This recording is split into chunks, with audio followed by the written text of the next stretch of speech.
a stranger in your land. There are no signs and there's no plan. And I'm a stranger in your land. There are no signs and there's no plan. And I'm a stranger in your land. There are no signs and there's no plan. And I'm a stranger in your land.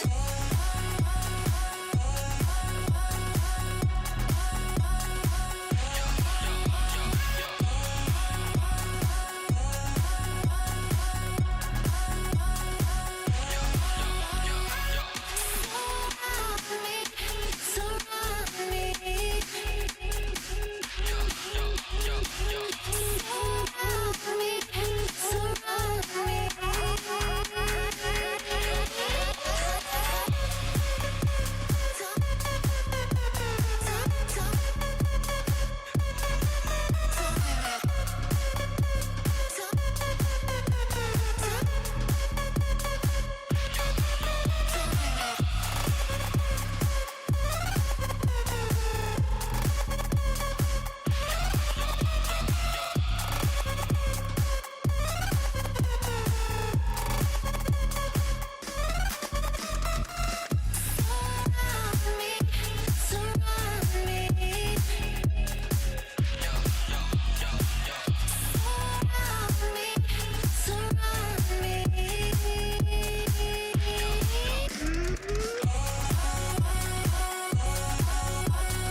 Yeah.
All right, ladies and gentlemen, welcome on into Moose Wars Mystic Era 1v1s powered by Brawlhalla. I'm AJ Moore. I am casting or talking with Vulcan.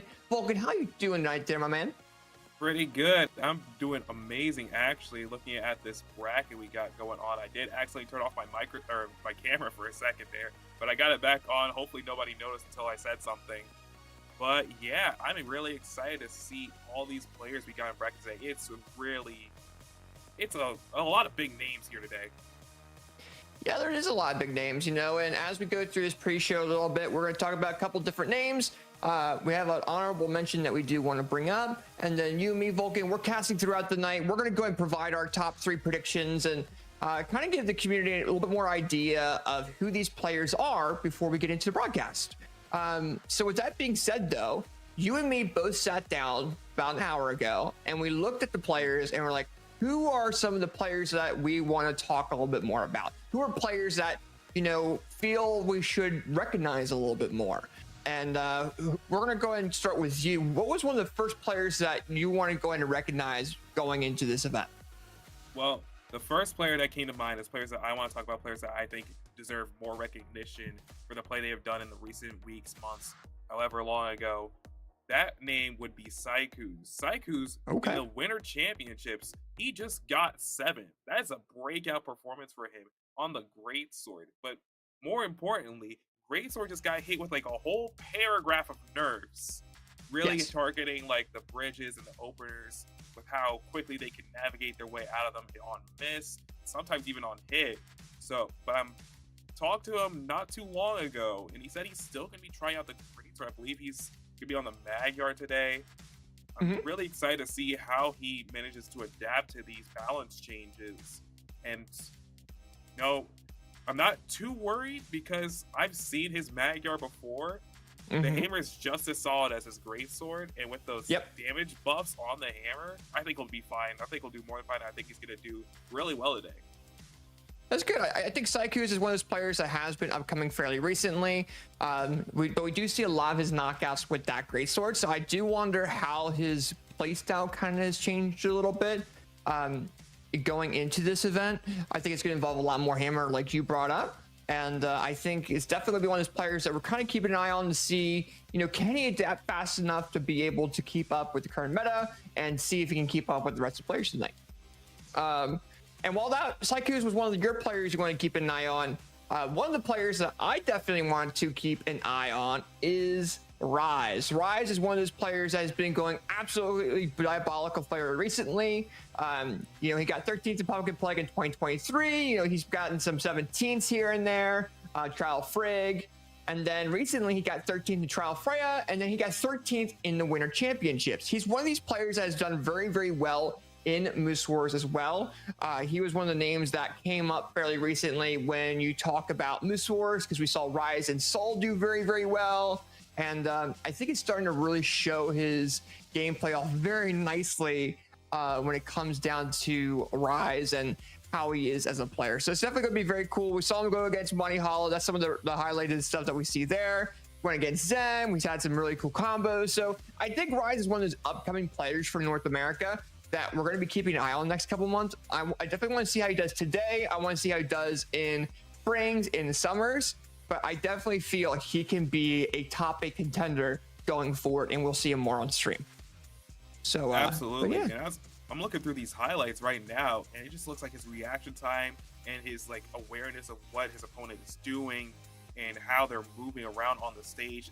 It looks absolutely insane, especially all his Asuri gameplay. I do see on Process he has also a Vortex blade. Maybe that's a pocket pick, but he's on Asuri 99% of the time. So it's going to be really exciting to see, and if he does any guitar half pipes, how he handles the sword nerfs that also happen, because those were pretty interesting to see. I enjoyed those nerfs.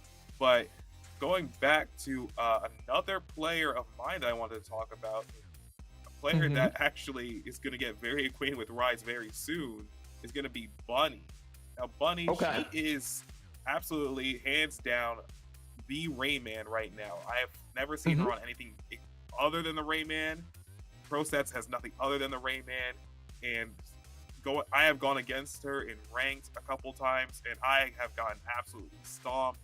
She has stayed at the top of the Brawlhalla scene in North America for well over a year now, probably almost 2 years coming up. And I think just the axe and the gauntlets, she has a masterclass on that. And it's going to be really exciting to see if she could really have a breakout performance and crack into that top 5, maybe even that top 3. Whew. Yeah, and I was just seeing the replay. I see Bunny just out reading the momentum of BalloonBoy and different KO options there as well. And, you know, Bunny is one of those players that is phenomenal, you know, playing with their Rayman. They know the signature set so well. They know the momentum that character has, and they go crazy with it, right? So Bunny is one of those players that I feel it definitely can consistently top 8. Kind of on the border right now between like top 12, top 8. We see them a lot on stream, and I definitely feel they have the opportunity of making this breakout performance going forward in Moose Wars and also in Majors coming up. And then, you know, while we have Bunny there, we also have to talk about another player that has signed up for this event and we'll actually be seeing here very shortly. The final player that I want to bring up from our initial, you know, look at the bracket is Stingray. You know, Stingray's PR number 10 for a reason. He is, you know, one of the players that I know the most when it comes down to like personal relationships. He's PR 10 for a reason. You know, he has been doing very, very well. He got 9th in Winter Championship, but he's always had like a rough time when it comes down to his brackets with where he's currently seated. He usually goes against some crazy players initially and then has to beat them to get even further in the bracket. For example, he might have like this crazy run up leading into, you know, let's just say top 32 or top 8, you know. So he's ran into a lot of different players. Like, for example, Winter Championships, he ran into Marckiemoo and then into Radish, you know. So, but when it comes down to Stingray here, he's one of the only players that I feel can beat Marckiemoo, who is the, you know, the top of North America, in my opinion, for once. So, you know, and Stingray's actually going to be facing Marckiemoo going into top 12. So as our first match on stream is going to be Stingray versus Marckiemoo, but I think he's one of the only players in North America that can beat Marckiemoo at his own game. And we might see some Orion, you know, that's the Orion that we know him for. We've seen some battle boots in the past there, but I think he said he might be playing a little bit of Bryn, kind of maximizing on that axe gameplay a little bit more as well, because we saw Marckiemoo yesterday in doubles use that axe a little bit because he knows how powerful it is. I think Stingray has been practicing that, and that might be a really good option for him as well. So we'll definitely have to see regarding that. But Vulcan, we saw another player in the bracket, and we have to give an honorable mention too. We're going to be seeing them on stream a little bit later, but the player goes by the name of Shiki.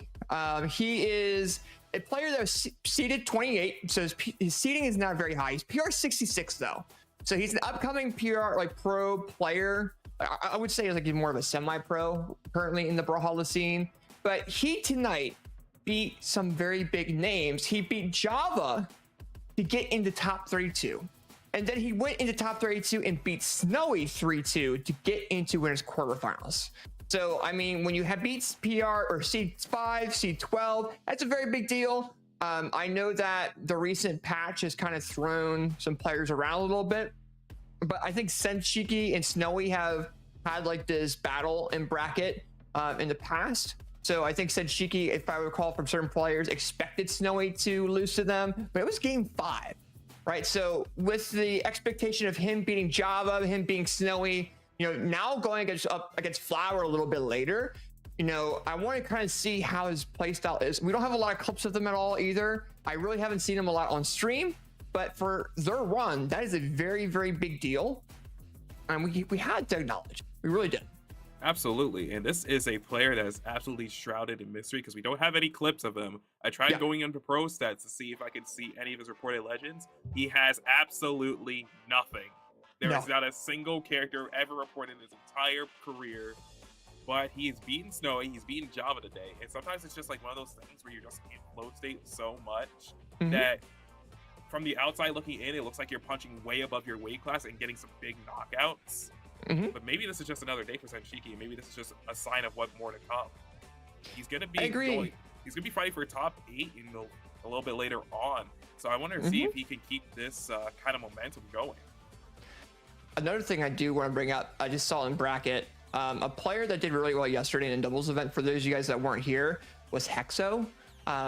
You know, it wasn't initially an honorable mention, but I do want to give credit because when he was 1v1ing Marckiemoo yesterday in twos, like when they separated the teams up and did 1v1s, Hexo's Scythe was beating Marckiemoo's Scythe, right? So I feel like that's going to be definitely a big deal. Hexo's also been coming up too. It was brought up in the past as well. So I think Hexo might do really, really well going forward too. But yeah, honorable mention Hexo, yeah, for sure. And with that being said, though, we're not going to take too much more time because we want to make sure we get into these sets. So with that being said, though, Vulcan, who is your predictions going into this event based off of the information that we saw initially? Okay, so for my third place, hopefully I don't do the Sparky Jinx because that would absolutely suck for the names because I really want to see them perform. But for my third place, I have Flower. Flower is absolutely insane on the Yumiko. His hammer is a class above itself. His hammer is also insanely good. And I just really think that with the damage buffs and just if he can really just lock in here, he's probably going to get a top 3, maybe even top 2. But that is assuming he beats my second pick, which would be let me try to find. I'm having a brain fart right now. I think you said BalloonBoy. I did say BalloonBoy, yes. Another bow player, but he's mainly known for the Diana and the Blaster buffs. Well, Blaster changes because I'm not really sure how. I read the patch notes. I'm not really sure how it would incorporate into a 1v1 scenario. It seems like more of like a 2v2 change. Yep. But still, like he has like more stun time. The recovery got a little bit of a change as well. It's gonna be very interesting to see there. But he's already like getting a lot of like high placements. He was like one of the prodigal people that when he was on console was already nice with it, and then he got a PC and it was like, oh, it's the end of the world. It's all over. He's getting the absolute. He's gonna be the next Sandstorm. But that is assuming that he beats what some are calling the already current Sandstorm, and that is in the form of Marckiemoo. Oh, okay. Yeah, I think he's gonna get that #1 placement today. I think he's already like the head of everybody else in North America. His scythe is very similar to another Brawlhalla goat in that of Sandstorm. Everyone calling him the second coming of Mordex Jesus. I have seen that on Twitter recently. His gauntlets are also nothing to you can't disregard his gauntlets just because his scythe is that good. His gauntlets are just as good as his scythe, and that is very scary to watch. Yeah, that's a good prediction. That's a good top 3. It's actually similar to, you know, kind of what I predicted as well. And I'll kind of follow up a little bit more on what you brought up too regarding these players, because there's actually the same 3. It is, I think, for first and second, very, very close. And I think for third and fourth, it's going to be pretty close. So what I mean by that is my third pick, I currently have Flower. This is very interchangeable with players like Bunny. I was really fighting between Flower and Bunny on who was going to win that matchup based off of what happened recently, based off this balance patch. And I think based off of how much Hammer has gotten buffed, we will see kind of Flower prevail there. You know, Gauntlet's got a little bit of nerf too, but also Bunny plays such a different style. It's such a close third place for me, right? So I want to see what Flower does going into the top 8. I definitely think they have a top 3, you know, potential, but based off of everything else and kind of how brackets are flowing, I feel like that's definitely very possible. But for my top 2 contenders, it's similar to yours, but mine are in a different order. Okay. So I currently have Marckiemoo in second, right? So for a lot of people, that's crazy. In my opinion, I feel like this most recent patch has kind of determined who I put for second and for first. And I'll talk a little bit more about why, because first place, I currently have BalloonBoy, right? So when it comes down to BalloonBoy and Marckiemoo, they are very close in fighting. You know, they're very close players. They're crazy at it. Marckiemoo's sights has been phenomenal. But I think after this most recent patch with the combos that are true now with blasters, I feel like BalloonBoy has the opportunity of taking advantage of that. Blasters has a lot of range and outranges some of Scythe's like kit. So if he does pull that out, that might be an option there for him. if they do face. But I also feel like after this recent patch, at least in doubles, I saw a little bit. Marckiemoo was just kind of confused on where, what character pick to really choose, because he pulled the Taros out surprisingly yesterday when they did play in doubles. So I'm wondering if, that Axe gameplay might mess around with him a little bit, which is why I'm kind of surprised to see how he does against Stingray, going forward with that. So based off of the information I have for this event, I'm going to put BalloonBoy for first. I'm going to put second place for Marckiemoo. I'm going to put a close third for Flower with Bunny. And then, of course, the honorable mentions that we brought up earlier. So. Okay. So I initially thought that you were insane for putting BalloonBoy over Marckiemoo, but as you began to explain it, I was like, okay, there's some legitimate justification here, like the blasters changes, and Marckiemoo not too well adapted to them yet, and also Marckiemoo having a Taros. Maybe he's taking inspiration from Kaina, because he did have a little bit of an issue to deal with Kaina at the previous World Championships. So it's respectable. I'm still gonna have Marckiemoo as my number one over BalloonBoy. Yeah, I don't blame you. Yeah, I definitely feel like Marckiemoo is going to have a little bit of pressure against Stingray, because that's really a really good matchup. I think Stingray is going to put Marckiemoo in a very stressful situation at points. And I think that pressure on top of facing, players like BalloonBoy and going forward. I mean, Marckiemoo can do it, but I still think BalloonBoy has a better run going up to it. And I don't think he's going to feel as pressured, and he's going to have a little bit of a momentum boost there. But with that being said, though, we're not going to talk about it too much longer, because we want to get into those sets, Vulcan, don't we? Yeah, absolutely. So, people are probably tired of hearing us yap. Yeah, we definitely want to go and get into the sets there. We have Marckiemoo and Stingray. That's going to be the first matchup on stream. That's going to be fantastic. We'll Flower versus Shiki. We'll have BalloonBoy versus Raid. We'll have Rise against Bunny. We'll really see how these players do tonight. We have a lot of upcoming players in this event that's going to really show how Springs goes, how the Riel is going to go. But with that being said, though, is there anything you want to say, Vulcan, before we go ahead and get into the main sets on the stream? Well, looking at all these matches we got coming up right out of the gate, go grab something to eat, go grab a snack, go grab something to drink, because this is going to be a show of shows, because every one of these players, I feel like every one of these matches is going to be a banger of the first four that we got coming up. So yeah, stick around, go grab something to eat or something to drink. So we're going to be right back with these Boost Wars Mystic era. All right, don't go away. We'll be right back. Because I feel so alive.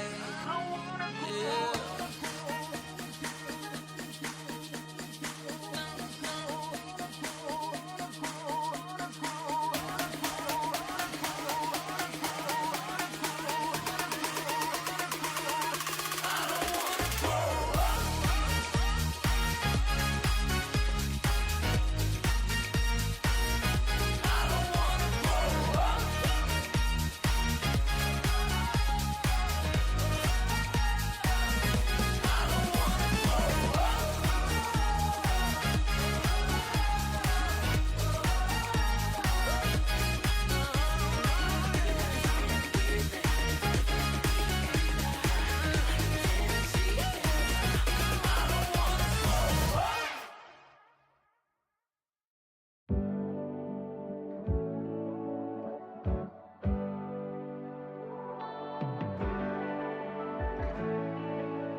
And welcome back. We're already ready to go. I'm still here. I'm still Vulcan, but I am joined by somebody new. Introduce yourself to the people, my man.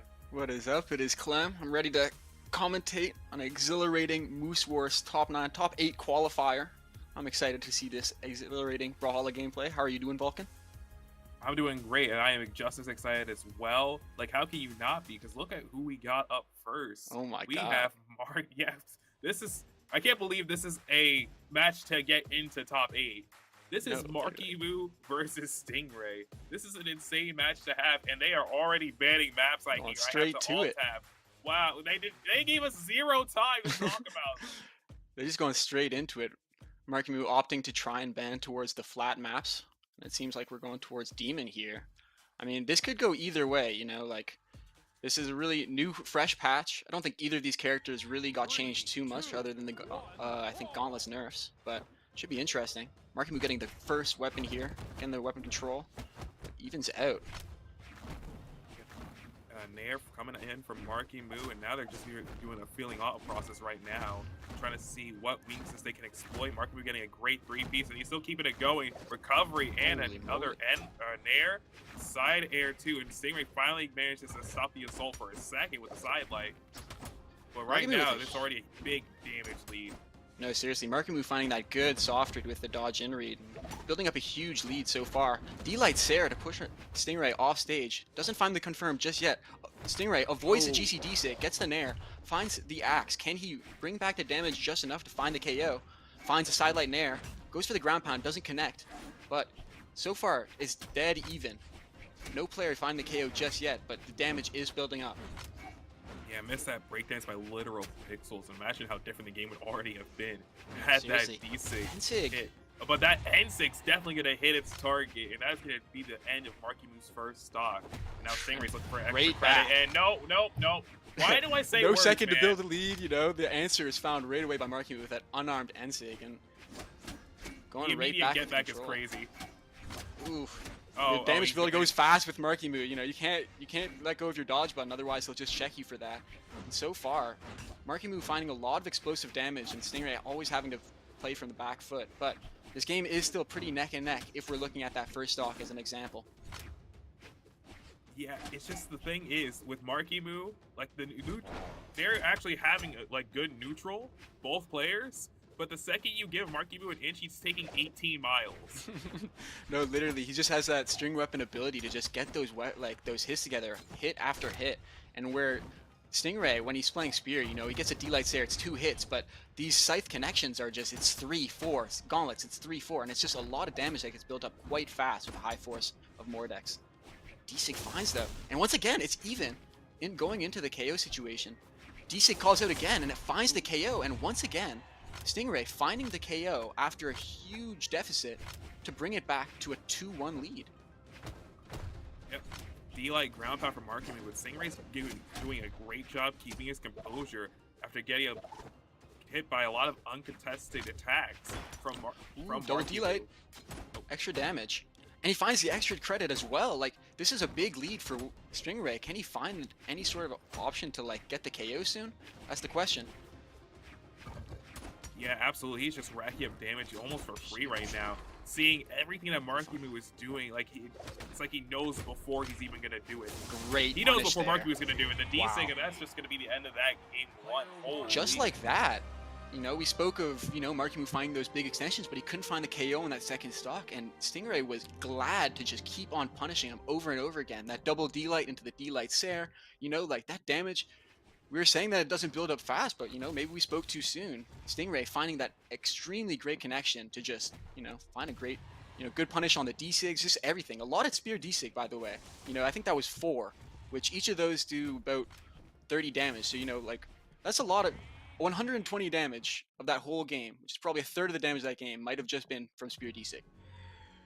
Yeah, it's 100% accuracy with the D-Sig, and it was just at the end of that start of that last stock of Marckiemoo in that previous game, Stingray just walled up, and there was nothing Marckiemoo could really do about it. Marckiemoo now opting for a platform map. 2. Can be, or well, I guess Stingray banned to it, but should be interesting. About even so far. No player finding the distinct advantage just quite yet. But Stingray with a slight damage lead, finding a Nair. Can he find a good option to get the KO? Yeah, Marckiemoo already, like, well, I would say it's like a dark orange right now, but he is like one, well, okay, now he's red. You know, this is a great spear game, and a D-Sig again. 5 Once for again. 5. What are we doing? Does man? he miss? Like, this is crazy. Like, you know, like, and the dodge in read getting called out. Huge damage lead for Stingray. He's looking good so far. I don't think it's ridiculous to say I've never seen Stingray more locked in.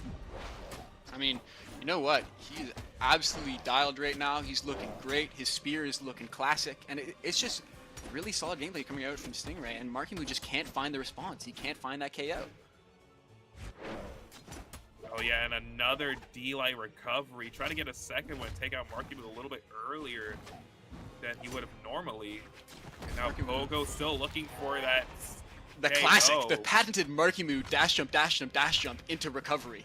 Unbelievable. Okay, so at least we know Marckiemoo still feeling good, so there's still a chance. There's always a chance as long as your mental's intact.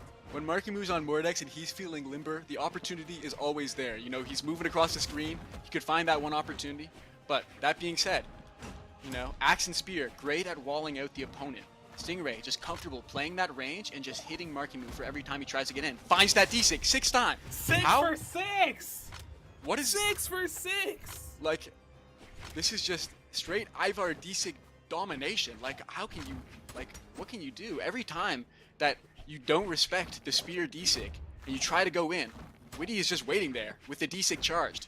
Finds the dodge in read again into a double D-Light recovery, finds the Nair. This damage deficit is just piling up. Ref, do something. He's getting mixed. Guys, is this fair? No, it's definitely fair, actually. It's just good callouts. Like, as much as you'd love to say, you know, like, it's broken, like, it's just a great D-Sig, great value, and Stingray finds it again! 7 for 7, finds the KO. 2-0. Ah! I don't understand. How are you 7 for 7 on the same signature? This is just unprecedented. I mean, D-Sigging beyond belief. Like, what is this? Like, this is just pure, like, nah, man. Like, every time you try and touch the ground, I'm just gonna D-Sig you. And Marckiemoo locks in the cross. Having the blaster sidelights there to check him now. This is gonna be an interesting change. You know, the pace is gonna be much different. Marckiemoo, like, with the blasters change now, like, it still has the extension capabilities of being able to kind of be like Scythe now. And the damage build is great, and it's got a true kill combo. So all things considered, cross is a great pick right now. It's just, is this cross gonna be enough? Like, if Marckiemoo whips a sidelight, I'm fully confident that, like, Stingray will find that sidelight Nair into damage build. Like, it could get dangerous. So we're just gonna have to see how this one plays out. Is this the revival of Chronix? Is this we're bringing back Cross in 2025? That's what we're doing now. Oh, I mean, boy. Maybe feeling inspired from other crosses of the past, but I don't know. We're gonna have to see. This is the first new play, or I guess first new Blasters gameplay we're seeing in Wands. So far, it's going the way of Stingray. Yeah, just wow. Same read. He keeps dodging it the same way. Oh no! Up in into D. Wow. Oh huge, my goodness huge gracious! It's Marckiemoo. It's Marckiemoo. You know, I got my hands in the air. It is Marckiemoo. You know, he did win Winters. He finally dodged. He did win Winters, and he did dodge a different way after that last side light. So he did get hit by another double D light. Goes for the Scylla WGC D-Sig, doesn't quite find it. The Nair connecting. So far, Marckiemoo not quite finding the answers that he was hoping after the cross swap, but he checks him with the jump with the Sair. Nothing quite yet, though. The damage is still going quite even in terms of trades, and this is not what Marckiemoo wants if he's trying to bring back that lead.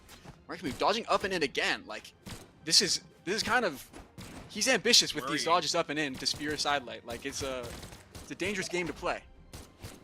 It is a dangerous game, but he's already dodged once the correct way after getting hit by that same read about 3 or 4 times over the last 2 or 3 games. Ooh, Witty goes for it, doesn't quite find it. That being said, both players are red, but there's a whole stock difference between these two. Goes for the D-Sig, but this time, the first D-Sig miss of the set. He finally missed. Is this the finally missed? Okay, he's not a robot. Maybe I was worried for a second. Maybe it doesn't hit every time. But that being said, doesn't really change too much the fact that this lead is huge. jump, pivot, nair, not connecting, and the Sair catching him. You know, when you go for that end light nair read, it's like you're committing your dodge, and the moment you do that, an Axe player is gladly waiting to slap you up for that. And Marckiemoo eating that Sair, falling to his last stock, his winner side stock. Okay, Can we're he 8 bring for us 9 back? now. 8 for 9. Eight for Now 9. just stacking up with Pogos, but Marckiemoo still trying to get some momentum in his direction right now. It's not over yet. As long as he doesn't take a lot of damage here. The nair, on his final that could stock. force an offstage situation that gets the KO, but nothing quite just yet. And still, the damage is just slowly but surely piling up towards Marckiemoo's KO, and it's not looking good. You know, Marckiemoo needs to take a lot less damage here. Oof, no dodge caught. Oh, Is this it? weapon throw. Weapon advanced despawns. grenades. Respawns no. a blaster. Can happen to Marckiemoo's anyone. Hand, sidelight nair. Dodges D-Light the catches, Sair. and that is a D-Light. 3-0 from Stingray onto the What winter just champion Marckiemoo. It can happen to anyone, you know? Like, this is Stingray we're talking about. It can literally happen to anyone, you know? That's true. He's got a This is great mind. Stingray. Like, you're playing against a guy who is, like, in many tournaments, had big upsets, you know, and you'd hate to say upset because he's just a classical player where you're just like, oh, it's Stingray. Of course he'll win. But he's playing against Marckiemoo, right? This is still a big win and a dominant win. Like, I don't know if Marckiemoo took more than one stock across all the games. Like, was that 3-2 stocks? I don't know. I'm just saying that was an absolute excellent display of gameplay from Stingray. That was just crazy. Get Stingray down to his last stock in game 1, I think. Okay. But maybe. I'm absolutely worried now because if you were watching the pre-show, I did predict Marckiemoo to win the whole thing, and then he gets 3-0'd by Stingray. I don't want to be It the can new happen to version of anyone. It Sparky. can happen to anyone. I don't want that on me. I don't want to be the new Sparky. Uh-oh. That is Wait, the last true. thing I want. That is dangerous. That is a dangerous power to have. The That caster's is not curse. how I want to be remembered. Oh my god. Dude. I gotta say, that was just a crazy, crazy game. Like, seriously, wow. Just, you know. I gotta say, those D6, as we were saying, right? You were counting them yourself. You were like 8 of 9. Like, it's just, if you're getting caught by 8 D6 on Bryn, like, you're gonna lose the set. That's just how it is, right? Like, I don't know if you can win a set where you're getting caught by Bryn D6 that much, but not to say Especially he when wasn't it's getting caught by 7 in a like the row. dodge and reads, everything. I don't know. Stingray just had a read on him no matter which way he went up until that last game where he started mixing up his dodges, but by that time it was just too late. But now we got to move on because that's not the only set we have today. You also have Flower versus Shiki. Shiki, an absolute heater. This one's a heater. This one, there is like even a little bit of like beef, you know, like these guys have money matched a little bit, I think, and I think they're not exactly on the best of terms. Like, there's a bit of smack talk, you know, like these guys when they come to a room, they're not like, hey, Shiki, yeah, you know, like it's a little bit like, you know, it might be like the pressure in the room might change, you know, like it might get a little bit colder or something. Like this is a serious set, and for it to be, you know, Shiki on a monster run, you know, you can't deny it. He beat Java and Snowy, double hypnotic combo meal, and now he's playing his Flower for top 8 winner side quals. It's gonna be an interesting one, but you know, this is a heater set. You know, like both these players want to win, that's for sure. Yeah, absolutely. You don't want to lose to someone you're beefing with on stream. Like No. they both joined the lobby and the energy changed. I was like, oh, There might be a there is VOD up on legit- YouTube of like Flower versus Shiki, and then it's like, ooh, it gets serious, man. You know, like these games like might just be like where people are saying, oh, it's not the Matrix community term. Like, this is serious, you know, like all these wins over people that you like are rivals against and ranked and all that stuff. It's serious. It gets serious very fast. Both these players locking in, getting into the bans just quick. Sent Plays Shiki on the Taros, and then level 37 Taros. Interesting. I think I mean, it is. he Taros, is but, a like, console player who moved, so I'm not sure if this is truly accurate leveling. Maybe it's not, maybe it is, but Sent is by no means like Taros. You don't need levels on, you know. This is a character Of course that, not. No, I never said you did. you know, you need 7 hits to KO. You don't need levels, you know. So we're going right in on the most Icely space pour, going in, and right off the bat, 4 hit connection from Sent Shiki. Big lead so far. Going for the GC side sig, not finding it. So far, looking scary if you're playing as a Taros and you're taking a lot of hits. Absolutely. Like, you're already almost in the red. Like, one more hit, you'll be in the red. Yeah, that'll do it. And like, There is the new Another kill end light. boxes, or the new kill boxes on this map that change the hang on. KOs. Flower, DC doesn't spike, doesn't send off the map, but finds the juggle, slowly finding that damage that he needs to find that KO. Goes for a DC, but eats a Sair for it. Goes for the dare off stage, and the weapon throw. Yeah, that recovery into weapon throw. Patented hammer option. It's been in existence since the dawn of time. Closing out that first stock. But all things considered, it's still a tight match. Nothing swinging too far. All it really takes is a stomp Sair. But Okay, well there's the stomp. there's a and stomp, an no end light. Sair. Finds the end light though. Not exactly in a terrible spot, and the stomp Sair means that it's an even stock, and neither of them really taking damage. But weapon control is in Flower's hands, so it's up to him whether he can get that damage build that he needs to bring the lead. Finds the juggle. Keeping the weapon away from him. So Shiki finally gonna be able to pick up the hammer and immediately D6. That's gonna be a good amount of damage. All the Another work is just gone immediately. The moment you take that hit, Oh. it's just all your work is your hard work. The fruits of your labor are gone. anything that you did beforehand, it does not matter now. It's almost Sair. as if it never happened. This is the tough reality of Taros. Like Flower's gonna have to work very, very hard for these neutral wins, but it's not. He's not down now yet. Finds 2 stomp Sairs. That's a lot of damage to find quickly, and they're dead even. But Sair connects, and that's gonna find the KO with Sent. 2-1 lead, similar to how we've seen. However, if we're going by the last stock, okay, immediately changed. Oh. Flower taking a little bit of unarmed damage, but nothing too significant just yet. Sides Okay, connects. so yeah, I'm looking at how Shiki's playing right now, and this is not a player playing to win the game. This is a player playing to send a message. Because who in their right mind, off spawn, does a weapon throw into the end light and then jumps back and reads with an unarmed nair? This is to send a message. There is beef. Like if you These didn't tell me, people- I would this is a already assume serious so. one. No players finding that first hit just yet, but the stomp Sair pushes Flower into the orange. It's a scary spot, but the end light side light right here, offstage situation, forces the recovery hits, D-light recovery, nothing. Doesn't find the Flower's cooking. follow-up, and another stomp into nothing, and he eats the side stick, and that KOs. Oh! Wow, Ah! that just hurts. You Feral really, slicing jump stinger. yeah, God, it is one of those things. You're playing as a Taros, you eat a heavy option into another heavy option, and before you know it, you're KO'd. That's it. Your whole stock's gone, and that's it. It's unfortunate. 2 stomps into nothing is really, really not what you're looking for. Because if you're a hammer player, you hit a stomp, you need that value. You need that extra hit. And unfortunately, Flower not able to find that connection. But just the first game, nothing is quite set in stone just yet. The opportunities will present themselves. So I think we're gonna have a close set here. I think this might be a bit different than the 3-0 that we just got. I think this one's going to go the extra mile. I hope so.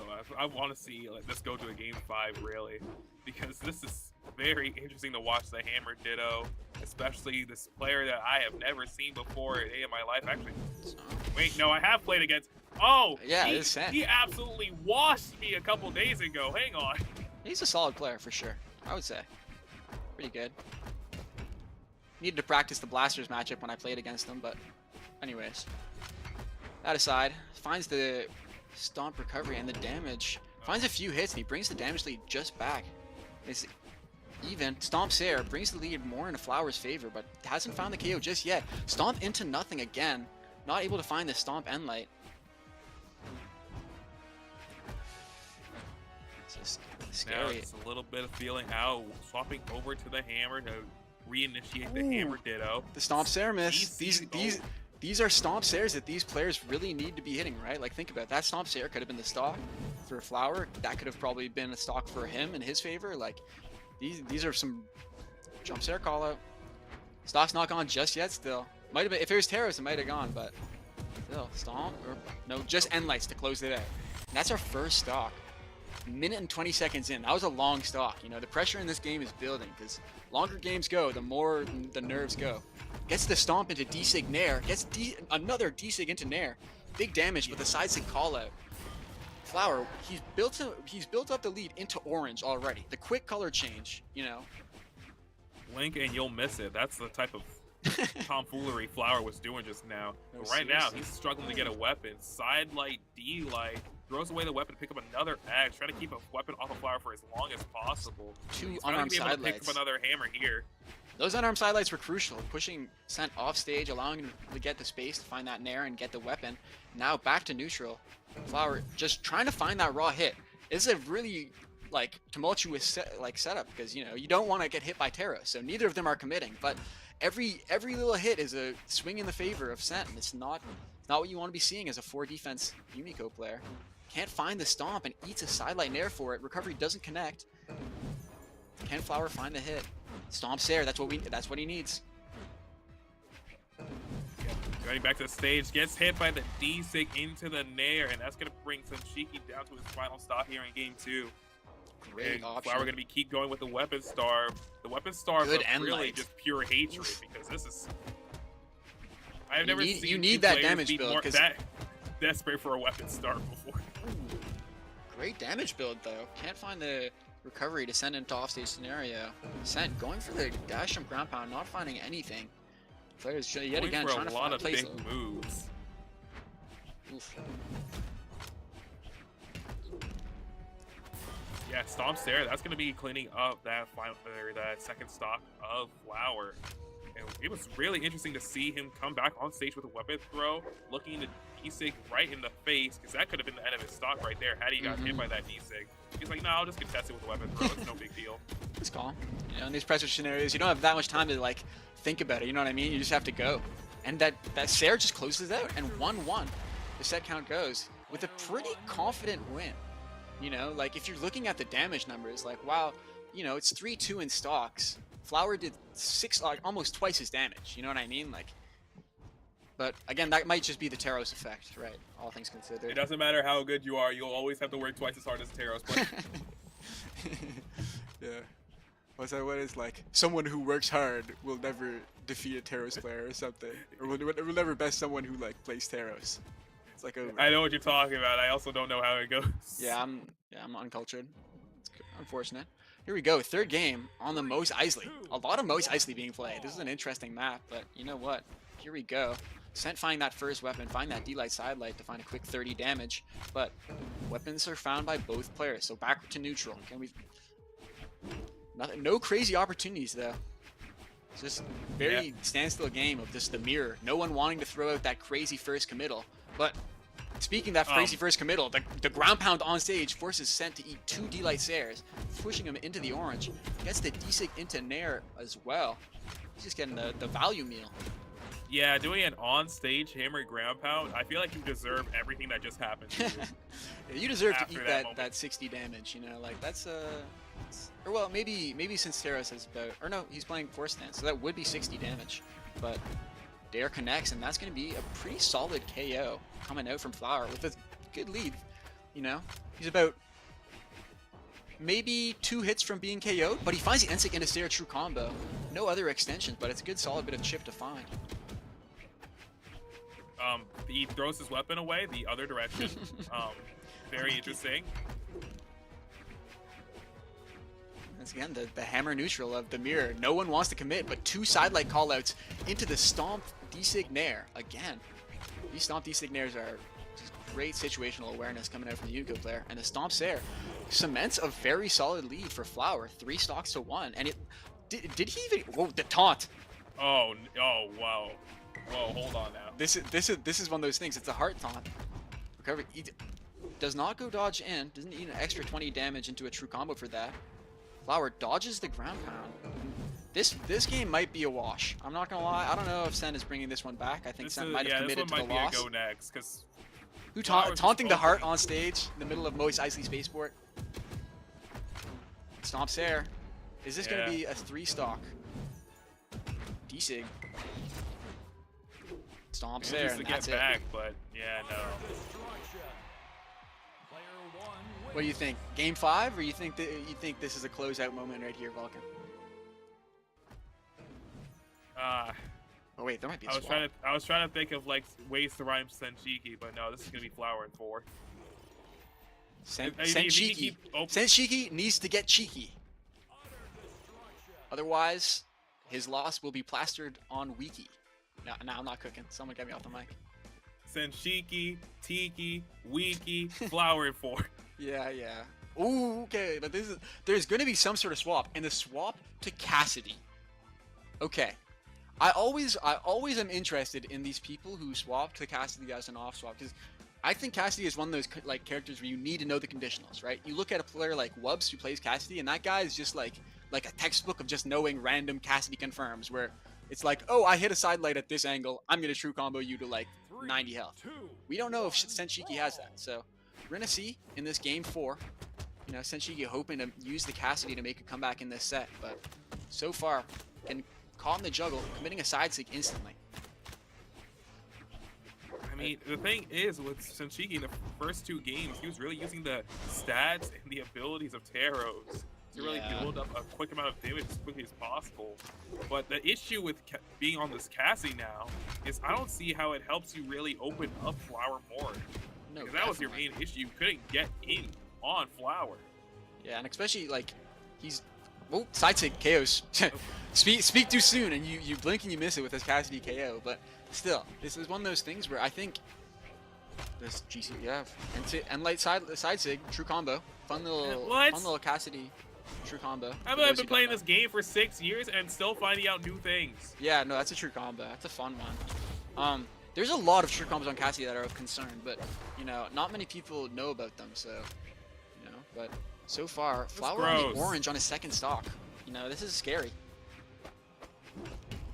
Enough. I mean, he does get the scoop to even up the stocks, but now you're already in the orange. And, yeah, I don't know if Sent has that on blasters though. I'm gonna be real.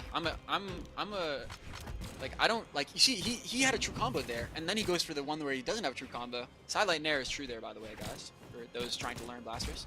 Finds the Ensig though. Good damage, good KO. You know, he didn't find too many hits, but the hits that he found had value, and he found the quick little sig KO on the hammer, and it's good. You know, so far Sent showing promise on the Cassidy. Maybe the hate is misplaced, as he seemingly looks solid. Showing a lot of promise. Maybe I was wrong to doubt this Cassidy pick. No, seriously. You know, maybe last patch we saw Cassidy swaps as maybe a little crazy. Wow. Ooh, not able to get that punish key. Slides off the stage. Flower finds a stomp there. That doesn't KO.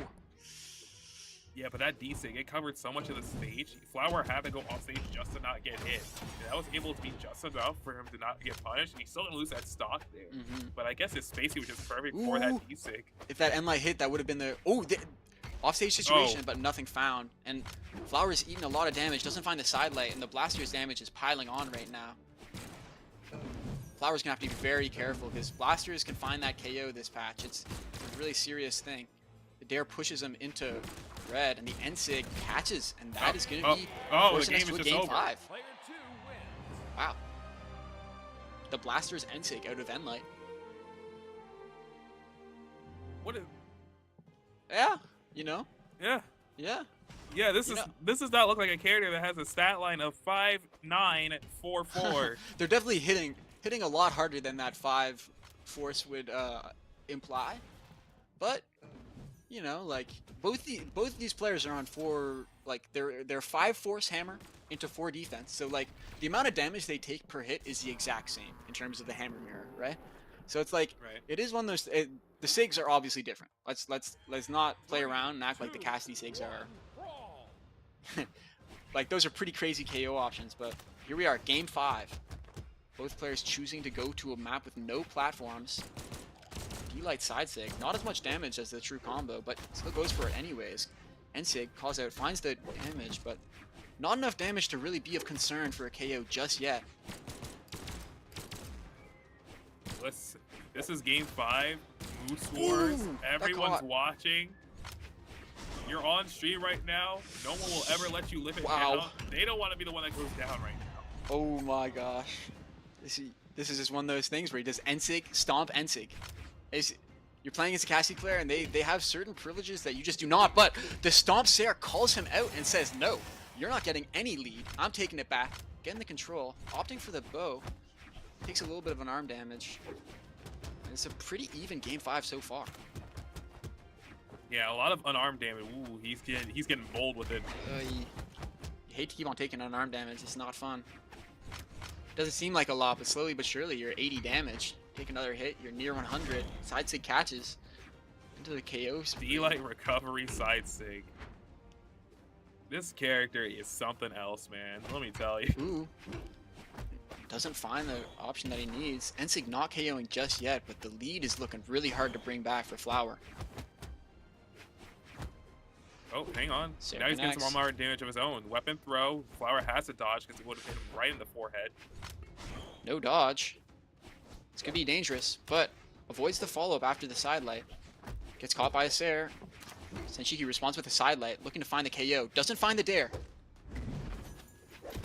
Flower bets it all on a ground pound. Well, not all just quite yet, but he bets a lot of it. And gets punished in suit with a Sarah. Both these players. Wow. Stomp into nothing to stomp Sarah. I mean, he's just on a different wavelength right now. Jeez, Stomp and we are on a heater. Think about it. The disrespect, the smack Last talk, stock. the different swaps, the Cassidy swap, everything. It all comes down to this: which player will come out on top? Get the top 8 winner side. So far, Flower finds the good damage build. Yeah, Flower just walling up, not allowing Shiki to get anything going. Does get a side sig though. Side light from Shiki, another one. Goes off stage, trying to hit him with an end light, but Flower manages to fight his way back on stage. And now we got both players Sarah on punish. the hammer.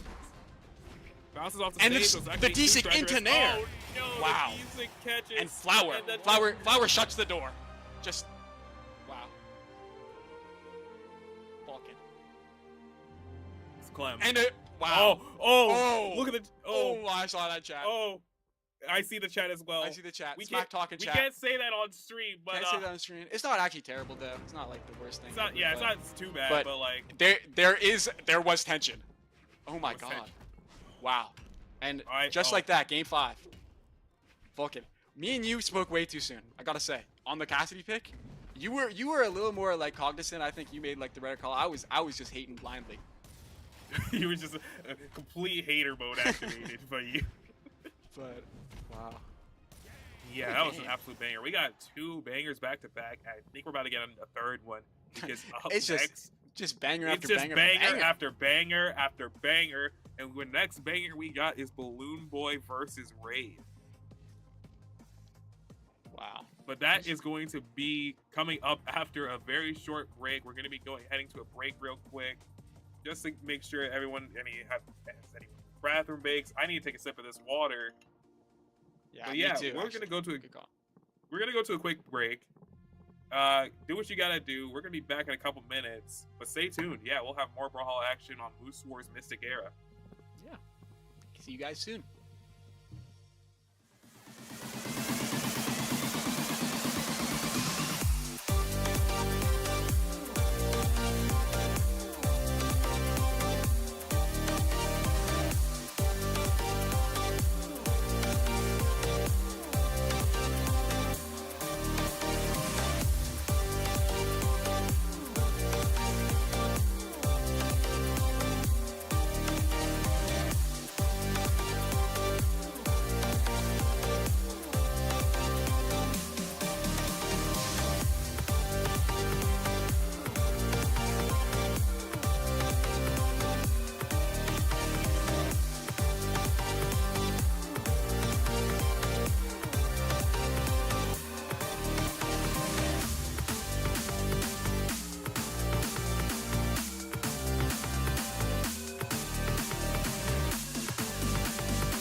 And welcome back to Moose Wars Mystic Era. I hope you guys were here for those last 2 banger matches that we had because they were such bangers. I completely forgot we had to go to break. I'm still Vulcan. I'm still joined by Clem. And What's Clem, up? let's remind the people that who we have coming up next. We have Raid versus BBB BalloonBoy, the classic. It's gonna be an exciting match. Raid. I'm gonna be interested to see. Still on the Ulgrim post balance patch. You know, his character did receive the paragraph of all paragraphs, but still opting for the default base stance Ulgrim. He stands there unfazed, and BalloonBoy locking in the patented Diana. How are you feeling about this set, Vulcan? I'm honestly unsure how Raid can still play Ulgrim because that was the most that was a big paragraph.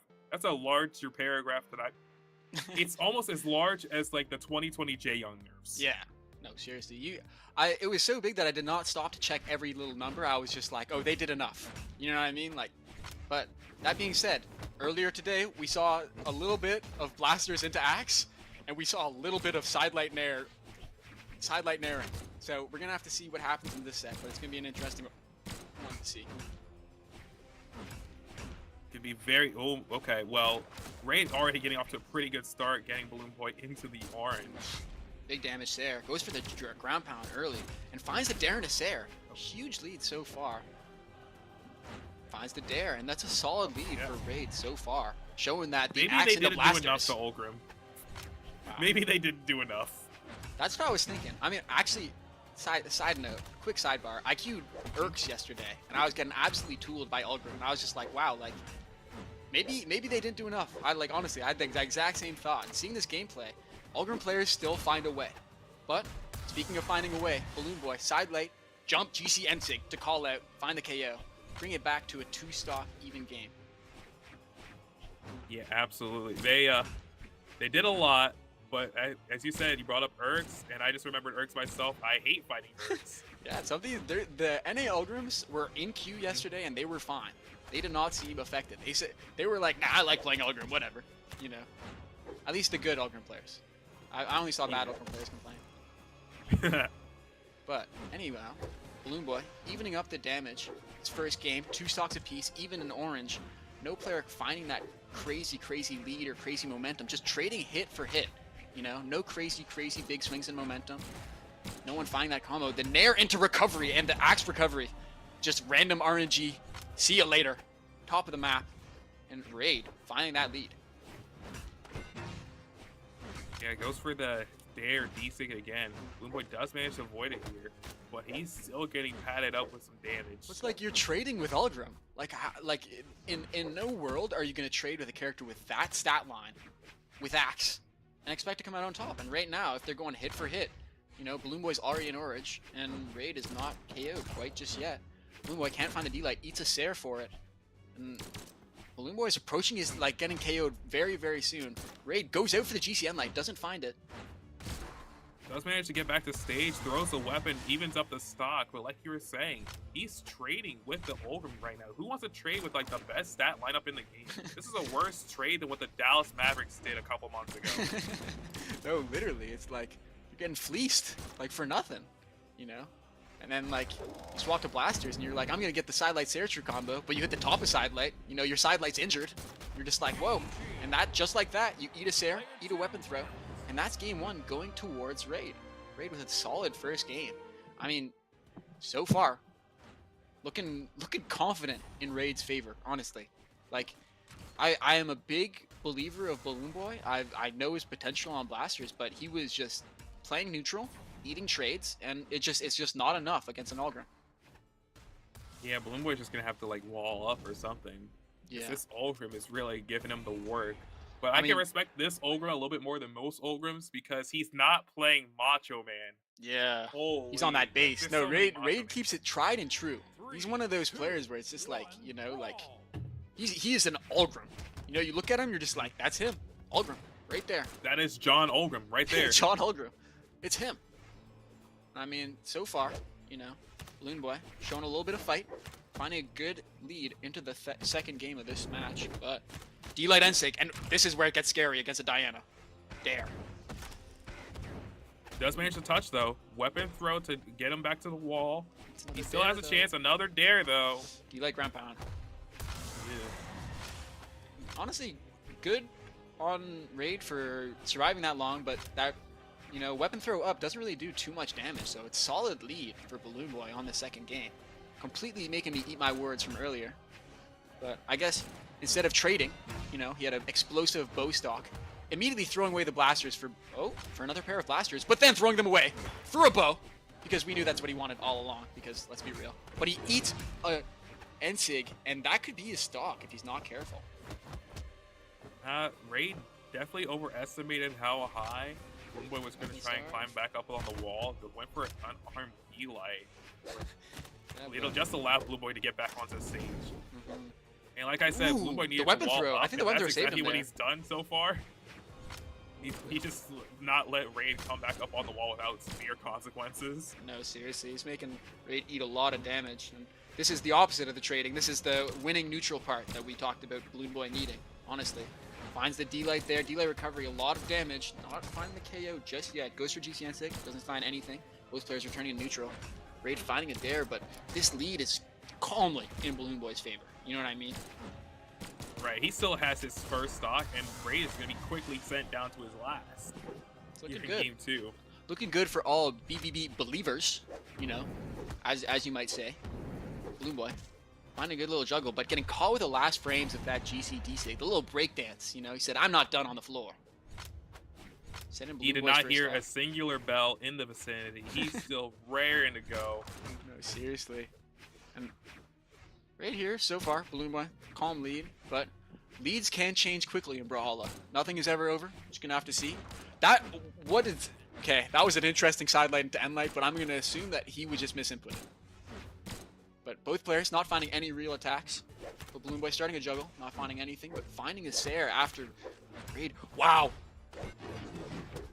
Ooh, crazy offstage interaction. BalloonBoy committing his dodge on that GZ side sig, but not getting punished enough to find the KO, but eating a lot of damage for it. Eats 2 Sairs. BalloonBoy goes for a GZ sidelight, covers himself with the Sair. 3 and Sairs. Third time's a charm. Calm little Sair. BalloonBoy saying, "Get me off these blasters. I'll do a little bit of damage, but the real thing that's getting me through this is the bow." But, you know, it's a whole component of the parts. You know, the Diana is coming through. You know, that Ensig on first stock was huge. You know, got a huge lead, built it up. Second stock, solid blasters damage build, and the blasters delay recovery. Great gameplay, and they just kept it going. You know, Raid did show scary spots spots with the dare into ground pound, but good game from BalloonBoy, I'd say. It was really just BalloonBoy adapting. Like, maybe he wasn't super familiar with Raid in the past. I'll have to pull up their history to see if there's any history between these two in a second.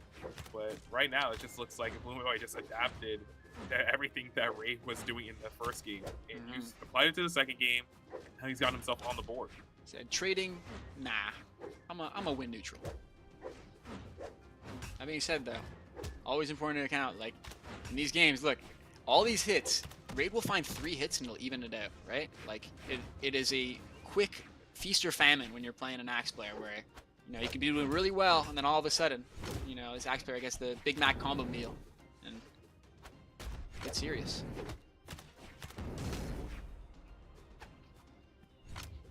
So there is actually some history between these two players, specifically in Trial of Loife last year. It was pretty early on in bracket, and it went 0-2 in the favor, or 2-0, I guess, in the favor of BalloonBoy. Oh, of BalloonBoy, right on. That's right. No, Raid had crazy runs recently. I think he's definitely improved since Luffy. I mean, which we saw game 1. But, you know, it's kind of cool that these players haven't really played since last year. It's a good little segue before maybe running into each other in Springs. And so far, BalloonBoy looking composed, keeping that lead, but not finding anything that would really swing it crazy in his favor. But every hit he finds is important. That's a lead that you build on that next stock. Probably gets edgeguarded here. Wow. Wait. Oh, he almost had it up. He almost had that. He went for the recovery. He other-sided on Demon from the other side of the map with blasters, and he almost made it. That was really impressive. But not enough to keep him that stock, and so we're set 2 stocks apiece. Yeah, just getting a pretty good edge guard there for a second. Raid is gonna be able to make it back to the stage. BalloonBoy does hit an end light, and now it's just really on Raid trying to get back into this game. But that would have been a crazy read had that hit. The patented BalloonBoy read, tried and true, seen before many times. Goes for an end light, forces a dodge, doesn't get any opportunity. Goes for a side light, nothing. But the D-light recovery finds the stock. Here we go, BalloonBoy, solid lead. I would say this is a good looks for BalloonBoy for sure.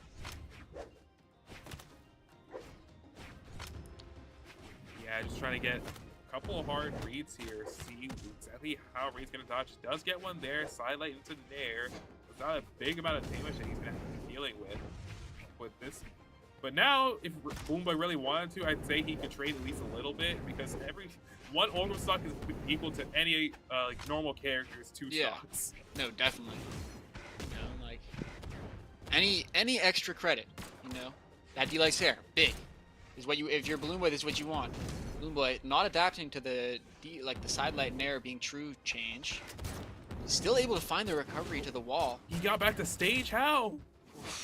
Raid just not covering it properly, and BalloonBoy taking full advantage, getting the D-light recovery, and that does not KO. Because Ulgrim defense. The celebratory side stake, but it was too early. It didn't KO. You forgot. It was Ulgrim. You fool. Yeah, no, I slept on the Ulgrim defense. Raid said, I'm still here. I'm still standing. Well, D-light recovery not catching, so Raid living to see another second of this game, but is it for that long? There. That's it. Okay. 2-1. Yeah, there. Just BalloonBoy winning neutral, doing the things he needs to do. He's not trading, right? He's not like eating side light and air ground pound. You know, he's just playing bow and blasters and side lighting him and saring him. And whoa, what is this? whoa. Now hang on, wait a second. Nah, this is. You know what? Let's not sleep on it. Let's not sleep on it. He's in Stay Hydrated Gamers, and he's on Loki. I don't know what those 2 things have to do together, but maybe. 10. Do you have faith in the Loki, Falcon? Not a level 10 one.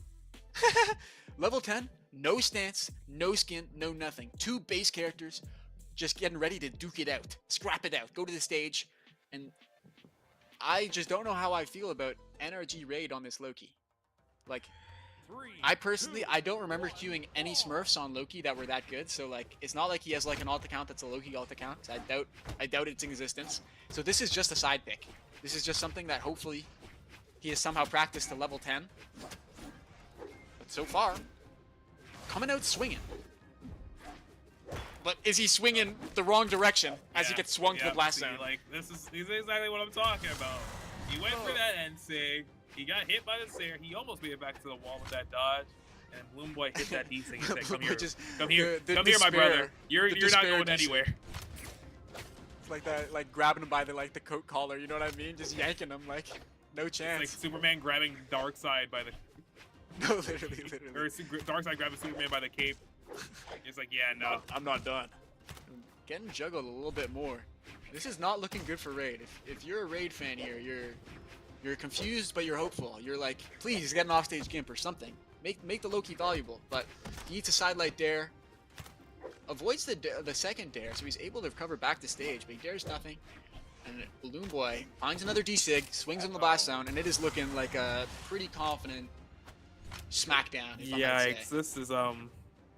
This is hard to watch because BalloonBoy's still in orange on his first stock. Yeah, it's not even like a deep orange.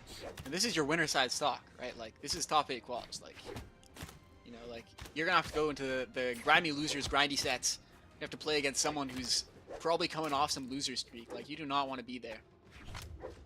That is a good point. Even if Raid does lose here, which is highly what's about to happen, it's still winner side. Yeah, he still has another chance. It's not over. You know, this is not the Loki of surrender.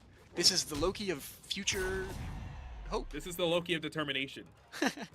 Maybe, you know, like, yeah, I don't know. I can't really justify it too hard, but finds a stock, which is important. You know, not getting 3 stocked. You know, it is 2-1 right now. It's it's not impossible for offstage situations to happen where He does have Scythe. weapon throw stops that Scythe interaction. And the D-Light Sair puts Braid closer and closer to that KO. BalloonBoy not doing the D-Light there, opting for a dash jump Sair. Goes for an N-Light. And this is, you are KO percent. One hit, you're gone. And that's Yeah, it. goes for the side save, but the amount of recovery time on this, there was no way avoiding that D-Light recovery. That's gonna be BalloonBoy taking the set 3-1 over Raid. Yeah. I mean, it was looking good at the beginning, and then it just got progressively worse. I mean, that's sometimes there's nothing really you can really do. It's like, You know, sometimes gotta go I can next. say this as a person who has experienced this, as like in some of my sets, against Blazy at San Diego and at Dallas, both times. I know what it's like to go game 5 with the, well, game 5 difference, but whatever, game 4. Anything against a Diana pressure situation, you're in orange, you make one small minute mistake, you eat a D-Sig, sayonara, right? Start packing your bags, start checking into your flight home, like, there's no hope, right? Like, that move is like, you feel despair when you go get you some good food local to the area before you head back home. No, like, seriously. It's like Message the homies, hey, you guys free? Like, I'm out, you know? Like, it's just, yo, it's what's the kinda vibe for the night? Like, yeah, yo, any plans after bracket, guys? Like, I'm hungry. You know, like, those 2 D6, right? Think about it. Like, got pretty good KOs, and that was it. You know, it's pretty... Game 4 just went that way pretty fast, and we are left with one more winner side top 8 qual. You know, it's going to be a heater. Rise versus Bunny. Both these players known for their patience, but also known for interesting offstage explosiveness. So it's going to be a very interesting game of, like, I don't know. I'm interested to see, like, is it going to be like a situation where, like, it's pretty standstill neutral on stage, and then one of them hits a Sair, and then all of a sudden it's like a cat fight, like they're just hard swinging on each other off stage, you know, or like maybe they actually just play solid neutral and it's good gameplay, like on stage. See, but... here's the thing: Bunny plays neutral for a solid like 30 seconds, and then she just takes the entire rest of the game, forcing the opponent off stage. Yeah. And just, you know, Bunny just waits to put the pause on you. You know what I mean? Like you dodge wrong once, and then they'll try and get that momentum nair with gauntlets or like the Sair, and it's like it just gets dangerous. But Rise also, real talk, you know, had some big runs I think in a Moose Wars recently on blasters, pre-buff blasters, that is, on Lucian, which got a crossover. You know, there are some factors that could be, you know, like Rise could be on some beast mode angle. That's my prediction. But I honestly think Bunny is like a little low key. Bunny low diffs a lot of people off stage, so it's an interesting one. Yeah, I have played against Bunny one time. I was like, okay, it's Bunny. It's going to be a hard match, but I think if I just play really well, I can do it. I get hit with Gauntlets and Light. I dodge out. I get hit with another Gauntlets and Light. Oh, the game's over. Yeah, no, literally. It's like you get hit off stage by a Sair, and then Bunny does like the weapon throw against the wall, and you hear the music start playing. You're just like, why is there music?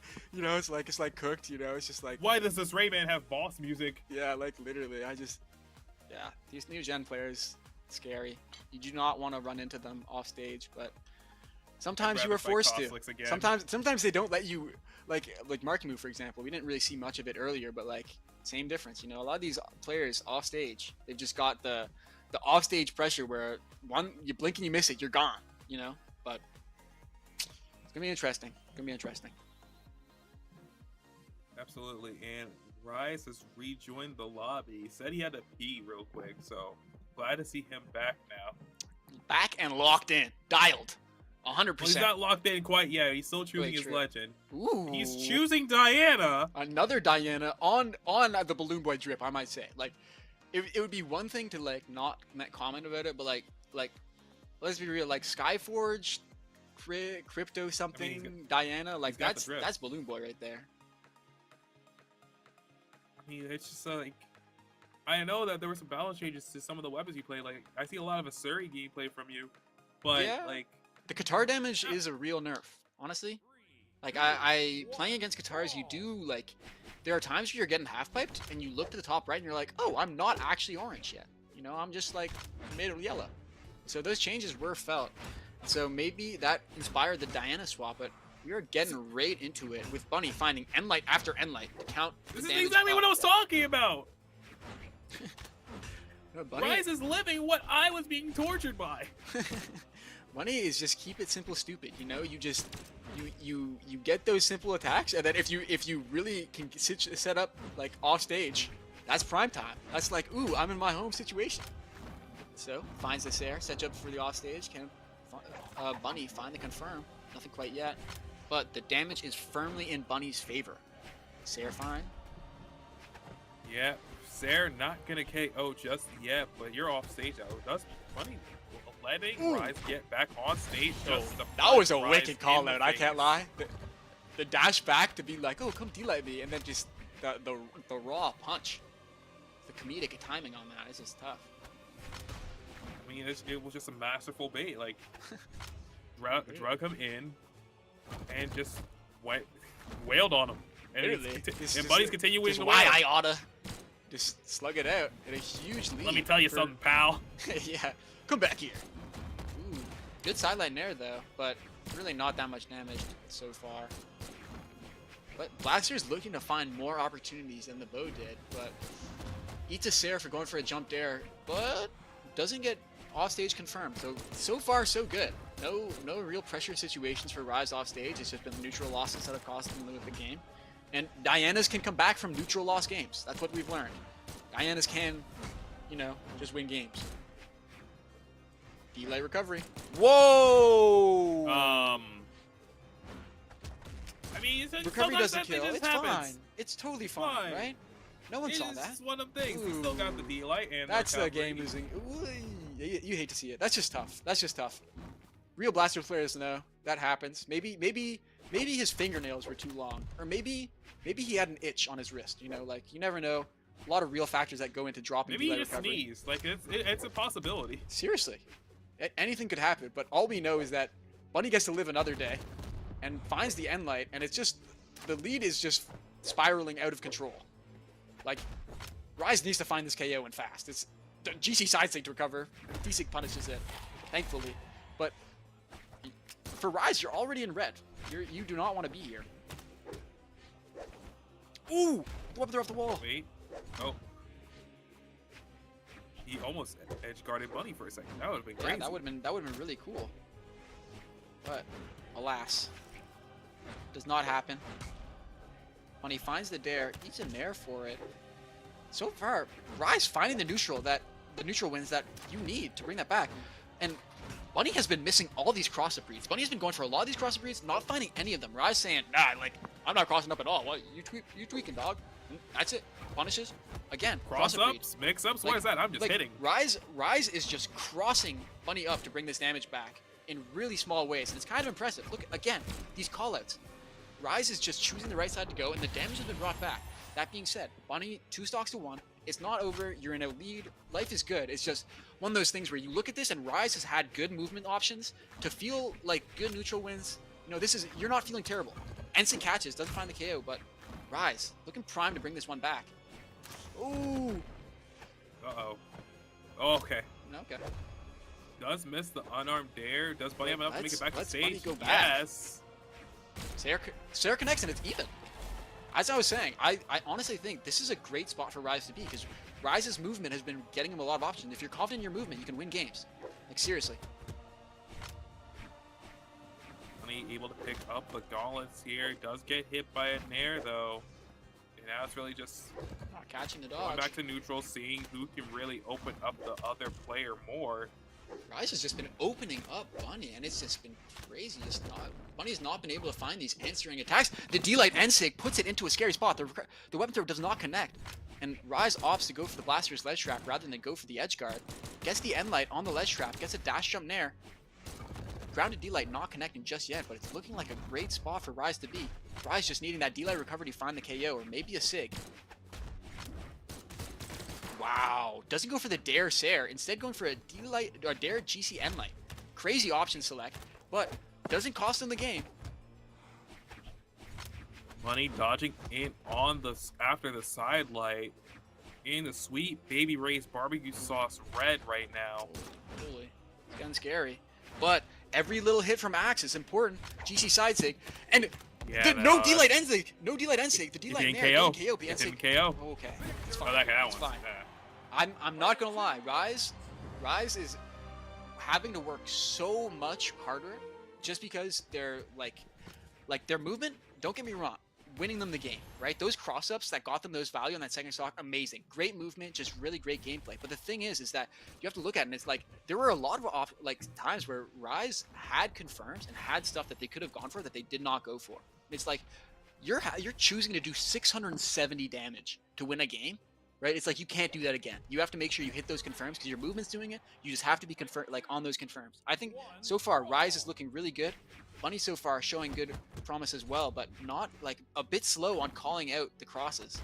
Bunny needs to be more opportunistic and really better with those end light accuracy. Because again, if you're missing these end lights on the ground, you're not getting value as an Axe player. You can't get crossed up on the ground as Axe. Honestly, I am worried for Bunny, but only slightly because I feel like towards the end of that last game, she really was starting to adapt to Rise's movement. And it wasn't The so Axe much damage as, has come through so far with a solid lead building up for Bunny. So far, it's looking good. Keep in mind that was correct me if I'm wrong, but that was only game 1. Like we still got a lot of games to go. Like I think this is gonna be a really close one. we still have a potential 4 more games. Recovering, not KOing. Here we go. Bunny just looking to find the KO. GC Ensig call out. Yeah, that will definitely KO. That definitely, yeah, just a bit overkill. You know, just maybe. But whatever gets the job done. You know what I mean? Maybe, ooh, D-Light Ensig, that could have been a stock. Ooh, the D-Sig, the GC D-Sig not catching, but Bunny not getting the maximum opportunity and avoids the edge guard. Can GC Ensig, I mean, you know what? Good damage for Bunny. It's not like Bunny's losing, but A little bit too much sauce, but you still got a lot of damage on Rise. still a lot of food on your plate. You're not right now. feeling terrible about that. Yeah, you know, like you're like I did get Ensig randomly, but you know what? I got damage for it, so it's okay. And the damage continues to pile up on the Axe, and it's looking solid for Bunny so far. Double sidelight into Dare. That ground pound could have been it, but not finding it just yet. But no dodge. Went for it again. Still didn't connect. Rise is hungry for this KO, but is it Weapon throw recovery. is it too much greed coming out from Rise? Maybe. I mean, we haven't seen Rise really feel the. Oh my gosh! If one of them did an option there, that could have been a KO. That could have been a GC side save. That could have KO'd. Yeah, But- Rise did a stare, and then they both stared at into the abyss. And Rise blinked Nice first, so there. Bunny hit him with a side light. Yeah, this is a very pressure heavy game. Like both these players do not want to give up control of the game, but you know, not much you can do, and both of them are swinging so hard. Amazing movement! Wow, great movement coming out from Rise to avoid the recovery and get the recovery of his own to get the KO.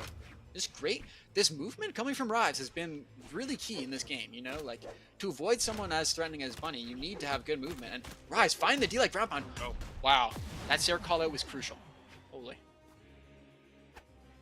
I mean, they get the side light, D-like ground pound, and a weapon throw afterwards, but Yeah. I mean, big damage, but Bunny finding that Sarah to make sure they can live from that edge guard, but gonna need a lot of damage built up fast to challenge this Rise lead. Or maybe built up slow with slow Axe and lights that are accurate, maybe, honestly. I mean, so far it's working. Swaps over Committed the to dodge Goblins, with though. that chase dodge. Very good. You never want to commit your dodge. Scary. Both players getting closer and closer to being in that KO percent. Those Diana Sigs could KO right now. But the Nair catches. A little bit of a stutter step as Bunny was looking for another read. Nair catches Didn't again. go for anything. And the huge, D-Sig though. gets the KO. Wow. Dog, we're going game 5 in this. I'm honestly, I'm calling it. Come on, Rise, you should have known better. The weapon throw down into the stage. Yeah, it was a ruse. It was an elaborate fraud to set up that D-Sig. I mean, Rise was coming out swinging, but it just was not enough, and Bunny had the answer when the time was right. Like, on that last stock, there was a weapon throw against the wall that could have really secured Bunny's stock, but just before it hit Bunny, Bunny does the call-out Seer, gets the KO and recovers back to stage, gets back the lead and brings it back, wins the game. You know, and those crucial moments are really important, and that's the sort of stuff that you have to do if you want to get winner side top 8 in a Moose Wars. So far, it's a neck and neck game, returning to the small fortress of lines. So far, it's a very neck and neck set. Yeah, no one really giving too much leeway to the other player. Rise is getting a good amount of damage here with that bow. Yeah, great juggles coming out from Rise. To the Sair into Sidelight. Doesn't find anything extra, but the damage is still there. Goes for a D-Sig, but does not find it. Calls out a Dare. Bunny, reversal. Could be dangerous. Dares nothing. Rise goes for a ground pound, needs a punish for it. And both players probably set back to neutral, but the weapon drive into GC D-Sig with that angle is absolutely diabolical. I didn't think it would go over the stage, but it did. I thought that was going to stage spike for sure, but you know what? Rise, knowing differently, doing the right option at the right time, and then confirm the edge guard with the Sair. Bring that nice stock lead into effect, hoping to build up a little extra damage on Bunny, but Bunny looking to find that KO with an axe Sair of some sort. Never mind. Rise really, this movement you were talking about earlier, Rise is showing it on full display right now. Gets the recovery as well. Sidelight recovery though from Bunny. And that's going to even things up before things get too out of hand. Great way to capitalize on an opportunity presented in front of you. Getting the KO right when Bunny needed it. And so far, it's... Ooh, my God. I just felt a shiver down my spine, but it's fine. It's fine. Rise gets away. Great movement. Eats a decent amount of damage for it, though. Entering the orange. Bunny looking to capitalize on this lead, but if that D-Light caught, that could have been D-Light N-Sig, but Bunny fortunately jumping that, avoiding that. Goes for a GC N-Sig, doesn't quite connect, but Bunny with a big read gets the cross-up, and cross-up Dare into recovery, gets the KO. Solid lead in this game 3.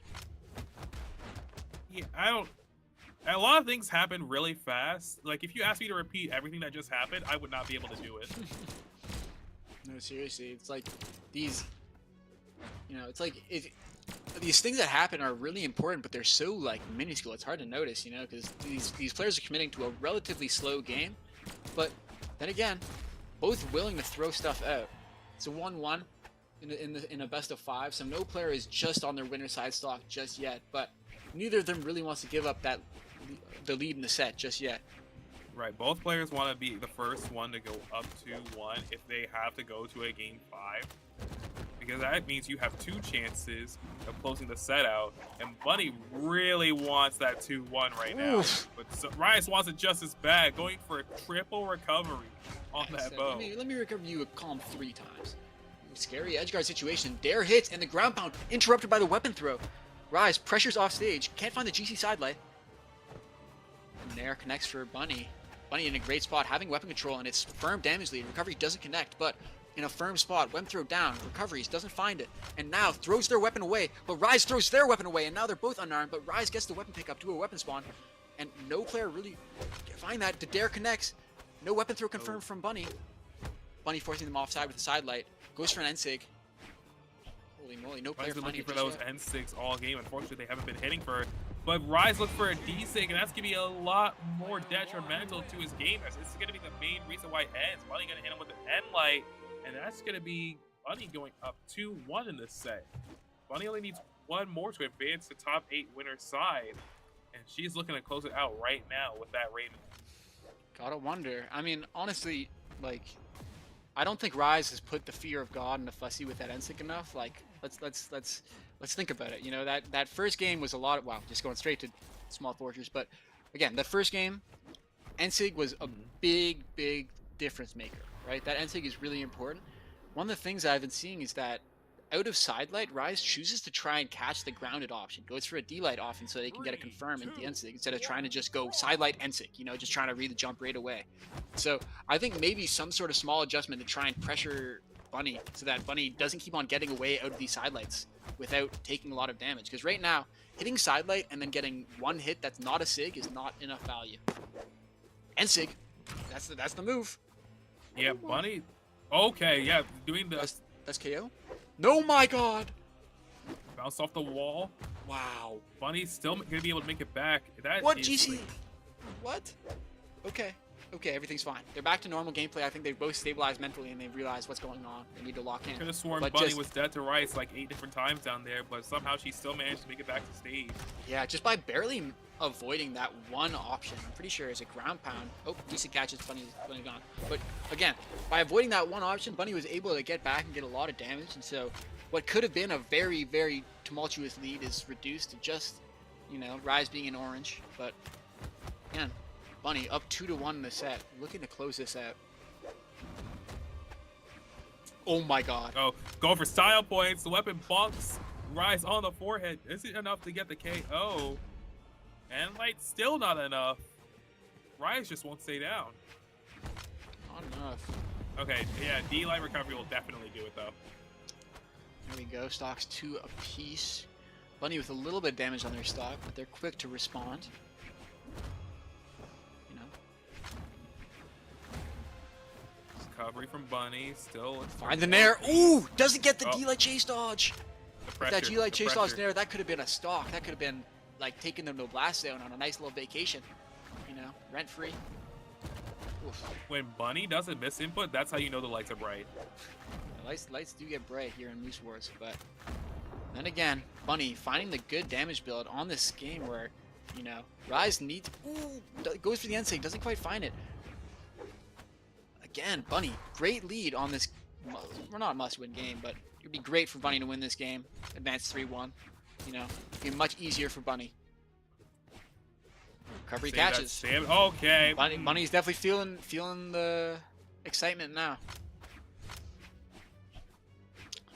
I would love trying to justify the way that X recovery KO to someone who doesn't. Oh play my! football. What? How do you get hit by that? That was full charged. Dog. Absolutely. The rug pull mechanic that Diana has is crazy.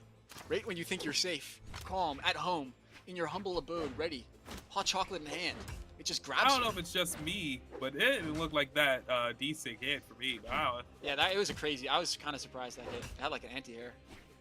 But it evened up the game to the point where Rise is in swinging distance of bringing this to a game 5. Bunny, looking to say no though, finds an end light and he's bringing a damage lead in their favor. Weapon throw. I didn't think that would connect, but it did. Like, we're literally just one random Diana Sig away from game 5. Like, I hope you know. Oh my gosh. Rise still avoiding Barely that getting ground, that around. axe, but it's very neck and neck scary. Both damage is even. Both players unarmed now. Whoever gets the weapon spawn gets lucky. Bunny gets the Bunny, air. Forces side off air. stage. Oh my. Ground pounds onto the stage. I probably was a bait. Goes for the same bait that got Bunny game 1. I believe. Let's hear. Rise in swinging distance. Dare Sair? No, not true. Recovery connects. Rise needs to find a KO. The recovery doesn't KO, but the next one will. They're both on their last hit. The here in sidelight! Game 4. Sidelight, no. And like, Empty that's it. sidelight. And light. Yeah, that's gonna do it. Here we go. Bunny That's is going immense. to be able to take the game and the match, going It's just a over solid game Rise from Fuzzy, 3-1. or Bunny. You know, Bunny with a great game.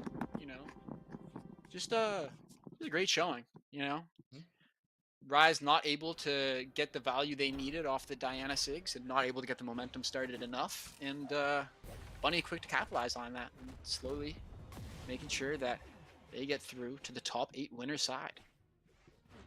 But honestly, after what we've seen from Rise here tonight, there is no doubt in my mind that we will be seeing him later on stream Oh, coming from the 100%. elimination bracket. It really He could have just needs gone more either time. way. He just needs more time. Honestly, his movement is amazing. You know, there was a lot of times where like he was looking very convincing. It's just he couldn't capitalize on those final like connections. You know, those final inputs he needed to get right. He just couldn't really get there, unfortunately. But again, you know, these are the community tournaments that players should be practicing in, and hopefully Rise can pick it up in the losers bracket. Because again, these players are not out. They're just looking to top 8 through the losers bracket. But yeah. So so we have in total Stingray, Flower, BalloonBoy, and Bunny all going through to top 8 winners side. We'll be seeing more of them later. But we also have to do our elimination bracket, which I believe Your shout out not Erks, yet. top It's not 8. ready just yet, but it's starting to fill out. So I think we're going to be going to a short break right now. Let the elimination side fill out a little bit more. And yeah, we'll have more Brawlhalla action for you as we get started on top 8 winner side, I believe. Stay in your seats. after There's the break. exciting gameplay to come. You know, like these are some hype sets, you know. Stay tuned.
Yeah. Stay side. Aight, whether you ready or not.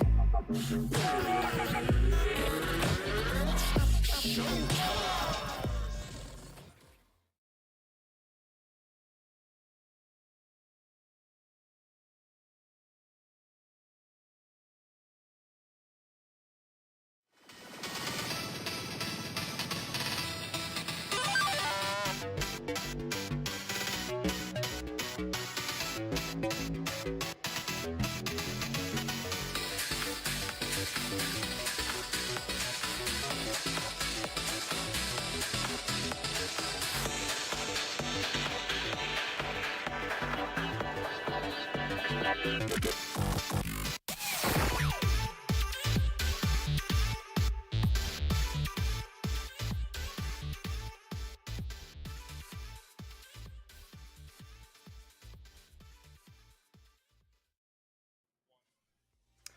welcome back, everyone, to the Moose Wars Mystic Era 1v1 tournament. I am Tripped Up, joined here by Jiro to Death, and we have a fantastic top 8 for you today. I mean, fantastic. And getting us started off, we have a match that I am very, very happy to cast for, and that is going to be Stingray versus Flower. Now, Jiro, tell me what you're thinking about this one. Well, what else can I say? You saw that last set. I mean, the first set of the day. That Stingray performance was absolutely breathtaking with that spear. The Bryn pickup on Marckiemoo of all players, by the way. And I mean, that's a big deal. Granted, Stingray, an absolutely insane player. Oh yeah, no absolutely. G really. Of course. No, he's been around for a very, very long Especially time. with the spear. Yeah, in comparison to Marckiemoo, but still though, with PR #1, that is no joke. No matter how new you are, that is very, very hard to get to. So being able to take that down, even as a PR top 10er, Stingray definitely pulled off an upset there. And now he's going to be going against someone who is also a little bit lower against Flower. I believe he's like 5th, I think, in PR, if I'm not mistaken. Something close like that. Either way, he is very, very high in the PR. So he is definitely a contender for the winner of this tournament. But we'll see. Right now, we're waiting for them to lock in here. Jiro, you are currently inside the lobby right now. Are you going to fight Stingray? Oh yeah, I am definitely gonna fight Stingray. I've been prepared. Right, yeah, you definitely fought your way up there. I think you deserve that spot more than anyone. But yeah, I'm really interested to see it. Like you said, picking up that Bryn, Stingray has been a spear player for a very long time, a self-proclaimed spear player, although he's been on the Orion for a very long time. So seeing him on this character is definitely something I enjoy to see. And then on the other hand, we had Marckiemoo, who played Mordex for 2 games of the set, and then went to Cross. Right. Now that has something to do, of course, with the buffs that Blasters just received recently. Can you tell me a little bit about that, Jiro? Oh yeah, the balance patch. I mean, it's been a renaissance of Blasters, a renaissance of even like Hammer to a certain extent. Very good buffs all around. Even great nerfs on Priya, which, by the way, she is tournament legal now, so we might see a surprise Priya pick. Who knows? That'd Who be knows? That would be crazy. That'd be a mix-up right there. That's for sure. I have not seen too much Priya ever since her nerf, to be honest with you. I do know there are some Priya mains, some Priya 1 tricks even, and those guys are pretty insane at the Chakrams. A lot of Chakram dare spamming still, so we're going to see if maybe someone pulls it out, if we're going to be seeing a return to the Chakram dare spam, or maybe a little bit something more innovative. But my prediction is that we will not see any Chakrams. It's probably going to be the tried and true weapons. People still need some time to fill out that new weapon, especially after the post nerf. So we'll see how things go. But yeah, I'm excited to see it. Oh yeah. Chakrams can be annoying to fight, but I do think it's a creative weapon that definitely could see some fun play.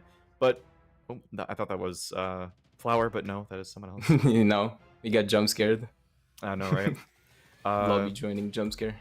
Yeah, but my question is, so let's say Stingray, we get into this game and he loses a game with Bryn, maybe even 2 games with Bryn.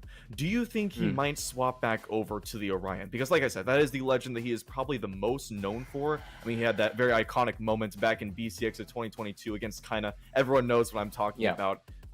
Yeah, so he's definitely been a Orion player for a very long time, especially on that spear. So I think like he might return to that if he finds himself in a bit of a pinch against Flower, but in the corner. I mean, the player to do it might be Flower.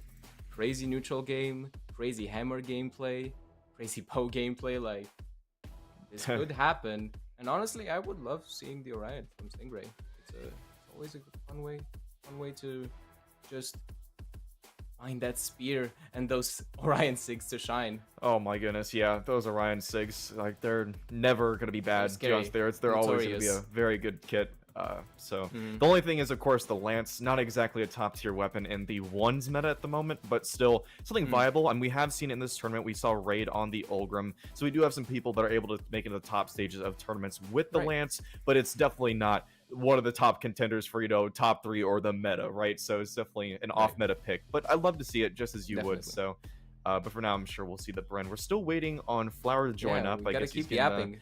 hands warmed. Yeah, no, he's putting in the morning routine, give himself a dunk in the ice water, you know. Spread a banana peel on your face, you know, whatever else you need to get ready for this, because this is going to be an intense set. You know, you need everything. Anything you can get, right? Oh man, I've seen the memes. I've seen even like King Zuva. Did you? I didn't even see that. In the morning routine. Oh, goodness, you don't want to see it. Oh my goodness, yeah. I saw everyone making them. I saw Mr. Beast do that one too. And unfortunately, I think he killed the joke. I mean, of course. Yeah, I mean, they always gotta, hop on it, right? Maybe I gotta release my own. No, can't do that. I can't milk a dry cow like that. It's not my style. It's just, it's just. But still, we'll but see. Man, okay, we're still waiting. It seems. Flower might be, I don't know, scared. Maybe. I don't think so. Snack or something. Could be. Yeah, I don't think so either. No, I think Flower is a very confident player. We saw his set to get into the top 8 was against a player some of you might not be familiar with, myself included, and that was Shiki. Now, Shiki, not Siki, Shiki. Now, he is definitely not a very top PR player. I think it was like 88 or something like that. So definitely not a top tournament player or anything, but really gave Flower a run for his money, going 3-2, almost taking him out. It was really crazy to see. The Hammer Ditto, they went Taros first, and then went over to Cassidy, almost bring it back with that. So with that, you know, there's definitely some players that can take some games off of Flower and push him to the brink. And Stingray is definitely one of those players. But we finally have Flower in the game. Here we go. Yeah, we're getting to the bans. Of course, we have Stingray over on that Evior crossover, or Bryn. And then we have Yumiko, tried and true, always on that character. As you can see, level 100. I don't know if you can see it actually, but he has level 100. So very much a, you know, played that legend a very long time. So we'll see. Maybe Demon Island. And yes, indeed, I guessed it right. Demon Island for the first game. Yep. It's looking crazy. I mean, again, Stingray looking very fresh on this Bryn pick, on this Ivor pick. Yeah, very exciting. Here we go. Absolutely. Again, to game number 1. Here we go. Like I said, over to Demon Island. Very popular pick as always. Stingray's over on the axe, and we have Flower now on the bow. So both players armed and kind of dancing around each other. You know, this is kind of what you expect to see in the beginning of these sets. They're kind of feeling each other out, especially with this off pick from, or not off pick, I should say, but the new pick from Stingray. You know, this axe is definitely something he's got to figure out. And right now, he's kind of receiving the worst half of it. He's getting hit with these sidelight nairs, building up that damage very, very quickly. Yeah, now already on the spear, and I mean, again, that spear is so scary neutral-wise. Those pokes, what I've seen, Marckiemoo got called out, and those D6 tripped, and that weapon throw, that was already an insane start for Stingray. Definitely letting a statement out here. Yeah, and as you can see, he actually went over to the axe, so he's preferring it in this matchup. There's something here he's very confident about. Of course, being a spear main, you would expect for him to swap over to that instead, but definitely, it seems like he's got something on lock, and he's got a lot of damage. He's had just about an entire stock lead now with this damage onto Flower. Flower's been struggling to find some stuff, but as I say that, gets the stop Sayer, tries to go for a big Hail Mary with that ground pound, but doesn't work out. Still back on the stage and get the stomp Sayer sitting over to the side, and yeah, he's just gonna be looking for that KO. Oh, I think he was trying to get a Sayer there, but maybe a little bit too far to confirm that.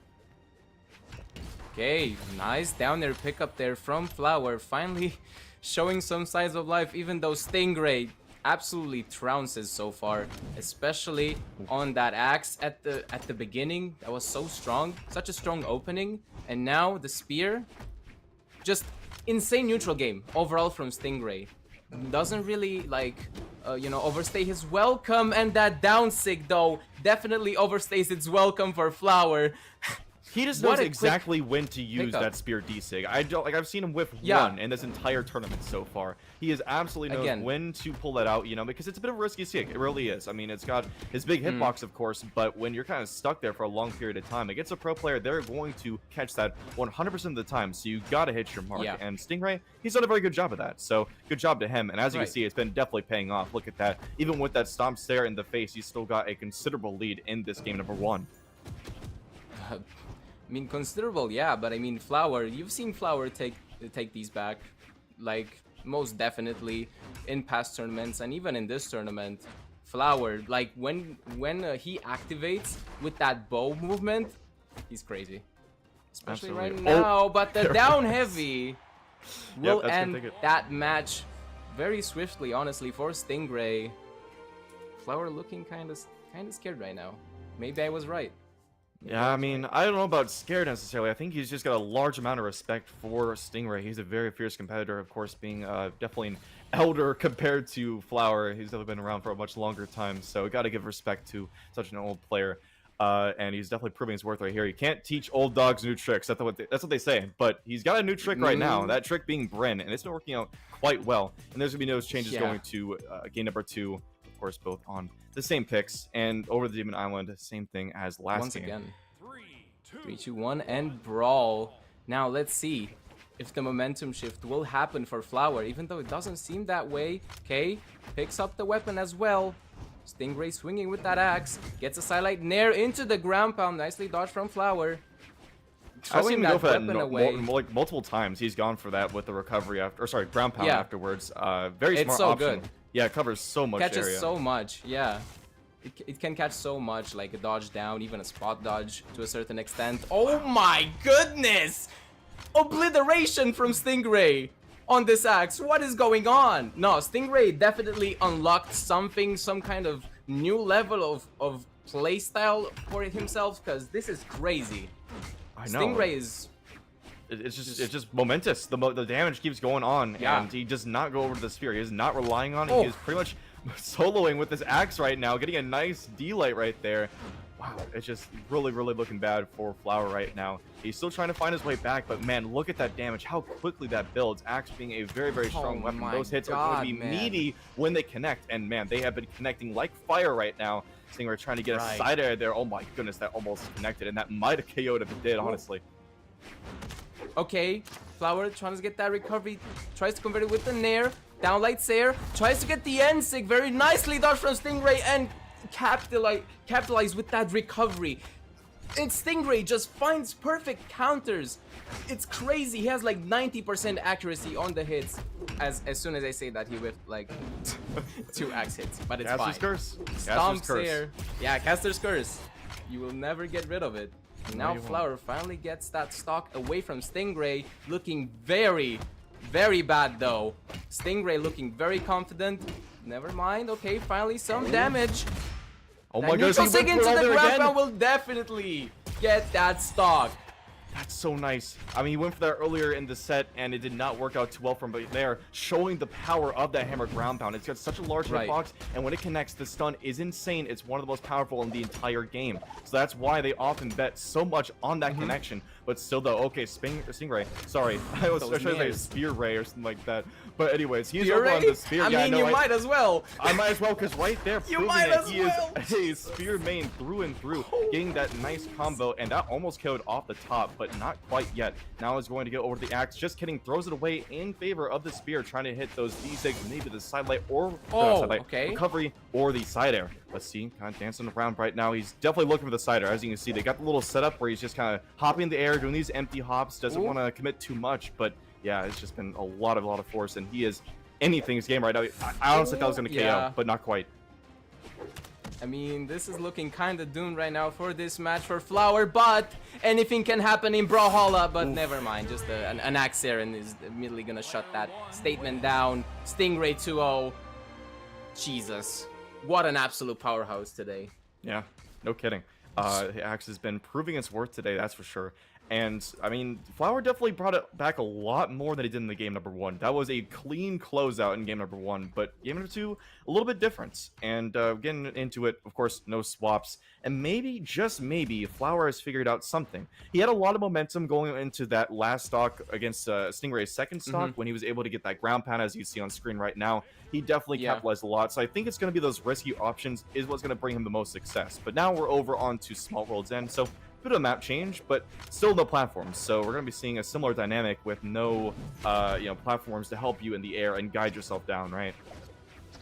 Yeah, and I mean, what a crazy opening. Stingray with the on-stage spear ground pound. Shoutouts to gold players. You know, that's their like special tool right there. Very nice there as well. But Flower looks like tries to adapt, and he does to a certain extent. Nice sidelights coming out. Tries to convert with that D-light, misses it though barely. Nice. Stingray gets nared all the way to the top on the small world's end. And now Flower finally gets a lead in this set. Yeah, this is going to be the first one, if I'm not mistaken. But let's see if we can keep it going. And oh my goodness, that is a quick closeout right there. The best anti-air in the game, Spear D-Light. Ladies and gentlemen, that move is so oppressive at times, and proving it right there. And Stingray is starting to get some momentum back onto this Spear. It's been mostly Axe this set, but right now, he is proving that he is indeed a Spear main. I mean, who doesn't know Stingray as a spear main? Let's be Oh honest. my goodness. Even about the Orion, that spear is so immaculate. Again, crazy accuracy on these jump reads, on these dodge reads. Stingray is looking just almost immaculate, almost perfect. It's Almost crazy. good. That's right. There is no such thing as perfect play unless you are deck spotting. Even that is not perfect, but still. Even then, yeah. Yeah, right. But okay, ooh, nice recovery. Stingray able to take that off the top, and that is going to be Flower falling potentially to the tournament stock. Or, sorry, that's not tournament stock, but winner's bracket, mind you. So definitely not too critical, but still, you want to stay in that winner's side. It's a lot harder to win the tournament when you're on that loser's side. So he's going to be fighting with all his might. Can he do it? I mean, Flower is definitely putting in an effort here, trying to close this second stock away from Stingray, but Stingray just not allowing him, getting that perfect spacing as well, maybe almost perfect. It does look perfect to me because Flower cannot connect any sort of hits. Finally gets that very nice conversion with the weapon throw combo. That was stylish. It's a down air. Yeah, that was really nice.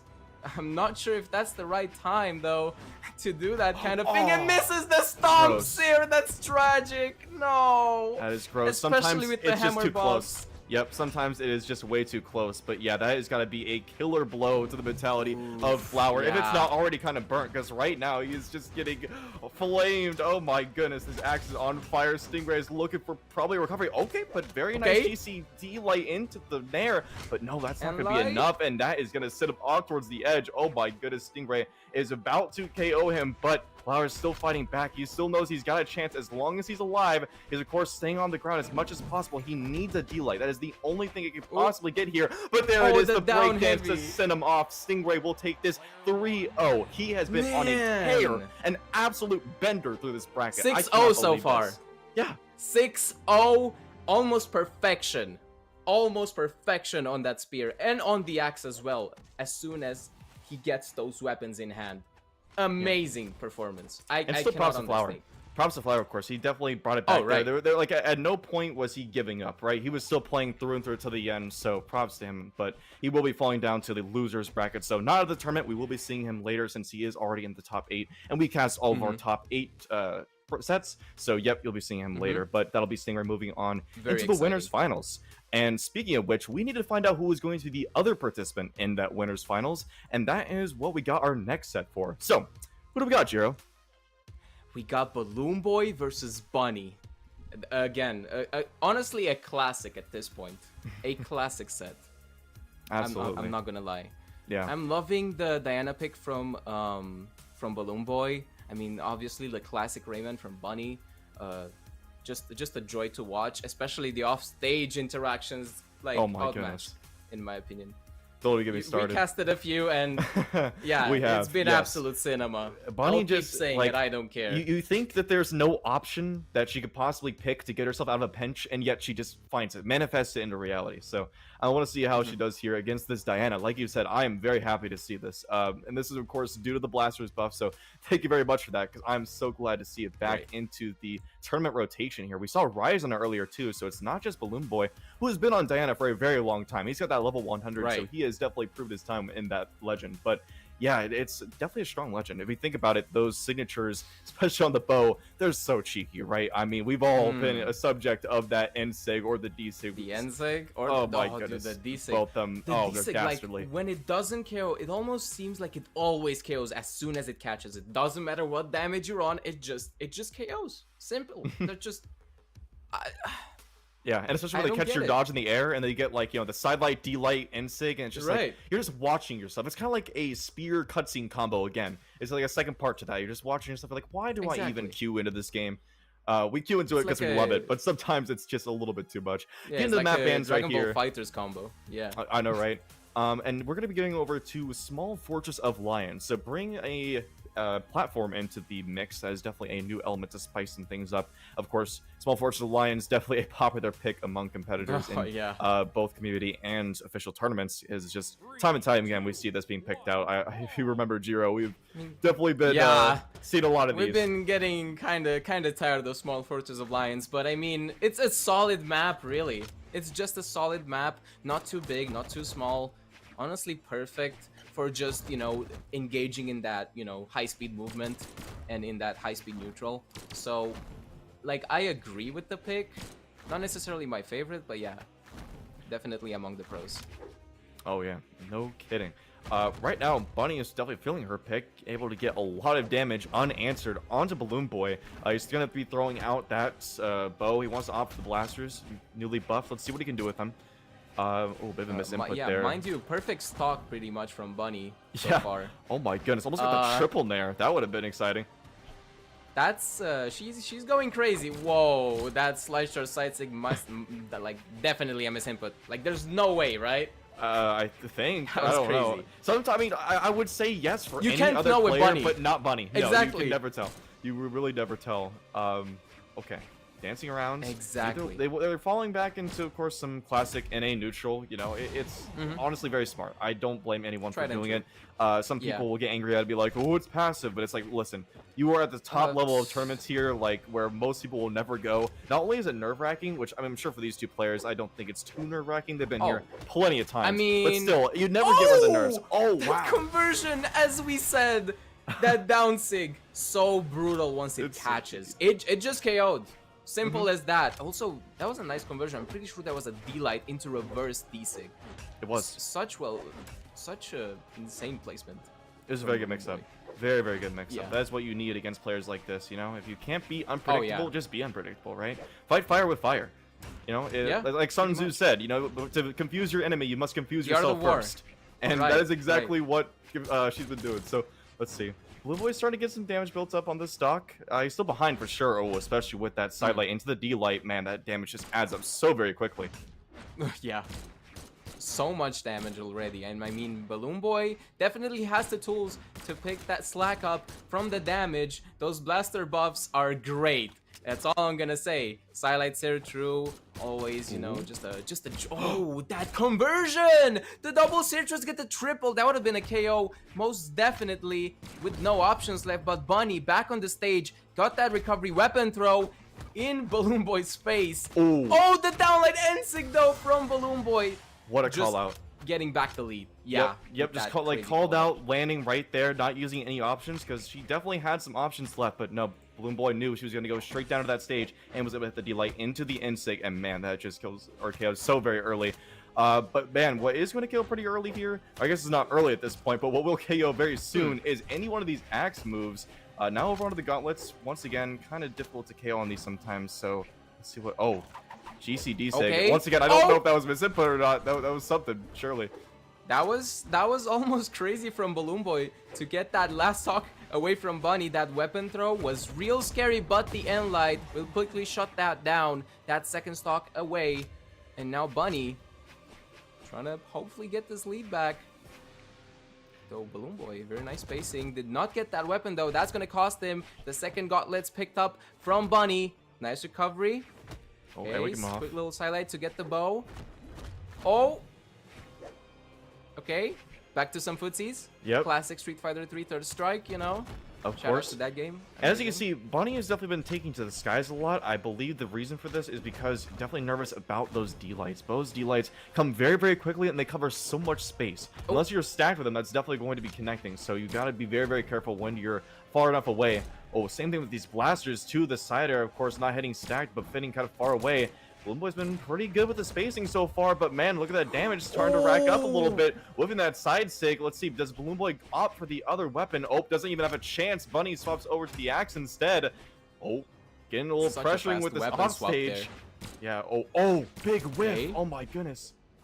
Yikes.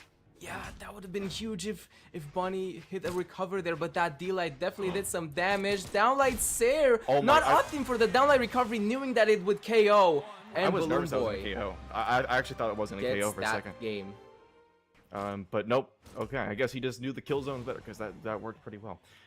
Very well done, and that is going to be BalloonBoy taking this first game in this set. So, Yeah. as you can see, they're very evenly matched there. I mean, they were very, very close I mean- to, it could go either way in the last parts of that game. So, we'll see if that trend continues getting to game number 2. And the trend of picking Small Fortress Alliance, that one's not going away either, because that is what we have for us. Same map, same characters. Let's see. Yeah, just a classic set here in Valhalla. You know, we love to see it. Just the two veterans going at it relentlessly, by the way, especially BalloonBoy on the bow and the blasters as well. Those buffs definitely gave some confidence back to BalloonBoy to pick the Diana up, and I'm very excited personally. I love some good Diana gameplay. So yeah, very exciting, but Bunny, that Looking axe is exciting no herself. joke. Yeah, I know. She is definitely looking explosive here. Being able to get 4 hits unanswered. And that's the thing about this weapon, right? Like, these unanswered hits, they add up so very quickly. And, oh my goodness, look at that damage. That's like, what, 7 or 8 hits? And that is already into KO percentage. Let's see. Oh, very Oh, nice and D6 the hopping up there. Bam! Slamming right down. And that is going to be a very quick stock for Bunny. Yeah, and so, nearly a perfect stock, by the way. Yeah. Again, like, it's crazy. Bunny just has these crazy leads at the start, but somehow BalloonBoy does manage to close the gap. Sair, very risky Sair option there coming in from Bunny. Oh, The man. neutral sig did not KO though. Wait, the neutral sig tag coming in from Bunny. Gravity cancelled. That was crazy. BalloonBoy couldn't even punish it. The GC side sig. Okay, this set is already going out the atmosphere already. What is going on? All of a sudden, they're popping off. yeah, Jesus. It feels like we're not in an atmosphere because it is taking our breath away. This gameplay has been immaculate. Okay, nice weapon throw too. Able to get back on though. Bunny is still hanging on to this stock. BalloonBoy needs to take this away immediately, and that Nair is not going to do it. That low KO force of the bow, but yeah, the recovery is going to do it instead. What does he opt for? Does he opt for that bow, or does he want to go on the blasters? Okay, opting for the bow, has it primed up as well for the next one. Let's see what he can do. He wants to stay away from the gauntlets, of course, now that Bunny is on over to them, so it's definitely a good choice to have kind of that more ranged weapon, though blasters is much the same. Oh. Yeah, I'm not gonna lie, that first game just felt like a warm-up game compared to this. Like, they're just going at it now, which is great to see. It clearly shows, like, okay, let's see. Do you have this in your arsenal right now, like, in this moment? And BalloonBoy was like, yes. Same with Bunny, yes. And now they're just going at it with their weapons. Oh, the downlight once again into the reverse downsig did not work this time. See, this is exactly what I mean. Quickly adapting to those Oh my classic goodness. Did you classic see how, options. did you see how, like, close to him that hit? That was ridiculous. I did not think that Bo Dilo would pick that up, but man, that proved pretty, like, almost fatal. It didn't, though. Yeah. That side air, oh my goodness. It's just so very scary against offstage. Oh, nice side air nice as well. side there. He's looking for some Yeah, sort of nice side another there. option. There it is, the Ooh. GC breakdance, able to close that, and now that is a pretty good lead, I would say, for BalloonBoy, because both these weapons that Bunny have, they kind of struggle to KO. So I don't know, it might take a while for her to do so. Let's see what she can do. Got the dare for probably a recovery, but wasn't able to that time. I mean, I'm just gonna call it a lead personally. I mean, D-Light recovery, just you can do pretty much anything to KO, but never mind. Maybe yep. you were right. That N-Light did not KO, which was very surprising. Bunny definitely struggling, as you said, to find the second stock away from BalloonBoy. Starlight Sair.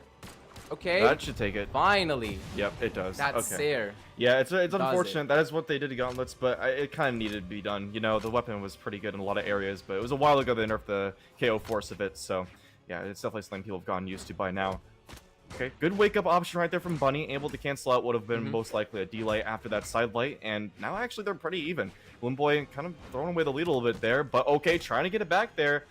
Looked for a Nair, but wasn't able to get it, and Bunny's answering back too, so they're still relatively even. Now over onto the better weapon for KOing, but oh my goodness, the weapon they'll call out. Oh, sweating with that exhausted recovery and getting the delay to recovery. Oh, just barely doesn't KO, and now the side air. Oh no, he went up really low on that one. That is so risky, BalloonBoy, but he gets back. Oh, No, but the there it is, ground pound. Bunny, very nicely done, and that is going to be taking game number 2, 1-1. Oh my goodness, yeah, you're right. It was kind of like a one-move game there because they were just going at it at game number 2. Yeah. And as I said, they are so very evenly Man. matched. I mean, both games have been very, very close. So this is anyone's game. Even in game number 3, I think this could easily go to game number 5. Right. Right. It definitely looks like a game 5 situation unless BalloonBoy or Bunny just go absolutely crazy and take like a huge lead. I don't see any other scenario than that though. Like they're, as you said, so evenly matched. They know their weapons so well and how to counter each other. Yeah, it's definitely gonna be a rough one. So it'll be definitely a tough fight for whoever comes out on top in this, but we're gonna see right here game number 3 who will have the momentum going to the game number 4.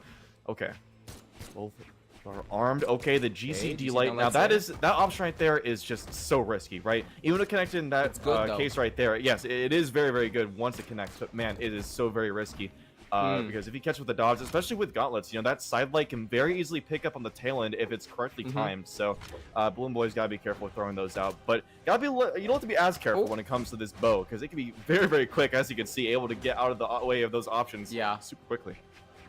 Exactly. And I mean, again, evenly matched, absolutely evenly matched on the damage. I'm pretty sure this is equal damage right here. Pretty much, yeah. Absolutely equal. And now footsies, okay. Bunny finally got the gauntlets. Tries to get the GC silent. Nicely punished by that nair from BalloonBoy. Nice and light. Edgeguard situation. No. BalloonBoy. That cheeky down there. I mean, it's a very good tool on the bow. Did not manage to get it though. Nice recovery. Okay. Again, once again, footsies. Yeah, things have slowed down considerably in this game number 3, I gotta say. Like, it is much slower. Game number 2, they were just throwing out all these Hail Mary options off stage, but they're definitely taking their time now. They want to get this lead going into the game number 4, so both of them are definitely taking their time, getting the correct openings, not going for anything too risky. I say that, but there's that D-Light, and man, as I said, if you're going against someone who's good enough, they're going to get that punish 100% of the time, but there it is. That's the reward. That is what you want with that D-Light on the blasters. Getting the side air, confirming that KO, and now BalloonBoy's got a... Oh yeah, that too. Oh, but nice breakdance. Bunny bringing that right back into her favor because she's going to have the weapon starve too. Yep, opting for the gauntlets as we come to expect at this point. She's definitely been more on the gauntlets more than the axe, I would say, but still, either one would do her well, I would say. I mean, look, those down airs are so clean coming in from BalloonBoy right there. Caught those landings perfectly. But now Bunny tries to get that small string going, even though, again, they're so evenly matched. Strings are probably not an option right now. Downlight Stare is probably the best you can do on blasters on Bunny. Same thing with like a sidelight nair on Bunny. So yeah, can be the same thing. Whoa! Oh, crucial drop right there. Massive misinput. Yeah, that was kind of funny looking, I'm not gonna lie. The sidelight into recovery though. Right back with some tech though. Showing that blaster prowess once again. Oh, down air into GC sidelight. That was clean. Maybe he hoped for a recovery. I'm not sure, but very nicely done right there. The grounded down air. Yeah, I know, right? Yeah. That extra hitbox you get with it being grounded is definitely a help to the blaster players there, proving itself right there. And this is definitely a bigger lead for BalloonBoy. He's starting to take things away a little bit here, but Bunny does not want that to happen. Starting to get some damage of her own, but it's gonna be tough. Okay, get some nairs. That's what you want with the axe, right? You want to get those nairs, want to get those dares. They're gonna build up the damage very, very quickly. And of course, you don't have too consistent KO options, but you do have a lot of force on those. And that's why we're gonna go over instead into the gauntlets. I think she might be... Oh, no, throws them out. I'm wrong. She just doesn't care. I mean, it doesn't matter to her what weapon she has. Just like, as long as it's something. Even if it's my bare fists, I will use them. And she will destroy with them. But, I don't know, right now. Most definitely. Even on unarmed, but especially on the gauntlets. And especially off stage. Even though BalloonBoy seems to, like, not really go off stage much. As I say that, gets... you see BalloonBoy turn the other way? He was just like, I only want to watch myself get KO'd here by this one. I know what's happening. Just, I resign my fate. You know? It's like that dog closing its eyes, that gif. Like, or just like no. But yeah, that's what it was right there. Exactly. But still, though, I wouldn't be too upset over him because he's got a pretty good lead here onto Bunny. Oh, yeah, most definitely. But, again, axe... That lead probably means nothing to Bunny unless BalloonBoy keeps going with this honestly immaculate spacing on this bow. Downlight Stare, very nicely placed as well. Dancing around Bunny. Probably trying to get more hits. Gets the blaster silent into the recovery. Not enough to KO though. Okay. Yep. Oh, went for it all right there. Yep, that was a Hail Mary, but not able to connect. But it's understandable. You know, that's what you need to go for in that situation. But yep, that's going to be BalloonBoy taking this 2-1 now. So not over yet, but still, it's starting to look like it's going more and more in the favor of BalloonBoy. Now, of course, Bunny did win that second game, but still, it was definitely a lot more in the favor of BalloonBoy in this third game than game number 1 or number 2. So let's see if that momentum continues. I'm curious to see it. Of course, nothing's changed. We're going right back to it. The same old, same old. Right. I mean, again, more Brawlhalla prowess right here, coming in from these two titans in the Brawlhalla esports scene right now. Again, neck and neck. 2-1 for BalloonBoy, but honestly, I can see Bunny turning this around unless BalloonBoy keeps that momentum coming. Okay, down light Nair. Tries to get the end light, but what a nice catch with that GC downlight. As I said, it's so good, especially when your opponent is a lot more grounded, right? And Bunny can be often grounded, tries to get those, you know, end lights to get him off the stage. These side airs are working really well. I mean, like you said, BalloonBoy spacing, this is what's been doing him the best, because look at that right there. Just knowing when to release that side air, it is so very nice. It's almost instant, to be honest with you. There's very little time to react to it. And yeah, as you can see, closing out that stock very quickly, BalloonBoy has probably the best lead so far in this entire set. Yeah, agreed. That was an explosive read right there coming in from BalloonBoy, and it seems that the momentum carried. He found the download on Bunny so far. The GC silent was crazy. Oh my goodness, the silent into the side sig. Okay, BalloonBoy locked in on this bow gameplay. Okay. He's just keeping himself at a blaster's distance. He knows exactly where to be at the right time to get away from these gauntlets. Sorry. Okay, but that right there. Able to get in there, but not much after that. And yet the recovery, look at that. That is a huge lead for BalloonBoy. And oh man, I honestly I don't know. Bunny is gonna have a very hard time bringing this one back, especially with the double side air weapon throw. Now BalloonBoy over to the blasters instead. Yeah, it's just looking worse and worse for Bunny by the second. Okay, especially with that one. Oh my goodness. That was an optimal, that was an optimal blasters combo right there. Okay, tries to get the down there, the second down there. Oh, I really thought he was gonna go for the third down there. That was crazy. The down lane into the GC sidelight on and on for a 3-stock. BalloonBoy 3-1. Oh my goodness, absolute destruction there. A 3-stock. I didn't even notice it was a 3-stock until I heard that destruction. Oh my goodness. Yeah. That's a clip right there. Indeed it was. I mean, he was just going down there. He was trying to make the highlight reel right there. Oh my goodness, BalloonBoy. Yeah. Trust me, bro. Your gameplay's already good enough, but no, he needed to go beyond. Look at that. Dare. Then he got the weapon throw into a unarmed dare, and then he just started to go crazy with it. Look at that. And oh my the goodness. GC sidelight after just a flex. Yep. That was just a flex to further push Bunny down. And look at that. He even was able to cancel momentum. Look at that. He it was literally the exact same time. This 3-stock, dude. Ego. It's ego. There's nothing but ego when it comes to the top players. Yes, absolutely. That's aura farming. Aura farming indeed. And that is going to be the decider of who is going to be in our winners finals. That's be Stingray and Bunny. But before we get to that, we do have some more top 8 to get into. But if I'm not mistaken, I believe, are we going to break here or no? I'm actually not aware of whether we are or not. Pretty sure we are. And that's usually what that's what we usually do. Yeah, that's the schedule. So yeah, stay tuned, stay locked in. We're coming in soon.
And we are back. Welcome back to Moose Wars Mystic Era 1v1s. This is the NA tournament of a lifetime right here. We've been seeing a lot of fantastic sets. I am tripped up, joined here by my co-caster, Jiro to Death. And we have got, honestly, I just really want to get into this right here. We have Marckiemoo versus Urks. The reason I want to talk about it is because we have the PR #1 player in North America in losers bracket top 8, right?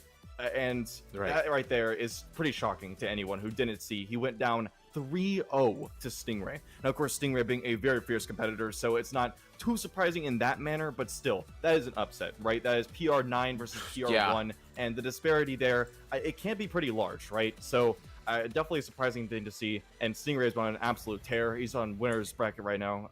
He's in winner's finals, so we'll be seeing him soon. But in the meantime, we got to see if Marckiemoo can keep this up. And like I said, his opponent is Urks. Now, a player some people might not be too familiar with. He's an Ulgrim player, that much I know. And a very solid one at that. So I want to see what he can do. But of course, though, predictions-wise, I think we all know who has got the upper hand here. And that is, of course, going to be Marckiemoo, the PR #1. Even though he fell early in this tournament to losers bracket, he's still got that fire in him. He's still got that dog in him. And speaking of which, he's, of course, queuing in the Mordex. Now, usually people would say that's obvious, right? But in this case, it's not. Because in game #3 of that set against Stingray, he pulled up the cross, which was very surprising to see. I love to see that. I'm sure, Jiro, you feel the same. Yeah, I mean, I'm sort of surprised because, again, it's Blasters meta time. I'm sorry, but it is.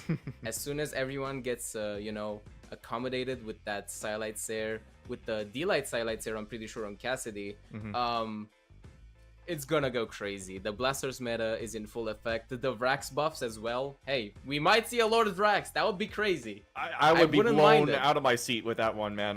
Yeah, that'd be something different. But yeah, it's definitely been Blasters making a comeback, you know? I mean, for the longest time. I mean, that was like, what, 2 years? It's got to be at least 2 years right there, maybe a little bit less, but still a significant portion of time where Blasters were basically unviable. Now, I say basically because there is no such thing as an unviable weapon in this game. It's a very well-balanced game to the point where you can win with anything. Exactly. That being said, it's going to be much harder on pre-buff Blasters, but now that they're buffed, it's definitely been making a bit of a comeback. So that's why I've been seeing so much of it, and yeah, and Scythe as well. The only top weapon that was not touched, save for maybe Spear, but I don't know if I'd call that a top weapon necessarily. Honestly, it is a top weapon. No, it's a really solid weapon. Don't get me wrong, it's very good. Especially in 2s, come on. Oh no, 2 is a different animal. This is 1s we're talking about here, but even in still, even 2, even Stingray showed us. Oh yeah, Stingray showed us. No lie. 6-0 so far. An absolute monster. Okay, but of course the axe has actually been doing a surprising amount of work, because you'd expect, you know, of course with this new pick of the Bryn on Stingray's part, you'd expect me going over to the spear more often, but he's actually been doing a lot of axe, so it's nice to see people picking things, or like picking up the weapon that they aren't too known for, right? It's good to see some different game plan there. Exactly. You would expect like a Seikos type of situation where you just don't use hammer at all, and you just go for the greatsword, but no, Stingray has that axe locked in. Yeah. He does, but we'll be seeing him soon, so we'll save him for later. Yeah, instead we got Marckiemoo and Urks, and right now, we got Urks locking in that Ulgrim. As I said, he's an Ulgrim player, and a level 101 at that. Marckiemoo, on the other hand, his level 62 Mordex, that never fails to make me laugh, just to see him not on level 100, because you'd expect a player who's so, like, attached to that character, you know, just as much as Sandstorm. Of course, Sandstorm being a very iconic Mordex, but, I mean, Marckiemoo is the new Sandstorm. Marckiemuu's getting there. Right? Yeah, no, he really is. Well, he's PR #1, so he's there as far as the skill goes. Pretty much. But when it comes to recognizability, I still think Sandstorm has that edge. But enough Sandstorm glaze. He's not even here, so we don't even get it to him. Again, #1, we have Marckiemoo versus Urks over to Demon Islands, and here we go. Yeah, I mean, very exciting. I want to see Marckiemuu's site go to work, and it seems like it is right now. Marckiemuu's probably sort of pissed after that Stingray 3-0, and I don't blame him. Going to loser side in that manner is kind of stings. Like, just kind of stings, especially when you're PR1, as you said. Oh, yeah, but now Marckiemoo showing exactly why he is PR1. Explosive start coming in from Marckiemoo, both on gauntlets and on side. Now back on the side. Yep, and with nearly this perfect default stock. Vortex strip. I know, right? Yeah, and I love that scythe right there. The I forget the exact name of it because it's been so long that I like used it. This used to be my scythe. Oh my god! What? 45 seconds in, no. 2 stocks gone. Hello. Okay, so Yeah. Marckiemoo just wants to make this the quickest set of all time. He's going for the world record pace right now. Speedrun.com, where Pretty you much. at? Oh my goodness. Okay. Erks trying to Okay. fight back, gets a nice little thing there. Oh, And he very does! Nice. Good. Yeah, very nice. That was with that sick. side air. Yeah. That was sick, okay, but now Erks is definitely on the back pedal here. Marckiemoo, insane start, but I mean, what else can you expect from Marckiemoo? Let's be real. Again, I was Disgusting. very blown away by the 3-0 from like Stingray because I know what kind of player Marckiemoo is. But Erks now definitely building up some damage, perhaps a comeback, even though it doesn't look that likely. Nice gauntlets, tries to get the nair, gets the double nair read with the weapon throw, and another weapon throw. Oh my goodness. It that was just just a barely. flex. Yeah, I know, just barely He did didn't not even touch need there. the ground pound. Yeah. What? Okay. Was quick- this a such a minute quick game. game? I know that That game was a 1-0, by the way. Yeah. I mean, I just can't believe that game's over. I- I mean, I feel like I was just here at this loading screen, and here we are again. Okay. So, as we This can is see... not biased. No, it really... I'm I mean, just it- saying it's just, what I'm seeing, it's man. just That was slightly crazy. Favored. It just slightly favored in Marckiemuu's favor, you know? Take a look at the PR. I mean, I it's like just slightly sight, favored. but again, I don't like know. sight, so yeah, I might be just a tiny bit biased, but that was a crazy performance from Marckiemoo. And I mean, again, what else to expect from PR number 1 in NA? Mm-hmm. No kidding. But getting to Now number it's a 2, Small and Fortress of Lions. yeah, like you said, they've swapped over to Small Fortress of the Lions, so gonna be having that platform. That's the biggest difference. The walls are a bit larger too, and then of course the map, you know, tapers out towards, or does not taper out towards the end, mind you, and has kind of like the separation of the two sides of the stage. So you Right. can't go underneath. Not like that's something you're doing every single game, but still, might come in handy in some niche situations. We'll see how that develops. Again, a game or two. They're kind of even right now, actually. Orc's starting to build a little bit of damage. Nice with the sideline to the nair, plus the end light. That is a Yeah. lot of damage built up very quickly. That is definitely the one good thing about the axe. But Uh-oh. oh yeah, oh my goodness, that's just so Yup. cheeky, and he Yup, didn't need that's that. it. That's it. Marckiemoo. No, this no, is not- don't do it! This is Don't an do it to experimental. him! This Don't is... do it to him! Wait. Oh, Karma? wait! No. Okay, okay. Yeah, I was about to say, I like you Man. don't want to be doing all that, Marckiemoo. Listen, buddy. I mean, this is we know that you're upset because you're in losers. All right, we Oh upset. my But still, goodness. we did not need to put this man out of his misery like that. That was He is angry. I was honestly, I torturous. feel the anger. I feel the anger in those nairs. I legit feel it. I know as a side player, I know when you want to do like a crazy comeback, especially when you keep getting trounced in rank, at least in my case, Marckiemoo, you know, getting 3-0 by Stingray. So now he's just wants to go absolutely ham on this Mordex pick, and again, it shows. I know. Nice there though, coming in from Eric's, not too far behind, mind you. I gotta give him props for that. Also very nice Ogre Drip. I'm sorry, I just gotta say something. This is very unique. I Anything haven't that's seen not this Macho sort of- Man, I approve as far as Exactly. the Olgrim trip goes. But Respect, okay, but man. very nice recovery right there, man. He went out far for that one, deep in left field, but able to get it. And yeah, that's still a very solid lead for him. Erks is gonna have some trouble fighting back. He is a lance. I would say that's probably his preferred weapon. He's been doing a lot of Right. work on that so far. So let's see what he can do. It does have a bit of a favorable matchup against that Scythe, but still though, I mean, there's not much you could do Oh, against man. Marckiemoo Scythe. Like I said, he's just aura farming. Like he just knows that he's the better player, so he can just do But whatever he Erks- wants. He's just like, prepare Again. for my arrival, worm, and just gets him every single time. Jesus. But okay, he's actually about a... No, I thought he was actually not round of options, but there, I think there's a bit of misinput right there, going for that no jump dare. And yeah, it's kind of a lost cause for this one, I think. Okay. But still, he's definitely No, putting in the work. honestly. I mean, it's never No, done. no, It's never I'm sorry. done. I gotta stop you with the Marckiemoo glaze. I gotta stop you right there, because Erks is doing good. All things considered, we gotta keep this in mind. This is PR number 1, okay? So this is a crazy performance from Erks, but I mean, what else can you say, man? A 2-0 from Marckiemoo already. Just the speed. Do you see this? Are you seeing What? my screen? Oh my God! It's happening! It's the happening! Lord of Rax, guys. It The Lord happens. of Rax, It's the happened. Princess Bubblegum! It's here to grace our screens! Yes! In top 8! I know. In top 8, chat! Go crazy! Please Go get crazy. a game. This Please is get a crazy. game. Like you don't have to win the set. Just get one game and we'll all be so happy. Oh my goodness. Okay. Getting game number 3. Back over to Small Fortress of the Lions, and yeah, as you can see, that Princess Bubblegum. Let's see if they can make the difference. Oh, Oh, man, no. we gotta see at least a hit. Come on. Please, don't Oh do it. no. Okay. Emily back on stage. But no. Oh not man, for and long. back He's just off like- stage. he's Oh clip no, farming. don't. Marckiemoo's clip This looks like a Pavelski video. Stop. No. Okay, no, Okay. Erk's fighting back. Nice okay. little hits coming in. Yeah. Very nice GC side light there. Yep. Okay, he's doing very nice with these blasters right now. I think he's doing a lot of the work here, but ooh. Yeah, that call out with the GC side heavy is, or sorry, not GC. I don't know why. There's a slide charge Jesus. GCs. But anyways, yeah. So Marckiemoo definitely has some lead, but it's not huge. Okay, wait. Yeah. Oh, Oh, my nice god, down are we air. gonna see a Brax win? That was very nice edge guard coming in from Erks. Definitely showing that he is a strong player himself. Just Marckiemoo being a bit too crazy right now in this set. But Erks, once again, equalizing those stocks very nicely. Now back with the blasters, gets an end light. Oh, and no that's follow-up. it. Interesting. Yeah, that's what I'm saying, right? He had the dodge, so he should have gone for something, especially on that Vrax with all that dexterity. You know, that's what you need it for, right? That's the whole reason you're picking Lord Vrax, besides maybe the signatures.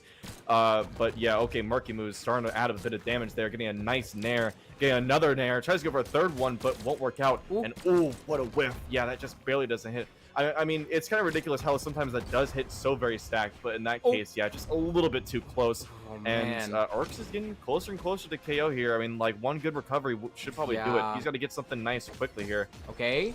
Oh, tries to get that nice dash, chase dodge in, Ensig there. Honestly, a very good option on Vrax, even though obviously not as popular as any other Sigs in the game. I'm not gonna lie. Oh, But yeah.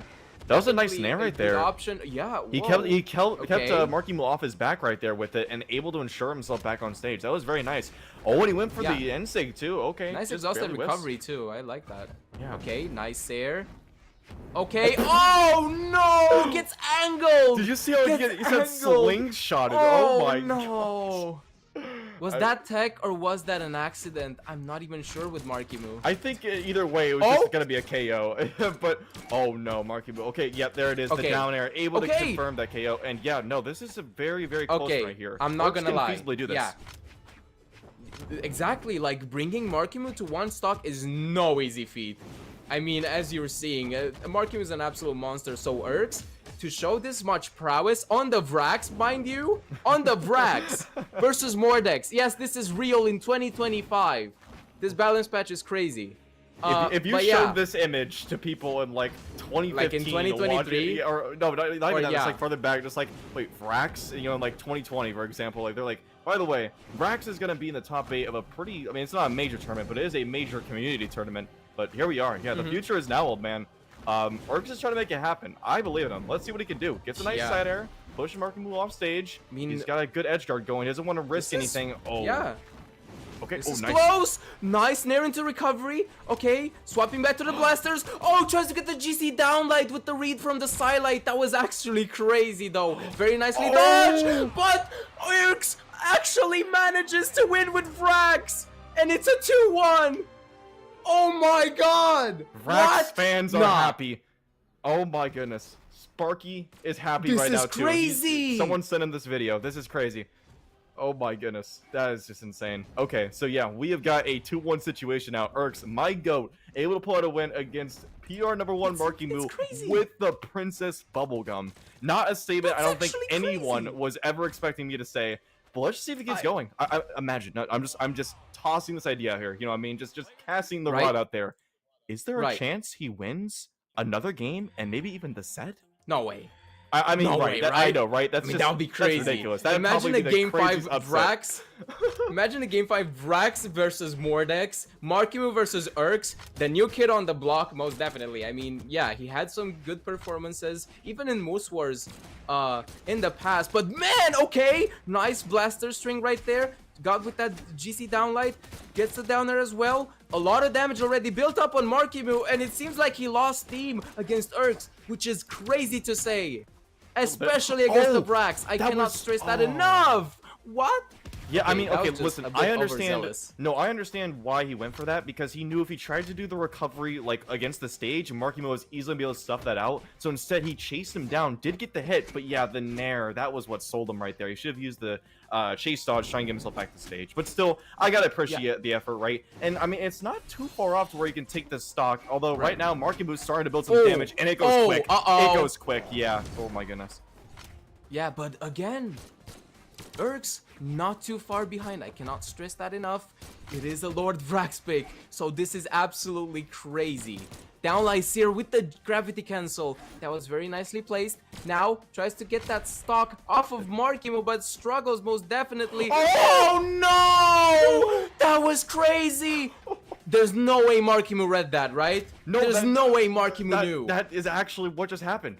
I cannot believe that. Marckiemoo saw what was about to happen. He saw the writing on the wall, and he's just like, let me just get an eraser real quick. Erase that from history, and got himself a ground pound KO. So very nice. Oh my goodness. This is why he is PNR number 1.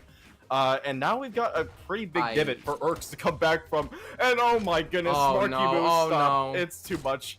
The young lad can't handle it. Pavelski clip incoming. Oh, okay, you see down like ground pound. Okay, that's not too bad. But absolutely honorable performance from Urks. I am not gonna lie. Hey, follow his Twitch. Twitch.tv/Urks. I see it right there. Do it. I mean, you saw that Lord Vrax gameplay. He took a match off of Marckiemoo, the current NA GOAT. Yeah. What else do you want? You gotta follow that man. You gotta. Absolutely agree. But yeah, as you see right now, he could have made it back, I think, if he didn't do that nair. I'm not sure. But still, though, yeah, oh my goodness, just seeing that again. That sends me. Dude, that was disgusting. It really was. That was just disgusting. Something for the highlight reel for sure. And man, look how early that just KO'd there. I mean, that's just Miami Dome for you. But yep, there it is. Yeah. That is going to be the end of Urks' run. That was loser bracket, so he will be going down and out. Very well played, still, though. Very well done. Congrats. Yes, absolutely. But we do have to move on to this next match. And this next match, we got something pretty interesting. We've got Snowy versus Raid. Now, I know a lot about, especially Snowy, but these two players for sure, I've seen them quite a few times. Oh, yeah. Snowy, he's going to be picking the Zol. He's already got locked in, but I would have known anyways because he's been playing that all day today. I couldn't ranked earlier. But yeah, he has been doing a lot of Axe characters for the longest time. I mean, we've all seen him on the Zol, and we've seen him, of course, on the Rayman as well. And yeah, we're actually gonna see an Axe Ditto right here. Oh whoa! As Raid is also an Ogrim player, so we're gonna be seeing some more of that Lance. Excited to see it. I mean, again, it's probably gonna look like an Axe-centric set here from Snowy and excuse me. Oh yeah, there you go. Snowy. There you go. A little bit of a brain fart right there. But it's fine. And Cannon as well. Oh man, yeah. And I mean Cannon is absolutely brutal. Has like it literally untouched on the patch. No nerfs, no buffs either, but I mean I don't think it needs it. Cannon, honestly a very scary weapon, especially on Zol. So much damage built up so easily, especially with that Enlight. You can KO with Enlight. I mean, you can. The weapon does have some issues, especially when it comes to dead zones, right? It can be kind of difficult to traverse around, especially when in the air, you don't have something other than that ground pound to cover yourself below, and that is like really... I mean, of course you have the down air, but that doesn't do right below, right? That's more of an option to the side, and yeah, you just don't have something to protect yourself from below. And when you have weapons like, yeah, the Axe, for example, you got something that's to be able to hit you from up above. Same thing with the, what is it, the Lance, yeah, with the Nair, for example. That's gonna be kind of tough, but... We'll see. Sony, once again, over onto the cannon. Oh, what a nice weapon throw. Snuffing at that recovery. Yeah. The backwards weapon throw to get that stock off. Stole it from him. I was about to say, like, Snowy, I'm not used to seeing Snowy on, like, off of Rayman, you know? Very, very unusual to me, at least. Like, I haven't been, like, that, you know, up to speed with his current, like, recent performances. But it seems like his cannon is an absolute threat here for Raid. Oh, those sidelights, so scary. Nice downer into the ground pound. That was a pristine dodge from Snowy. Okay, double dare into the weapon throw. Oh my goodness, that is insane. Yo. He just wants to get only weapon throw KOs. Snowy's just on top of it, and he's trying to keep it going. he's done such a good job of just getting around Raid after getting the first open up with the cannon. So he'll get like a side air, he'll get a down air, a side light, and he goes to the opposite side of him. And Raid always does some sort of option that allows him to get caught by it. So he needs to be careful about that. Raid's definitely been falling to it. Right now, yep, Inlight. Yeah, that Inlight is very, very strong right there. Very quick, but okay, nice recovery. Yeah, we'll take that off. And he's not too damaged. Raid could definitely bring this back. Well, yeah, but I mean, again, any sort of damage when you play Zol is yeah. good damage. No kidding. Like, look at that Inlight. Already almost on, like, big orange right there. Recovery, and just like that, you're orange. And now what? And you're almost gone. That's gross. Your stock is almost gone. Silite down air into the weapon throw again. That's an absolute flowchart coming in from Snowy. Oh, there it is. But the Enlight, man.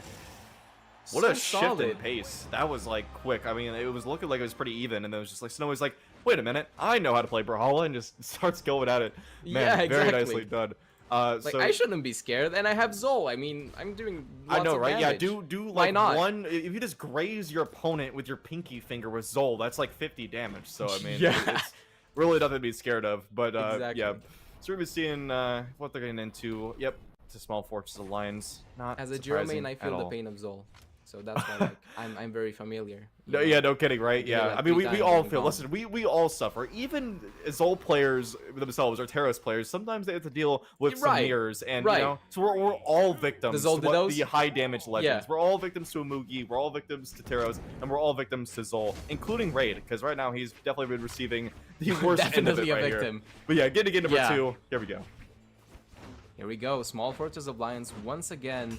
Now, Raid trying to maybe control the pace a little with the axe. Snowy trying to get a weapon, maybe? Yeah, Or he not, the doesn't care about stutter it. steps. Maybe he just wants to play unarmed. What is this? He heard Are what I you said. serious? He literally no heard way. what I said. No he was way. just like, pinky finger, I'll just graze him with my bare fists. Oh my goodness, Individually. double recovery. Oh no. I cannot accept this. Raid, please. This is top 8, Okay, guys. yeah, at This is least top weapon 8. starve. Yeah, this is top 8. What are you guys doing? Okay. Oh, I mean, listen. It's not even Mans you will guys, it's definitely Snowy. punish unarmed. Okay, yeah, there we go. This is what you deserve, Snowy. And there we go. Yeah, Very nicely yeah. done, That's Raid. what you get. That's Okay. what you get. Yes. You listen, when you're aura farming, you need to make sure that you've got the aura capacity. And Snowy right there, I just don't think he had it, because, yeah, he didn't have it. Okay.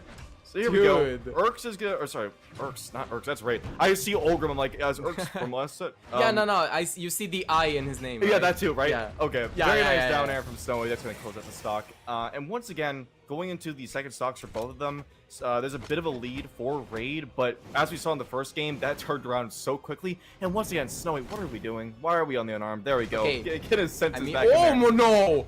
His brain's just getting knocked This is around. pretty much the definition to taunt to get bodied. That was pretty much a taunt from Snowy at the beginning of the match, and now Raid capitalizing on it with this lance play.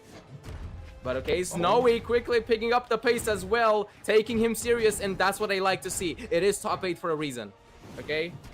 So, like, come on, step it up, Oh, as Sonic would say. he tried to rip that Okay. there. Oh. Okay, I mean, right now he's just gonna try to hold the edge. You have to go for that D-Sig, and very nicely Good save. timed side air from Snowy. Now on the Axe Ditto, okay, yeah, ripping that D-Sig, but not enough force. That Sig has been nerfed who knows how many times. I mean, oh my goodness, let that thing rest. But it's understandable. It's very, very strong, especially in 2s. But okay, nice side air, and that is going to KO off the side. Jeez, that was like a very far distance there, but once Yeah. again, showing that KOing power of the Axe side air. So good. Snowy, he's, yeah, going over the Axe as well, so he's trying to get one of those big hits like the side air or a Sig, for example, to try and get that knockout, because it's going to be a while. Ooh, okay. And Light almost takes it. Oh, yep, recovery will. okay, There it nice is. recovery. Yeah. Even stocks. I mean, again, Raid kept trying to, like, you know, recover high. Obviously, Snowy saw that. He was like, okay, I'm just gonna unarmed recover you and, like, take a page from the start of the match with the unarmed. But now, Snowy, honestly, on the back foot here against Raid. Okay. Serves him right, honestly. catch. I'm not gonna lie. I'm a Snowy hater now. After that beginning, I'm a Snowy hater. Oh, man, there you this go. Here, You're a Snowy and hater, that's you're what I'm happy right saying. now. That's what I'm saying, Raid. Let's go. Let's go. Very nicely done. And Full yep, bias. I'm joking. Okay. yep. But yeah, that is going to be Come on. Raid taking the second game. So we got a 1-to-1 situation going on. and nothing's changing. And I bet it's probably going to Yeah. be the same map pick as well. I don't see them going anything different. Yep, I mean, instantly. They have no deliberations. There's no thinking, oh, maybe. Nope, they just got it set in stone. Yeah, they no, got their just characters. straight They got their into it. map. Just keep it going. Like, at this point, just auto-pick. You know, I mean, we already know where they're going. Yeah, Just go to autopilot. it. Yeah, exactly, just- right. yeah. But getting to game number 3. Let's see. I am interested to see who's gonna get the momentum, because I think that part of that loss right there was, of course, the karma that Snowy built up by using unarmed only in the first entire Good. stock. So Good. let's Now see. I want to see an equal set though. From now on, I just want to see good gameplay overall. Yeah, You nothing know? below the belt, because that Made the right best there, that player was definitely a low blow right there with the unarmed. Definitely. not respecting his opponent right there. But Oh, my my okay. goodness! Kinda disrespecting Not that respecting his Cider. opponent on the axe now as well. Jesus. Oh, the GC Silent into Nair. So much damage already built up from Snowy. The GC downlight Nair just to get that stock off. Record time, really. That was like 40 seconds. Alright. So he's once again unarmed, which apparently he's never upset about, as we saw earlier. Okay, nice. True combo right there. Gets another down air. Raid's looking for these offstage interactions. He wants to get something like a Cider going. There it is. Yep. He wants to push the advantage. There it is. Very nice. Okay, Cider call out with nice. the jump. That is nice. So, let's see what he opts for. He's going to opt for the axe. He wants that big damage. Oh. And proving so right there is swapping right back over. So he's comfortable with both weapons. He doesn't really care which one he goes on to, as long as Snowy Okay. is not on a weapon. Because, yeah, he's keeping off right Yeah. now. Very nicely And done. see now, this is literally breaking Snowy's mental, I think, because Raid now doesn't give him a weapon. He needs a weapon, but he doesn't get it now. Simply because Raid is a master at weapon starving so far. Wow. Oh my Nice goodness. end lights. Keep going. Man. Aw. Okay, finally gets on the axe though. Trying to get some damage, but a Sayer will definitely do it. That second stock away from Snowy. Again, swapping onto the axe. Raid. I guess axe mirror matching. I guess even more mental damage. Yeah. It's like, No, he's strong with it. He definitely knows what's up. Oh. Oh, wow. That might have been a catch right Okay. there. We went for the wrong option with that side light. Yeah, that Still, was though. good. Oh, my Oh. goodness. The D6 sitting That was downwards and the crazy. down air. Oh. That might be it. No. Okay, Oh, very the nice side cider there. from Snowy. Able to get it, but still. Oh, this is so risky. Both of them are betting it all right now. Okay, well, I guess not all of it in the case of Raid, because he's still got a whole other stock to play with. Well, that stock is no more, because here it Caster is. Scurs. Yep, the final stock coming out for Raid, but still, that's a good amount of damage. But when you're against Hmm. that Soul, well, let's just say it goes away pretty quickly. Right. It can fiddle away so quickly. Especially, again, against Soul. Or even against Olgrim. It can go either way. Nice Sayer. Ooh, that was almost a KO, by the way. Again, Olgrim, an absolute powerhouse as well. Like, yeah, Zol has 10 attack. But Olgrim has a decent amount of attack as well. And I mean, Raid looking, like, absolutely in rage There right it now is. with Snowy. Nice and light. Gets the 2-1 with the lead against Snowy in the set. Yep. Oh my goodness. I just I was not expecting this. Like Snowy's just watching it all crumble from him because once again, this is losers. So this is tournament Yeah, play for Snowy. If he loses one more game, he is out. And I don't think he was fading expecting emote. that. I mean, like I said, with that unarmed, you're sending a message. But this is certainly Yeah. sending a message because we have a new pick here. I don't know if we've seen this in the tournament so far yet. We're going to Terminus. Oh, Terminus, we definitely... No, I don't remember that whatsoever. So, Very I mean, obscure I pick. guess a welcome change of pace. 3 platforms, I mean, a lot more movement in the air and possibility for combos. But, again, Yeah. that really depends. It seems like Snowy and Raid both are like grounded players. Well, this At was least Snowy's on Axe doing. and Cannon. If you saw the map bans, this was Snowy's doing because he banned all the maps that were available in the past 3 games. So Right. it was kind of like he wanted to go to something like this where he had the platforms to move around on. As you saw in the beginning, he got a bunch of down airs, and he's going for that right now. He's been using these platforms to his Yeah. advantage, kind of skirting around, getting these But nice Raid. dash cancels or jump cancels. Sorry, with the dashes on the platforms. It's doing pretty nice, but still though he is a little not on the back foot. I don't want to say, but he is definitely down a Yeah. little bit, especially bit with that behind. disarming right there. Oh, went out there really fast. Oh my goodness, that GC Okay. D-Light just barely missing. Alright, now neck and neck. Raid and Snowy trying to figure each other out with these axes. Snowy on the back foot now. Most definitely a D-Light almost KO'd off the top, but it is Terminus. Down like ground pound will KO on the bottom though. On an arm. I mean, that's just a classic right there. from Zol. I mean, of course he would KO on Zol. Of course. Of course. Oh, But and there gets it the is. recovery back. Raid. Maybe opting for the lance. No. Axe. Here we go. Okay. Oh no. Okay. I thought that was like unarmed part 2. I was scared for a sec. No, there's no way with his tiny bit of Yeah. a lead that he feels that confident, especially when he's on that tournament point. Yeah. So let's see. Yeah. Okay, but still, he's using these side airs with the cannon very, very well, as well as the down airs. So most of these cannon aerials have been working pretty well for him. Oh, very nice catch there from Raid, able to get that reach out Those with the D6s, side yeah. light. But okay, oh, barely just made it back there. And gets a nice call out huge. too. Look at that damage building so quickly. Okay, Snowy is just about even with him. Ray's got a bit of damage built onto him, but oh. Okay. Whoa. Okay, nice movement coming in from both players right there with the dash platforming. From Snowy, the down air, not enough to KO. Nice down air back, but what? Oh no, the angle again. This is the second time we've seen it while casting. Yep. The angle, that evil angle. I gotta say though, it Man. was a lot funnier in the first one because he actually just got projected, and, like it was insane. Yeah. But still though, Slingshot, yeah, as you said. yeah, as I said, yeah. But still though, it is pretty deadly. That side stick would have been deadly, but not able to meet its mark. And this is a bit more damage built up onto Raid, and the more and more damage built up, it's gonna be a lot more difficult Okay. for him to get this KO. So let's see. Oh, yep, Oh. down airs. This Oh, is solely what he's whoa. fishing for. You see this movement? It is immaculate right now. Yeah. He is using these That was platforms to get sick. around, But able to get man. that KO. But still, yeah, these platforms have just been so nice for him. Able to get these dash cancels. If you don't know, there's a tech where if you jump into the platform and dash right when your feet touch it, you Right. basically count Right, it right, out, right. and it kind of just snaps, right? So that Yeah. using that to your advantage can be really, really helpful. you Especially know? on cannon, dude. Oh yeah, no kidding. When you Like, get these like fast angles those out of downers nowhere. are, yeah, those downers and nairs or just any sort of option from cannon with a good dash cancel or like a platform cancel, they're so good, so good. Especially since it has that like long-lasting hitbox, it can be an absolute threat. Oh, as you see, that was such a nice nair. The second one tries to get the third one. Oh, but what a whip. Ray dodges at the end He's light. alive?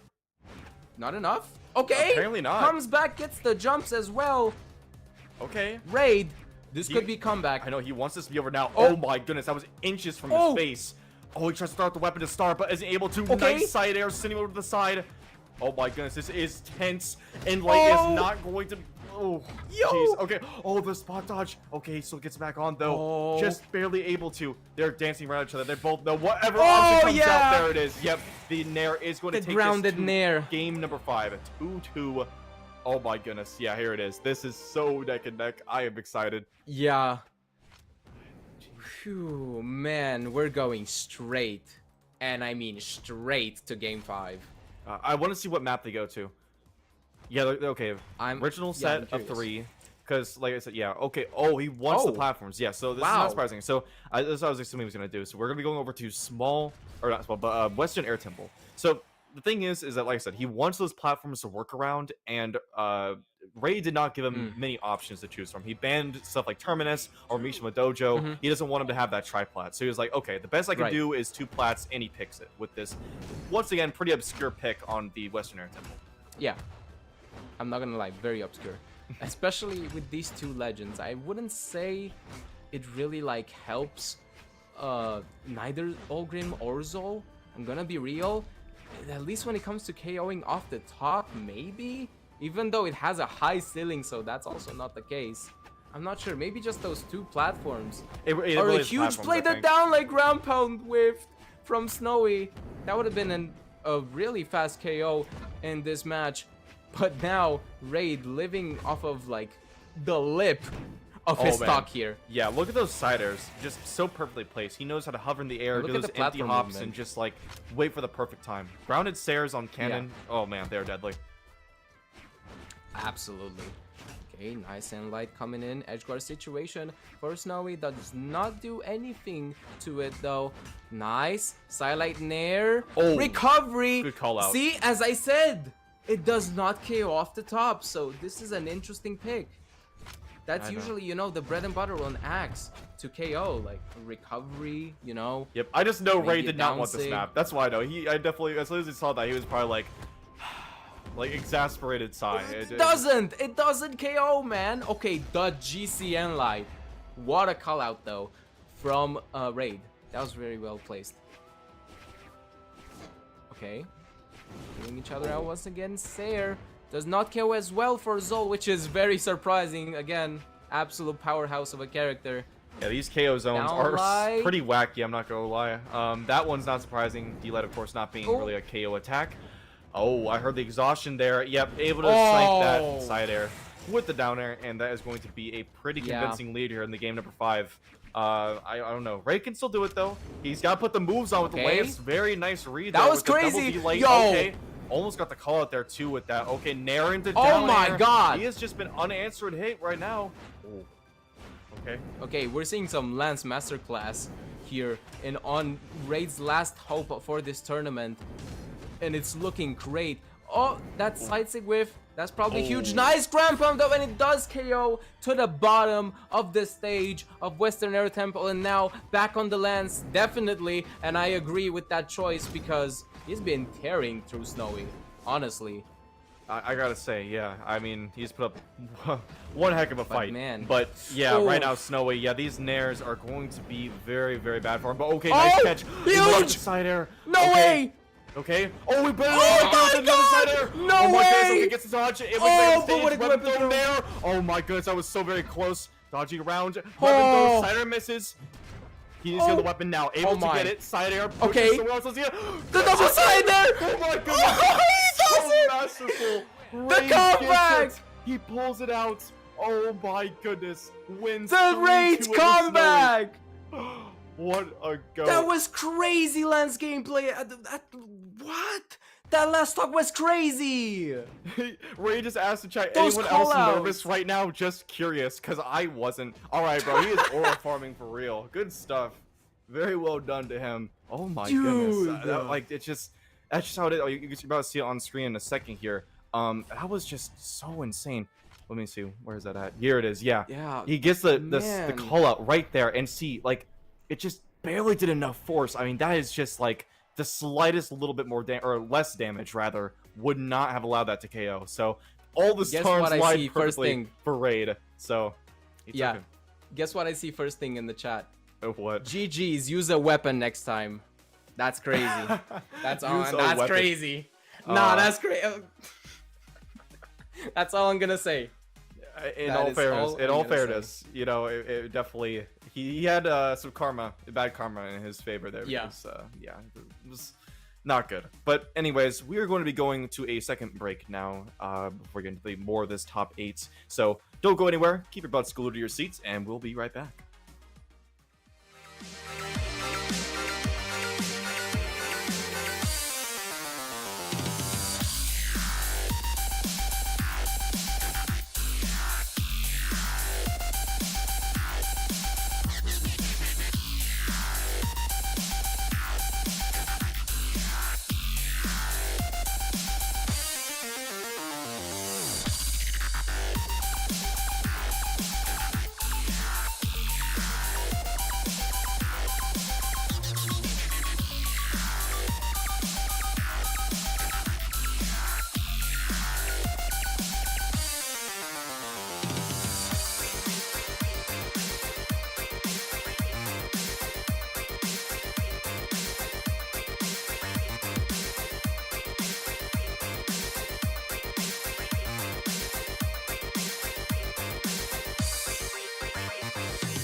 It's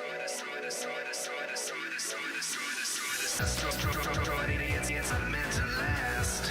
Come live with us down here in the underpass.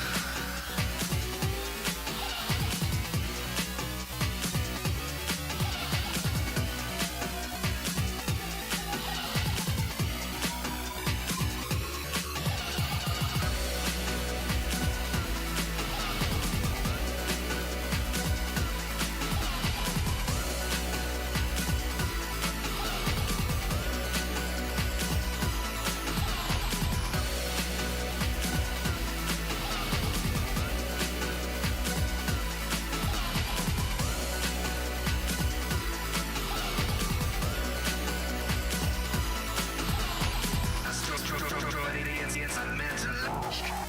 Come live with us down here.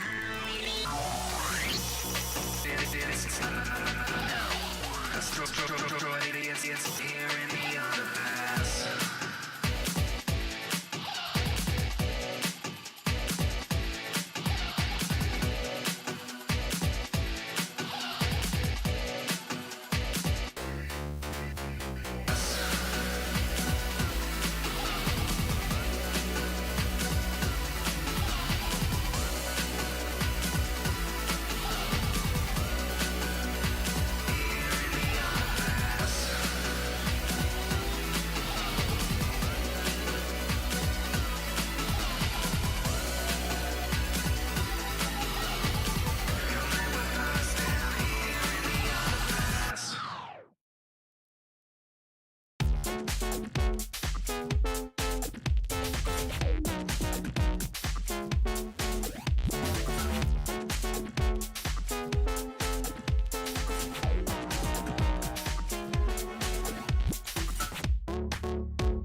Alrighty, ladies and gentlemen, we are back with Moose Wars Mystic Era, powered by Brawlhalla. I'm AJ Moore. I am casting with Jiro, and we are now going to go ahead and get into the top 6 of this 1v1 event.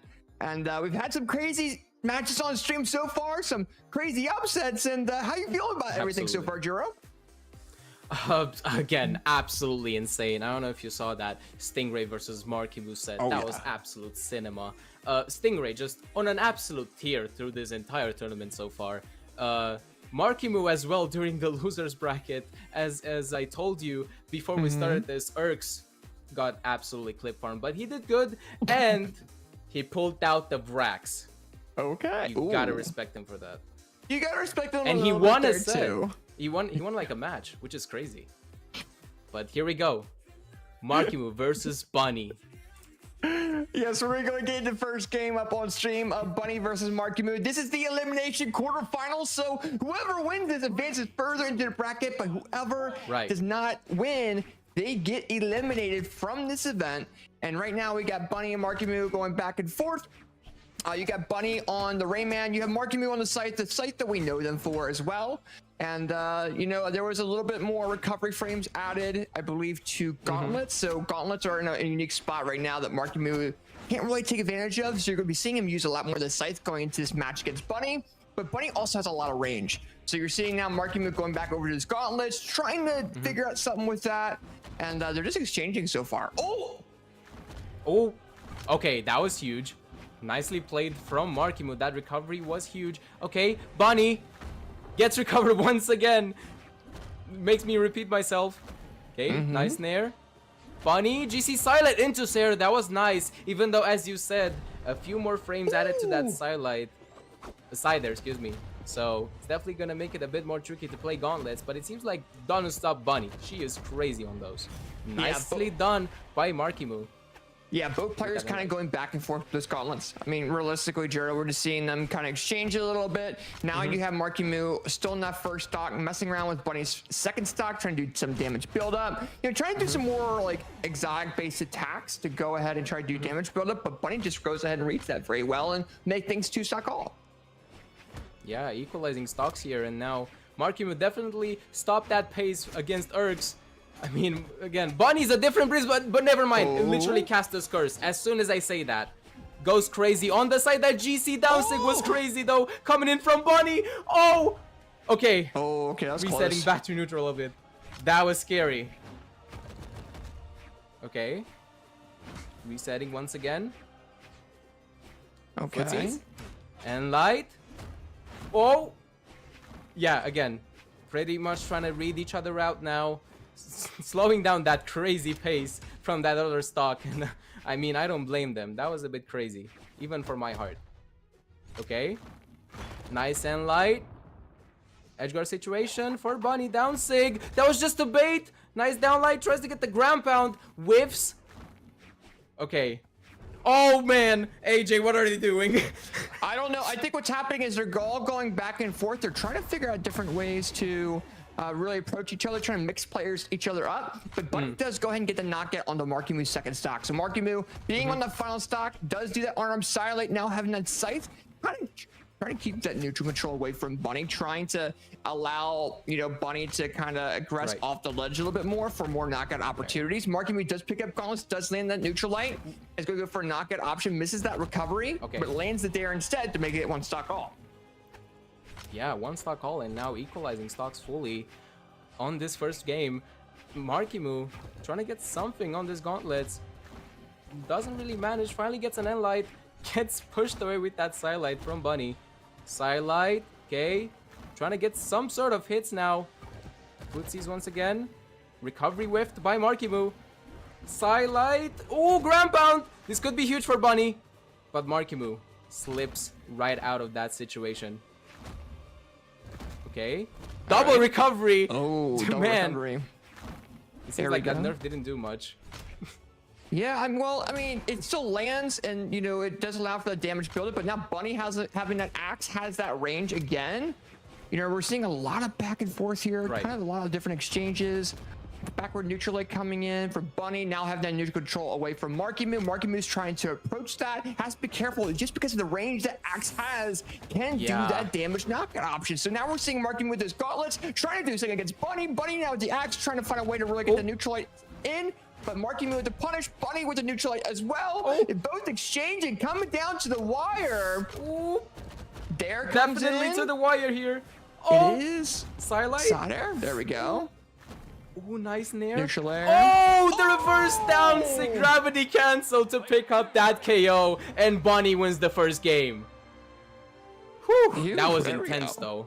A lot of back and forth coming in for Bunny and Marckiemoo, definitely showing, you know, kind of what Bunny's made of and how they're able to keep up with, you know, with Marckiemoo. I think now after this most recent patch, we're seeing a lot of issues with Marckiemoo having the ability of adapting against a lot of players, still keeping up to that level, but you know, you have just a couple extra frames that those opponents can take advantage of as well.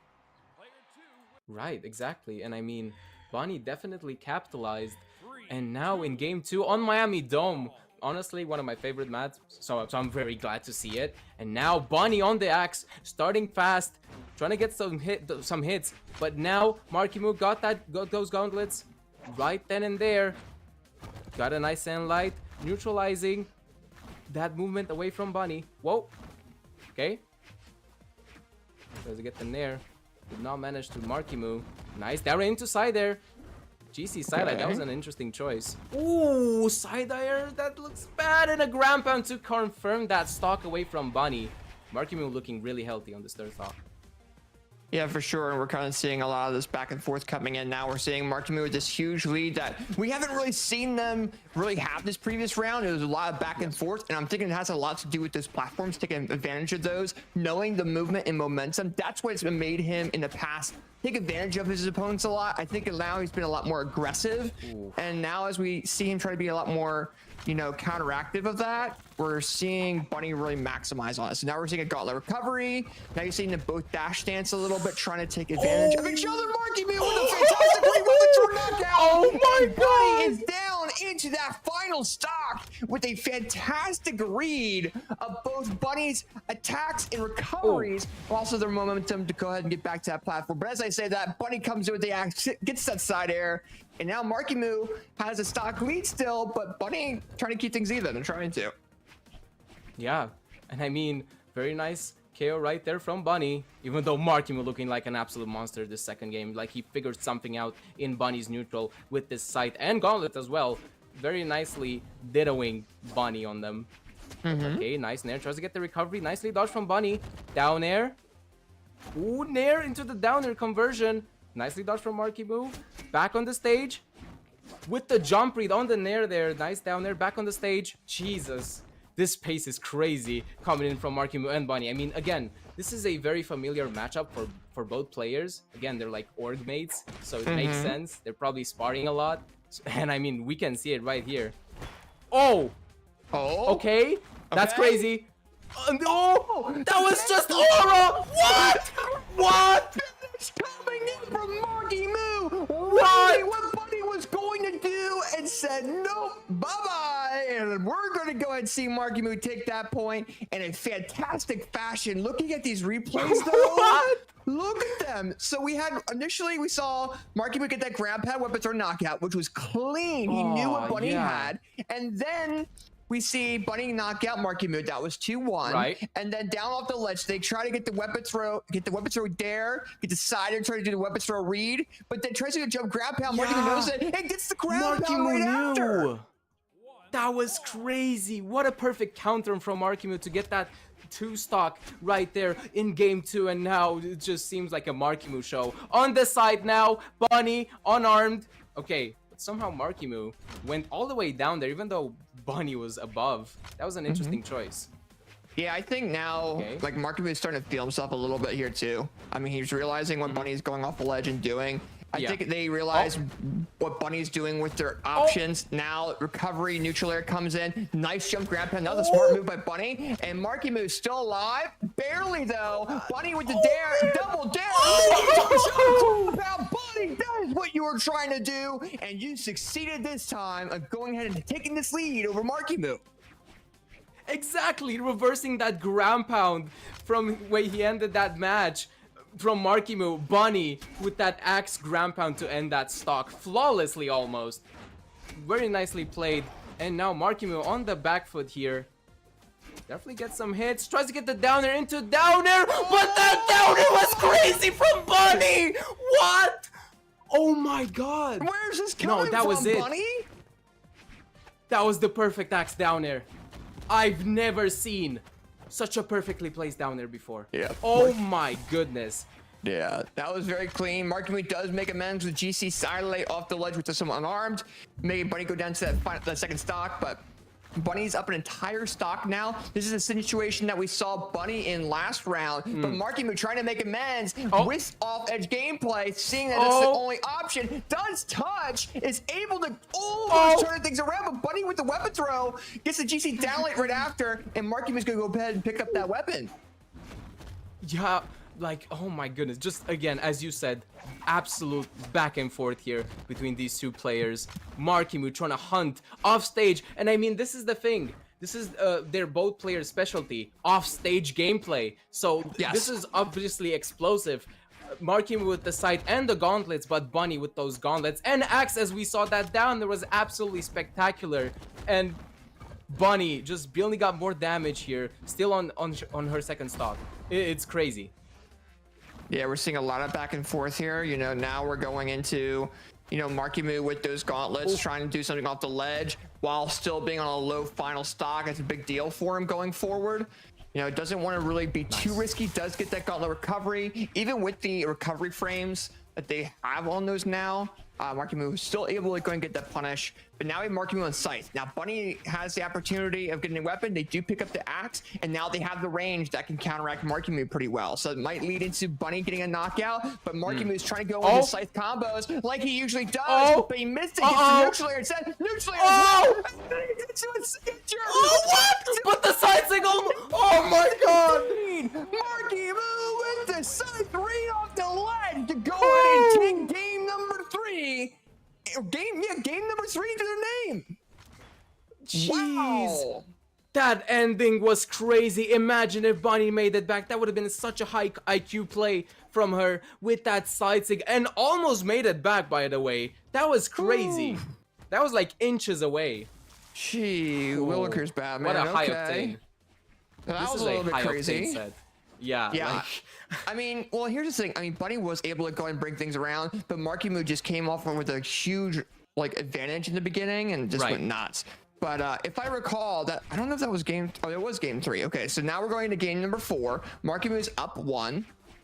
And now if you're Bunny, you're like, okay, when I have those leads, what do I do? I can't go off the ledge. I have to make sure I have all of my recovery, my jump opportunities, because Marckiemoo is going to take advantage of that. Just like now, Marckiemoo with a double piece combo. Weapon throw dare from Bunny, though, coming right after. Weapon throw lands. not again. Oh, the recovery allows him to touch the ledge, and Bunny with no weapon. Oh, they both miss their neutral airs, which allows for Marckiemoo to kind of push Bunny off the ledge. And both these players are trying to challenge each other off the ledge, no matter the situation, no matter what stocks are in there, Juro. Exactly, like so much pressure from both players on the gauntlets. Marckiemoo trying to go with the Pavelski clip, the weapon throw upwards into recovery, did not manage to, and also gets the stock taken care of because of that. And Bunny takes control of this game. Okay, now Bunny with the weapon advantage. Okay, Marckiemoo gets his sight as well, and Sig is enough to KO off the top, even though Bunny was close to red, but not really. That was honestly impressive. Nerf Mordex. Yeah, okay. Yeah. Yeah, that was it. Yeah. That's all I wanted to say. Yeah, okay, but right now we got a sight there, and it's see, just this is like why. into neutral air. It's going to lead to Bunny trying to come back, touches the ledge still, and Marckiemoo is just feeling comfortable with that scythe. This is where Bunny really thrives, though. Once Marckiemoo gets comfortable, they throw him into a little bit of a mix, but right now Marckiemoo is not getting thrown into a mix. There's a counter. Bunny's not able to go off the lands too. Oh my god. This is an absolute cinema of a set right here. Bunny versus Marckiemoo. Again, they're both going absolutely crazy with offstage gameplay. Even on stage, on the gauntlets now, Bunny trying to get some those nice conversions, those bread and butters on the gauntlets. Marckiemoo quickly shutting them down though. Nice ground pound. Just to get a tiny bit more damage. Second ground pound, weapon throw into the third ground pound. That was almost a crazy conversion, AJ. Yeah, for sure. And right now, Markiemoo's coming in with this gauntlet ground pound, gets the side air, throws the weapon, tries to land a really cool combo while they have the second stock opportunity. They're trying to go for the quick. Bunny does go ahead and punish that though, and Marckiemoo will go down into that final stock. Yeah, definitely. And I mean, that definitely costed him. He wants that highlight reel. And I mean, I don't blame him. He is PR #1. He needs a statement, but this is Bunny's statement. That was a lightning fast stock. Jesus Christ.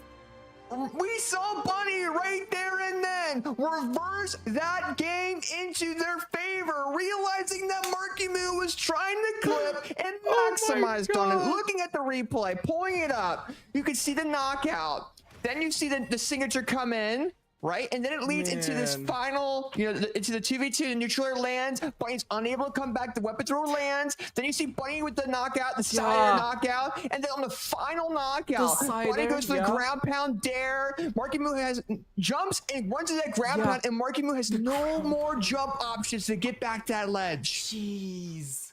Man, oh my gosh. What a play from Bunny. What a play to go straight to game 5. For Bunny versus Marckiemoo here, with Bunny with the advantage state on the weapon, but not really. Marckiemoo just got that sight as soon as I said that. And now hunting for each other once again in this neutral play. Okay, nice and light coming in from Bunny. Marckiemoo trying to land on stage. Yes, opting for the gauntlets as well. Bunny, nice snares. Okay, dangerous for both players, really. That's the thing, AJ. You can't really say when there's like an edge guard situation, it can be for both players in this case. Oh.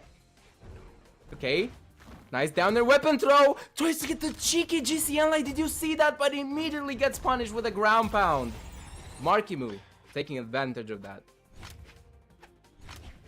Yeah, for sure. And right now we're seeing Marckiemoo the silent come in. Neutral light comes in as well. You see a dare. Neutral light. It's going to go and lead into a neutral light. It's going to lead into an option for Bunny. Bunny trying to take that neutral control away from Marckiemoo, and Marckiemoo is kind of finding a way to really take that back with their momentum. You're seeing that now. Bunny misses it, almost gets punished for the recovery frames of the side light, goes off ledge. Marckiemoo with the weapon throw misses the backward there, but Bunny maximizing it. Bunny on there trying to go for some risky with the GC side sig. Oh, the neutral light saves him, and Bunny is off the ledge, and they both have an opportunity of coming back, and they do.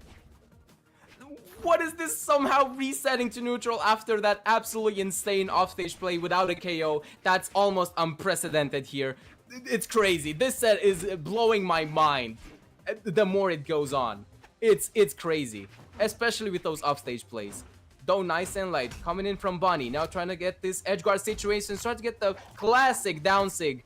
Gets the recovery though as soon as Marckiemoo makes it back to the stage. AJ. I'm literally almost losing my breath here. It's crazy. Yeah, we're seeing a lot of this really, really good gameplay coming in from both these players, no matter the situation. Right now, Marckiemoo coming in, he into that neutral air, misses the weapon throw there. We're seeing a lot of back and forth. Bunny with the neutral air dare, into GC neutral signature, lands it pretty nicely.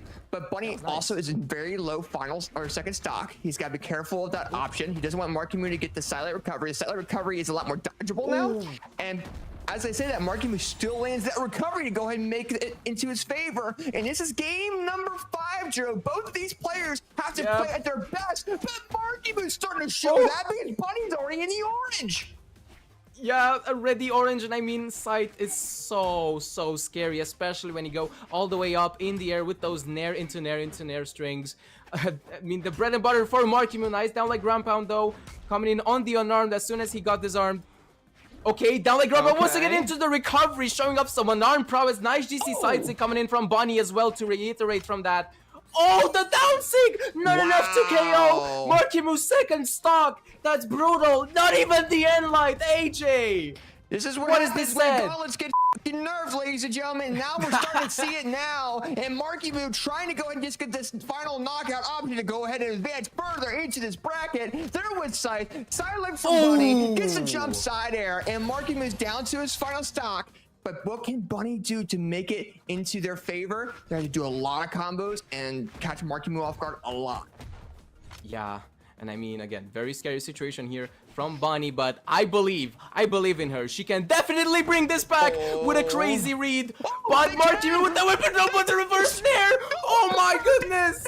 The dare barely missed off that ledge, and Oh! Marckiemoo would have been dead. And Oh Marckiemoo my with God. that size backward recovery, landing that, and Marckiemoo Jesus. is the set winner over Bunny in that game, ladies and gentlemen. And that is the way you win a set. And that was so close, because going back over these replays, a grab pound knockout there from Marckiemoo, you know, you saw that it double landed. Bunny got knocked out that first stock.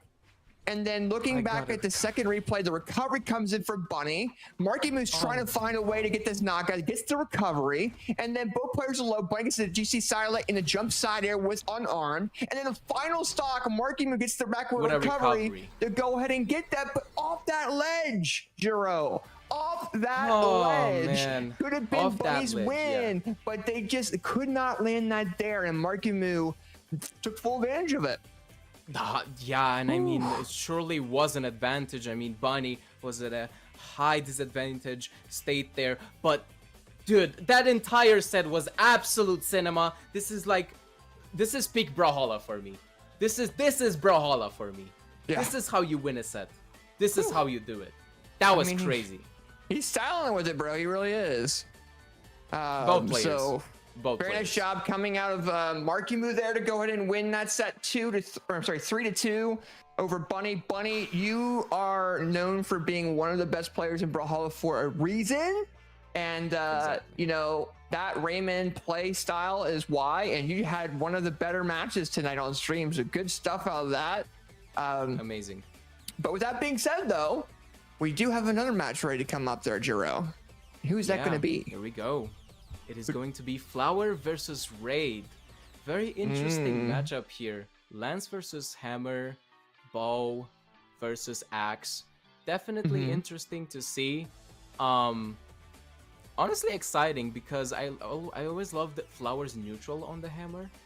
And those explosive moments on Bow to end those sets. Like, it was just very nice to see during my past castings as well. Yeah, very excited for this set as well.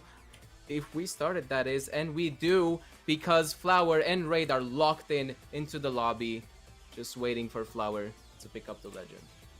Yeah, right now, between both these players here, though, you kind of have this story of Raid, you know, coming up as, you know, an Ulgrim player. And whenever I think of Ulgrim, I think of EU, right? So you have this, you know, character that's been known for being very powerful. And you have Flower, who is a very unique play style, right? You know, he's got the hammer and the bow. He's known for using that character of Yumiko very, very well, better than anyone else out there in the world. You know, and we see that in NA. We're going to see it against Raid's Ulgrim, but you also have to consider that, you know, you have Flower with bow and hammer, which hammer is really good right now, but with Raid, you know, you have Lance and you also have Axe, which are also really good ranges. So Raid might have the overall reach advantage, but it all depends on what Flower does with those signature sets. I mean, it really does. And I mean, he's seed 4 for a reason. Raid's an upcoming player. I mean, Raid beating Snowy was huge from what I saw in Game 5. And that comeback, it was a comeback, by the way, on Lance. Absolutely explosive finish, by the way. Those stairs, those jump reads, even dodge reads, got absolutely everything going. But now here we go. I'm just gonna stop right there because we got Flower versus Raid on Smart Fortress of Lions. Here we go.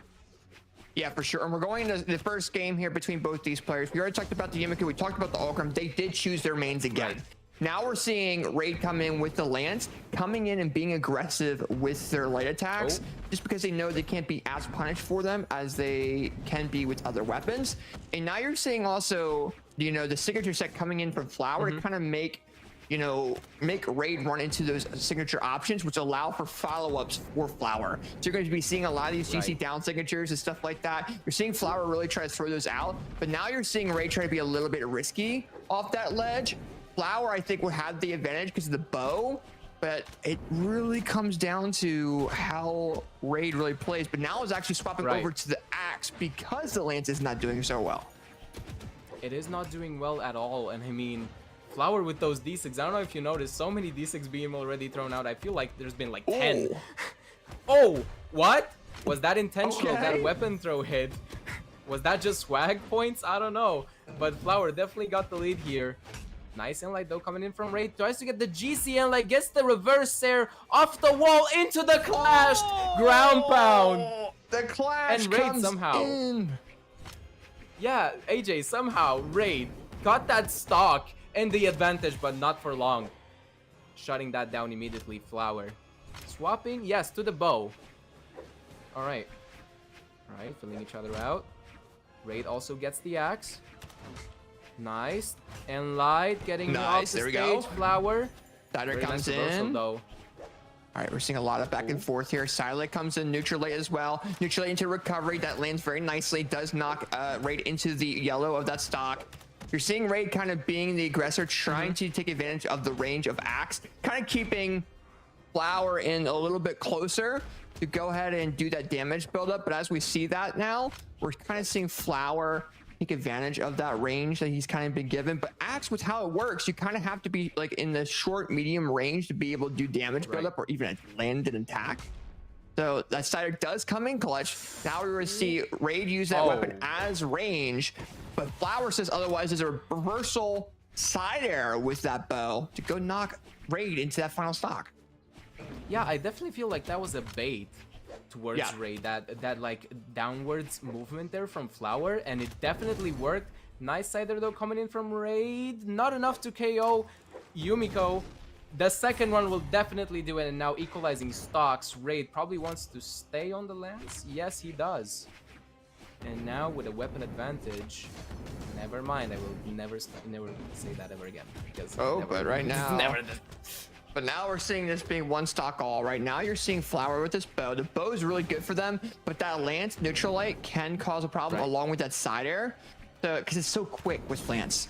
And if you give a recovery frame opportunity for Raid to take punish on, you're gonna allow them. But now Raid with no weapon throws it by mistake. You're seeing Flower punish that weapon starve him, tries to do something, but Raid gets a two-piece combo no matter what. Oh, that lance comes back, the Cider lands. Are we seeing their clash? Oh, we're not, because Raid comes in with that ground pound and takes that game into their name there. Man. Yeah, that heavy ground pound read. As soon as you get on the wall, you gotta be so careful, because you never know when a lance player might let it rip straight down your face. That ground pound is so brutal, can KO so fast, like you have no idea. Honestly, it doesn't even matter what map. Well, and right now we saw initially Flower do very well at rebuttaling and taking that lead in the first two stocks, but during that final stock, we saw Flower just miss recovery back to that ledge, and we saw a very nice punish coming in from Raid. So very nice job coming in from Raid there. But now we're going into game number 2, and if you're Flower, you're like, hey, I need to do what I did the first two stocks, but I can't let what happened in the final stock impact me. Go into it here, see what I can do, maybe play a little bit more hammer to kind of out-aggress that act. Yeah, most definitely. And it seems now like Flower tries to play a bit more retraced, like a bit more calmer now, a bit more relaxed, especially on the hammer, just to try to adapt to that explosive lance, as you said. Yep. But yeah, it's looking back and forth now. It seems like they both got some downloads going, but that side, they're killing KO'd so early. Oh my goodness. Okay, there That we was go. such an early KO. It was indeed. That was but almost... Stomp Yeah, Cider that was though. abnormal. Stomp Cider does come in clutch. We do have the recovery that is an Especially with the opportunity. buffs. They tried doing that, but the falling Cider does land. Tries to land that signature, the neutral misses. GC neutral misses. And then Raid comes in and get all these punishes right afterwards. And GC That almost Silent KO'd. Dare comes in, leads it to a Oh my Cider. goodness. Oh my goodness. Are you f***ing kidding me, Raid? Raid! What is this player? He's like the second coming of Kozilek's on this Okay, lance. yeah, My well, goodness. I don't know. We'll definitely have to see. But that Silent Dare does come in. And side air from Flower into a weapon throw. Picks up that hammer. Tries to get the knockout option. Tries to go for a neutral air, but I think that's side air instead. And now we're seeing a Silent neutral air into recovery. The recovery misses. But overall, we're kind of seeing Stomp there. a Stomp Cider come in from Flower. But I think this game might go over to Raid because look how big of a lead they have. Yeah, that's a massive lead, and I mean, yeah, you are Yumiko. You could cheese some stocks, but I'm not sure if it's gonna work on Raid, especially how confident he looks on this rocket lance right now. Look at that side there. My God, that was perfectly placed. Raid. Are you kidding me? Jeez. Okay. All right. Maybe Lance is in a great place. Okay. It seems so. I think he proved that there. Let's go and check the replays out here on screen. I mean, we saw a lot of Sair dares. We saw another Sair lead into a second Cider knockout. Like, Cider is the knockout option for that Lance. We did see a stomp Cider from Flower, but then towards the end, we see just a Cider finish. And I think when it comes down to that, like going through that, 287 damage was done with Lance. Weapon throws were involved, but both players did the same amount. I think it just comes down to Raid, you know, using the range of that Lance off the ledge, and Flower's kind of going off that ledge a little bit too much. So I think we're going to kind of see that punishment a little bit. So, Agreed. but yeah, I mean, that is currently 2-0 in favor of Raid. We're waiting for Flower to go and restart. Maybe their game was causing some problems. They are back in the lobby already, ready to go, and we're going to Small World's End. Oh, Small World's End. I mean, I like it. It's probably going to be some very early KOs, especially on the lands, but it could be on the bow as well. I mean, those end sigs and those side sigs on the bow, they hit hard when they hit. Like, you got to be careful. Oh, yeah. Here we go now. Yeah, for sure. And we're Raid going looking very dominant. We're going game number 3. I mean, we're seeing that there's no platforms to really worry about. You know, the difference between Small Worlds and other maps is because you have a different ceiling, different walls, and different floor. So the way you can knock each other out is a little bit different than, for example, Demon Island. So now we're going to see Flower take this neutral control away, hopefully away from Raid, and hopefully allow them to do more more damage buildup on their opponent. And hopefully stay away from the ledges, because these ledges are where Raid is just going absolutely diabolical with these side airs. Yeah, I mean, I would say just for Flower to stay away from the lands. It's been so scary so far. And whoa, that was very interesting. Stomp Sair coming in from Flower. Tries to get the decent bait properly into the stomp. Yeah, it was right. But Raid was not manage to get it. And Flower did get that punished. The Stomp Cider is going to go and throw that out. Not gonna lead into a knockout just yet, but it might lead to one here shortly. Through the signature again. Nope, Stomp Cider. Nice. Yeah, I mean, that's the classic right there for the hammer, for the buffed hammer, I should say. Definitely a good KO option. And now Raid on the back foot just slightly. If he gets a Sair, maybe he will manage with like a bit more less damage, but man, Flower keeps building damage on Raid's second stock, gets the Sair, gets the KO as well, and now probably wants to swap to the second lance, priming it right away. Yes, and now nice sidelight down air. Yeah. Yup. There. Into he's gonna go ahead and lead into an option of lead to footsies into sidelight dare option. And then you're into gonna see Flower session of footsies. Yeah, we're seeing Flower going off the ledge in those footsie situations that we might see Raid take advantage of that. Oh, and he's also reading the recovery frames of that stomp. Oh no, Raid's coming with the side. It's gonna lead into a knockout option probably here. Weapon throw. Oh, into a signature by Flower to neutral air. Flower has the momentum, but he gives it away, gives it to Raid, and Raid comes in with a side air, misses that, but Stomp Cider comes in clutch. It's gonna lead into an offense indicator here, but as I say that, off edge side air knocks out Flower of that second stock, and Flower's pressure is not working against Raid. I mean, again, that's maybe because Raid's pressure is just overpowering on the lands. Flower is just trying to fight here, but it's looking kind of dire in terms of just this matchup overall. Seems like Yumiko's struggling so hard against Olgrim, or at least maybe just Flower against Raid's Olgrim. It just seems that way. Stomp Sair though comes out from Flower, equalizing those stocks, priming that second hammer. Maybe no, back on the bow. Interesting. Oh, okay. Nice snare. Tries to get the second there. Okay. Trying to find a landing here, Flower. Okay, gave Raid some space there, and that was probably detrimental for Flower. That was so much damage on the Axe, the dowry into the Cider conversion to get that game away. And I'm sorry to say, but that's a 3-0. Yeah, that is Right, in like favor of Raid. Raid going ahead and beating Flower 3-0 to advance further into this bracket, showing that their land is meant to be here in the top 4, ladies and gentlemen. And that's the way you go ahead and do that. Very, very cleanly, very nicely.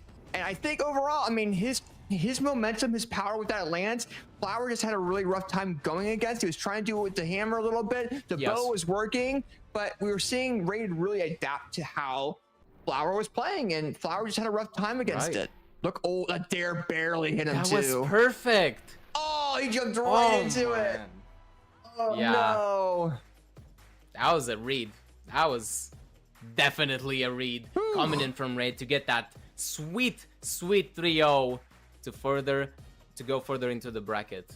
Yeah, Very exciting performance from Raid. Did not disappoint.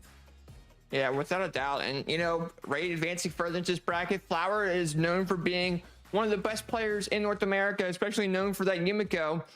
You know, and Raid coming in, showing like, hey, you know, I'm here to stay, and shows it very nicely. So very nice job coming out of Raid, advancing further into this bracket. They'll be facing Marckiemoo actually here in a little bit. But before we do that, though, what we are going to do is take a little break to make sure Twitch ads don't go and bother you guys during these sets. Is there anything you do want to say, Juro, before we go over to a break? Again, it's very exciting end of tournament here. Marckiemoo versus Raid is definitely going to be a highlight. I have a feeling. I have a feeling. But yeah, I think it's going to be really, really cool. I think Stingray versus BalloonBoy is going to be a very storytelling based match, because you have Stingray who just beat Marckiemoo, you have BalloonBoy who's trying to go ahead and win another event again, trying to get ready for the Royale. So, you know, there's stuff that there's storytelling from both these players coming in. That's gonna be 100%. Huge. And then Marckiemoo coming in from a loser side, trying to go back up to grands. If Marckiemoo comes from losers all the way up and wins, that's huge. And if Raid wins, that's huge either way. So no matter what, we'll have a crazy storyline happening tonight. Do not go away. We'll be right back. We'll run a Twitch out, and then what we'll do is when I come back, we'll throw a Moose Wars avatar on screen for you guys. So don't go away. We'll be right back in a couple minutes.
is Moose Wars Mystic Era 1v1s powered by Brawlhalla. I'm AJ Moore. I am casting with Juro, and we are now down into the top 4 of this event so far there, Juro.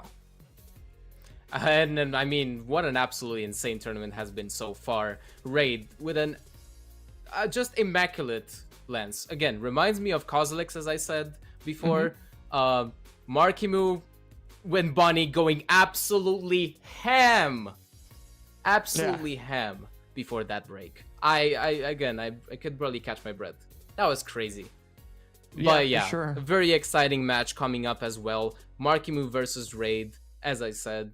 Raid with the lens, Marckiemoo with the sight. It's gonna be absolutely amazing. Stay locked in. Yeah, but with that being said, though, I mean, that's going to be in the elimination semis.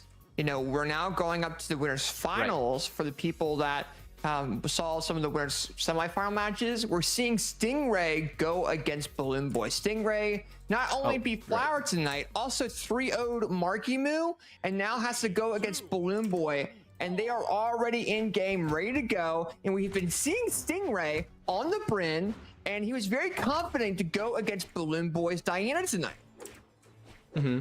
I mean, again, absolute masterclass in my opinion of just spear and neutral from Stingray. Yeah. Like, yeah, just so good. Again, what a surprising 3-0 against Marckiemoo. And I mean, it just goes to show that he has been grinding this spear. It just shows. BalloonBoy, though, I mean, back on the Diana, especially after those Blaster's buffs, and it seems like they're working. I mean, equal damage right here almost. Nicely played from both players so far. Kind of neutral-wise, okay. Sider into the weapon throw. Oh, GCN light. That was smart. Yeah, that was smart for him to. He was expecting him to kind of jump into that either way. So GC neutral allows him to cover a lot more ground than he would with the, for example, Axe Air. Okay. A lot of movement changes from Stingray. He's kind of. I think this is the movement that we really saw from them when they faced. You know, people at the World Championships and stuff like that. So we're kind of seeing that come back a little bit more. Now BalloonBoy is trying to say, hey, you know, I'm going to try to get this knockout option real quick. I don't really need you to do that movement just yet, and gets a double-sider knockout. Right. And I mean, he did get that knockout very nicely. And honestly, not a big lead from Stingray, even though it can build up really fast, especially on the axe. What a clash there. Get the side there, Stingray. Not managed to. Nice down there into the downlight conversion. Not really managing to land, but he does. And as soon as he does, get that nice and crisp bowstring.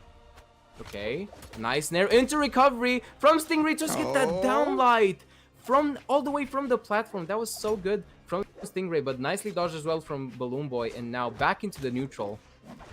Side sig whiffed into the classic spear ground pound from Golds. Honestly, that's like honestly a gold move, and it's really surprising seeing it here. It's so good. Okay. There we go. Yeah, that was a very quick. Yeah, very quick. Very nice knockout coming out of Balloon, and you know now we're seeing Stingray with axe. He's gonna be like, "Hi there, Bink." 3, 2. Oh, he tried. BalloonBoy does get that counter, but we see a second bonk. There we go, and the weapon throw. And they jump. Pick up spear instead. Again. Ground pound. Smart. What? That's like such a good and honestly underused option on the spear. I don't see many spear players do it, especially because of the recovery frames. The recovery frames with the ground pound, if you miss it, is so bad. He has to 100% know that's gonna land. Right, and I mean Stingray does it like right above the stage, so it's basically almost instant. So yeah, very good choice there in neutral. And speaking of neutral, bouncing around each other now. Down there into the GC neutral light, maybe trying to convert with the downlight recovery there. I've smelled that, but it did not work out for BalloonBoy. Gets the side there into the weapon throw. Now on the bow, gets the stare to confirm that game off of Stingray. That nice changed. Game 1. Because we kind of saw Stingray have that lead in the beginning, going forward with that, and now we saw BalloonBoy come in with that very nice rebuttal. And let's go and check out the replays here, because we saw a weapon throw, a side air weapon throw into GC neutral light, which we saw from Stingray. And then we saw a side air and double sider from BalloonBoy. And then going to the next stock, we saw a downlight recovery, which was clean. Classic. And then we saw a knockout option from Stingray, helicopter grab pound. It was even, and then a side air leading into a side air into a side Into air. a or weapon GC throw, into signature another there. side there, yeah. Yeah, exactly, but from another weapon. But now here we go, game 2, Small Fortress Alliance once again, not changing the map, which is not surprising really. Yeah. It's been just an equal matchup here for both players, the Diana and the Brynn. Honestly, you don't see this much, Diana versus Brynn. And we're probably gonna see it a lot more ever since this patch will like get eased in for like all of the pros. I definitely feel like Blasters will shift the meta a bit. Yeah, for sure. And then I know right now we're kind of seeing a lot of back and forth. Nice recovery coming in. Neutral air from Stingray. Nice bow recovery. Ooh, double from Balloon. recovery. Double bow recovery. You can see a GC neutral, but Stingray with a very nice punish. You know, and I think BalloonBoy showing his level of skill that he had with Diana again, which is cool. We haven't really seen a whole lot of BalloonBoy's Diana coming back because of that recent patch. But now a blaster silent into recovery lands. It's going to go and lead into a neutral leg from Stingray. It picks up the axe, tries to get a knockout option with the dare. BalloonBoy takes neutral, does that side air, and Stingray goes down into that second stock. Okay, priming that second bow. I don't know if you've seen that. And now Diana, aka BalloonBoy, the GOAT on Diana so far. At least the new gen GOAT. Shoutouts to Boomy as well. I mean, again, both great players on the Diana. Now on an arm, scrapping up, getting those blasters, trying to get the D-Light. But Stingray saw right through that, weapon throwing down. Trying to maybe catch an option. Uh-oh, 3 jumps, gets side-aired off the stage. And now Stingray equalized those stocks very nicely. Yeah, he equalized them, but he is still at a half a stock over Balloon. So he's got to be really careful. He's got to make sure he respects BalloonBoy's space to a degree, without, you know, giving up his overall control of the momentum. So you're seeing him kind of move around a little bit. You're seeing that spear gameplay that we are used to them seeing. We're not seeing a lot of neutral airs though, and I think BalloonBoy's maximizing on that a little bit too. Exactly. Yeah, like the more analytical play style coming in from Stingray now with the spear. Like you saw that pogo stick just perfectly and placed. Downlight recovery coming in from BalloonBoy, and now this is a massive back on the bow. Yes. Well, it's funny because I'm starting to realize now, like, BalloonBoy's actually reading Stingray on his neutral airs. He's expecting that neutral air, and with how bow is, or I'm sorry, with how bow and blasters can be, you know, they have a lot of that neutral control over each other as well. So now we're seeing BalloonBoy with the bow neutral air. Stingray picks up the axe, and now we're going to see almost a side air. BalloonBoy with the punish, but a dare leads into a weapon throw, into spear. It's going to lead into a helicopter ground pound probably. No, it's not, because now Stingray's off the ledge. Barely touches. BalloonBoy with the punish. Stingray pretty much as these there. That's tragic. He went to go for the attack, except touched the ledge. I think he realized that he thought he was going to touch and just missed it barely, expecting to touch and get that side air. But look at these. But looking at this real fast here, I mean, Stingray comes with the side air, 2 stacks up. Then we see BalloonBoy reading that neutral and gets a downlight recovery, and then picks up bow. Stingray goes off the ledge, doesn't realize the situation, and is like, oh shit, tries to chase the side air again, and just gets knocked out. So BalloonBoy does go ahead and take that game over Stingray there. Right now it's 2-0 in favor of BalloonBoy. BalloonBoy needs to win one more to advance further into actually be guaranteed into Grands. This is winners finals, ladies and gentlemen. That's a big deal. It is a big deal, and I mean, Marckiemoo versus Raid is gonna be in loser semi as well. Whoever goes into losers finals after this as well, Stingray might go down there to fight Marckiemoo or Raid. It's gonna be scary. It's definitely gonna be scary. And I mean, he did 3-0 again. He did 3-0 Marckiemoo, so he got those reads locked in. But we'll see what happens. We'll see what happens. 2-0 so far for BalloonBoy, so looking kind of shaky. Maybe he lost his focus. Well, it's kind of funny because we're looking at BalloonBoy and we're seeing like the damage graph, and you know, blasters had 100 and something damage, and the knockout options had with blasters. So we're seeing the bow come out of Mr. BalloonBoy a lot more for damage buildup, and the blasters come out for those knockout options because they have them. So if you're Stingray, you're like, okay, I gotta find a way to get that neutral control away from BalloonBoy. And we're going into game number 3. I mean, Stingray's still on the Bryn. Still comfortable with that. Not going back to Old Reliable just yet. Not going back to the Orion. But I don't think we're gonna see the Orion. I have a feeling, just a faint feeling, that he's very confident on this Bryn pick, especially with that Axe gameplay. Like, you can't understate how good his Axe is. I mean, his the Axe spear is is pretty definitely good. the highlight.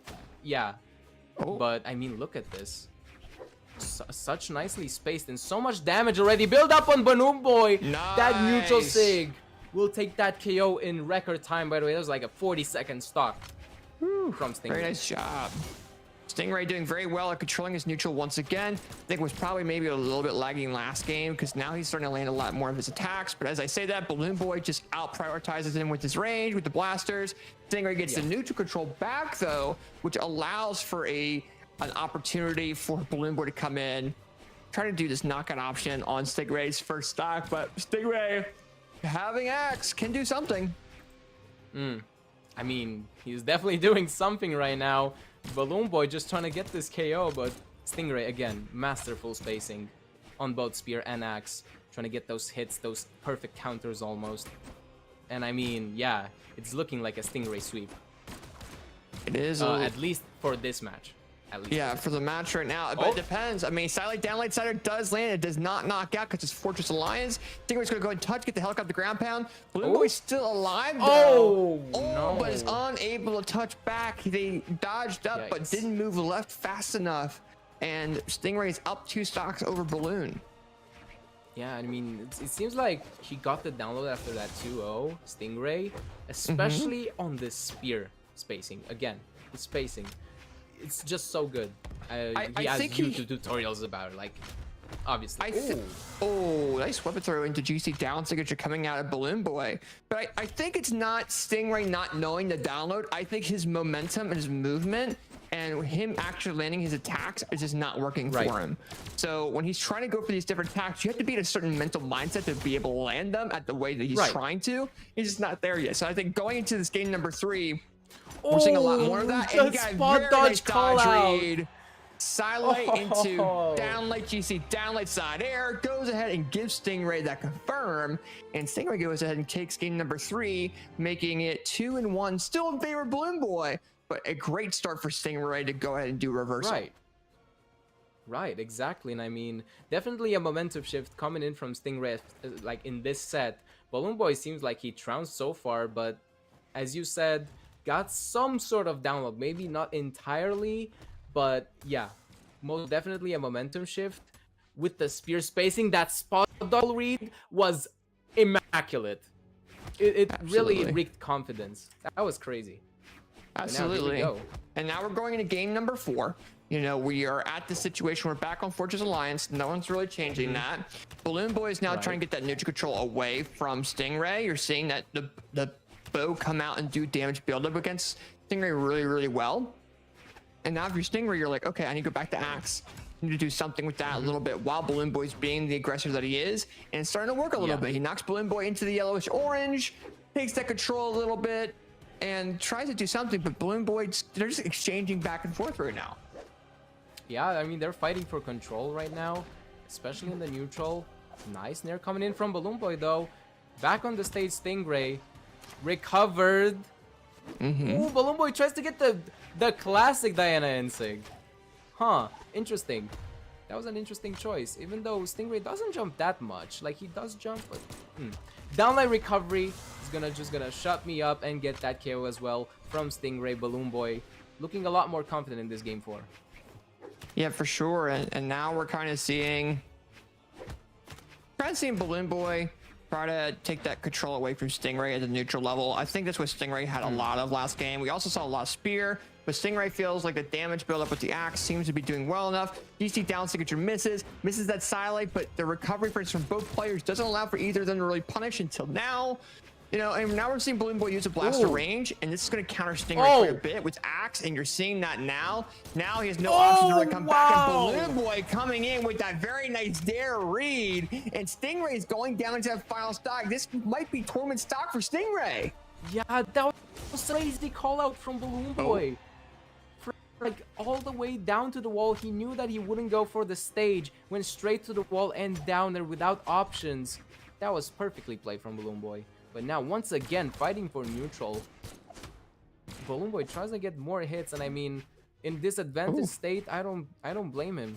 Stingray very nicely juggling away from these blasters though. Yeah, Stingray, you know, being on the final stock of the set in winners finals, I mean, he doesn't want to risk being like aggressive against BalloonBoy. He would rather get a dodge read against Balloon. I think BalloonBoy's starting to realize that now. He's starting to go off the ledge a little bit. Nice dash read coming in from Stingray, but now BalloonBoy has that control. We know BalloonBoy for their signature sets. Stylight comes in, really throw one out, but Stingray's like, you know what? I'm going to try to do the best I can, try to reverse this. Gets the dare side air, misses the weapon throw, but a juicy downlight misses. BalloonBoy saved. Stingray picks up axe, misses the downlight option though, and leads to a signature. Okay. Yeah, that neutral sig, perfectly placed, and now Stingray definitely has some sort of comeback potential, especially on the axe. Though the downlight into the reverse down sig read, gravity cancel from BalloonBoy. There you to have 3-1 Stingray. There you have it, ladies and gentlemen. BalloonBoy will be winning the winners final set, advancing into the grand finals with that Diana pick over Stingray. And we're seeing a lot of really good gameplay coming out of BalloonBoy, really showing what he's made of, and not even going back to Zariel, going back to Diana, his old reliable character, and still whooping butt on his old character in tournaments these days. And hey, it's great to see. Stingray was doing very, very well of like adapting in the beginning there, but BalloonBoy kind of changed his playstyle a little bit. Look going at that into his last downlight. Jeez, that GC signature, man. Down sig. That was a very clean combo. He did that so many times today, and it worked so well for him. In this top 8, and I mean, yeah, just an absolute masterclass of Diana. I'm so glad that I like the blasters buff happened just to see BalloonBoy's Diana. It's just a joy to watch. Well, and I think when we go back to Stingray and him playing, you know, Ivor or playing Bryn, you know, the axe and the spear, they're comfortable with spear, but I think they were expecting the axe to do more against Balloon. But I think the blasters range kind of counteract that a little bit. And I think Stingray wasn't really ready for that level of gameplay from BalloonBoy with blasters again. But that was his main weapon back then. So it's starting to show up a little bit here. BalloonBoy confirming a spot into grand finals on the winner's side. And now we have our next set that we were talking about a little bit not too long ago, of Raid versus Marckiemoo, the current, known best player in North America in the elimination side, who lost to Stingray, going against Raid as well. And we also do have a Moose Wars avatar on screen for the people that are in the Twitch chat. So there you go on having that. We were supposed to give that out last set, but going into this set, we want to make sure we start off with that. But with that being said, though, Juro, we have Raid, we have Marckiemoo, and we are going into game number 1 of this set on Small World's End. Small World's End. Yes, sir. And now Marckiemoo already on that site, already hunting for those crazy strings we know him about. And we know and love, pretty much. Raid goes back to the stage, though, back to safety, thankfully for him. Trying to get some lance reads. Get a few hits. Okay, nice highlights. Coming in from Marckiemoo as well. Okay, this is probably gonna be another one of those high octane sets, so get ready, AJ. This is probably gonna be a crazy one. Yeah, it's definitely gonna be a crazy set. But I think right now we're kind of seeing Raid kind of showed the range of the lance a little bit. Usually Marckiemoo is really good at really approaching that with the scythe. I mean, sometimes they'll use the gauntlets a little bit. We're seeing the gauntlets now leading into the side air weapon throw, misses the weapon throw, picks up the scythe, gets the dare into weapon throw, but misses the weapon throw again. Into a GC sidelight.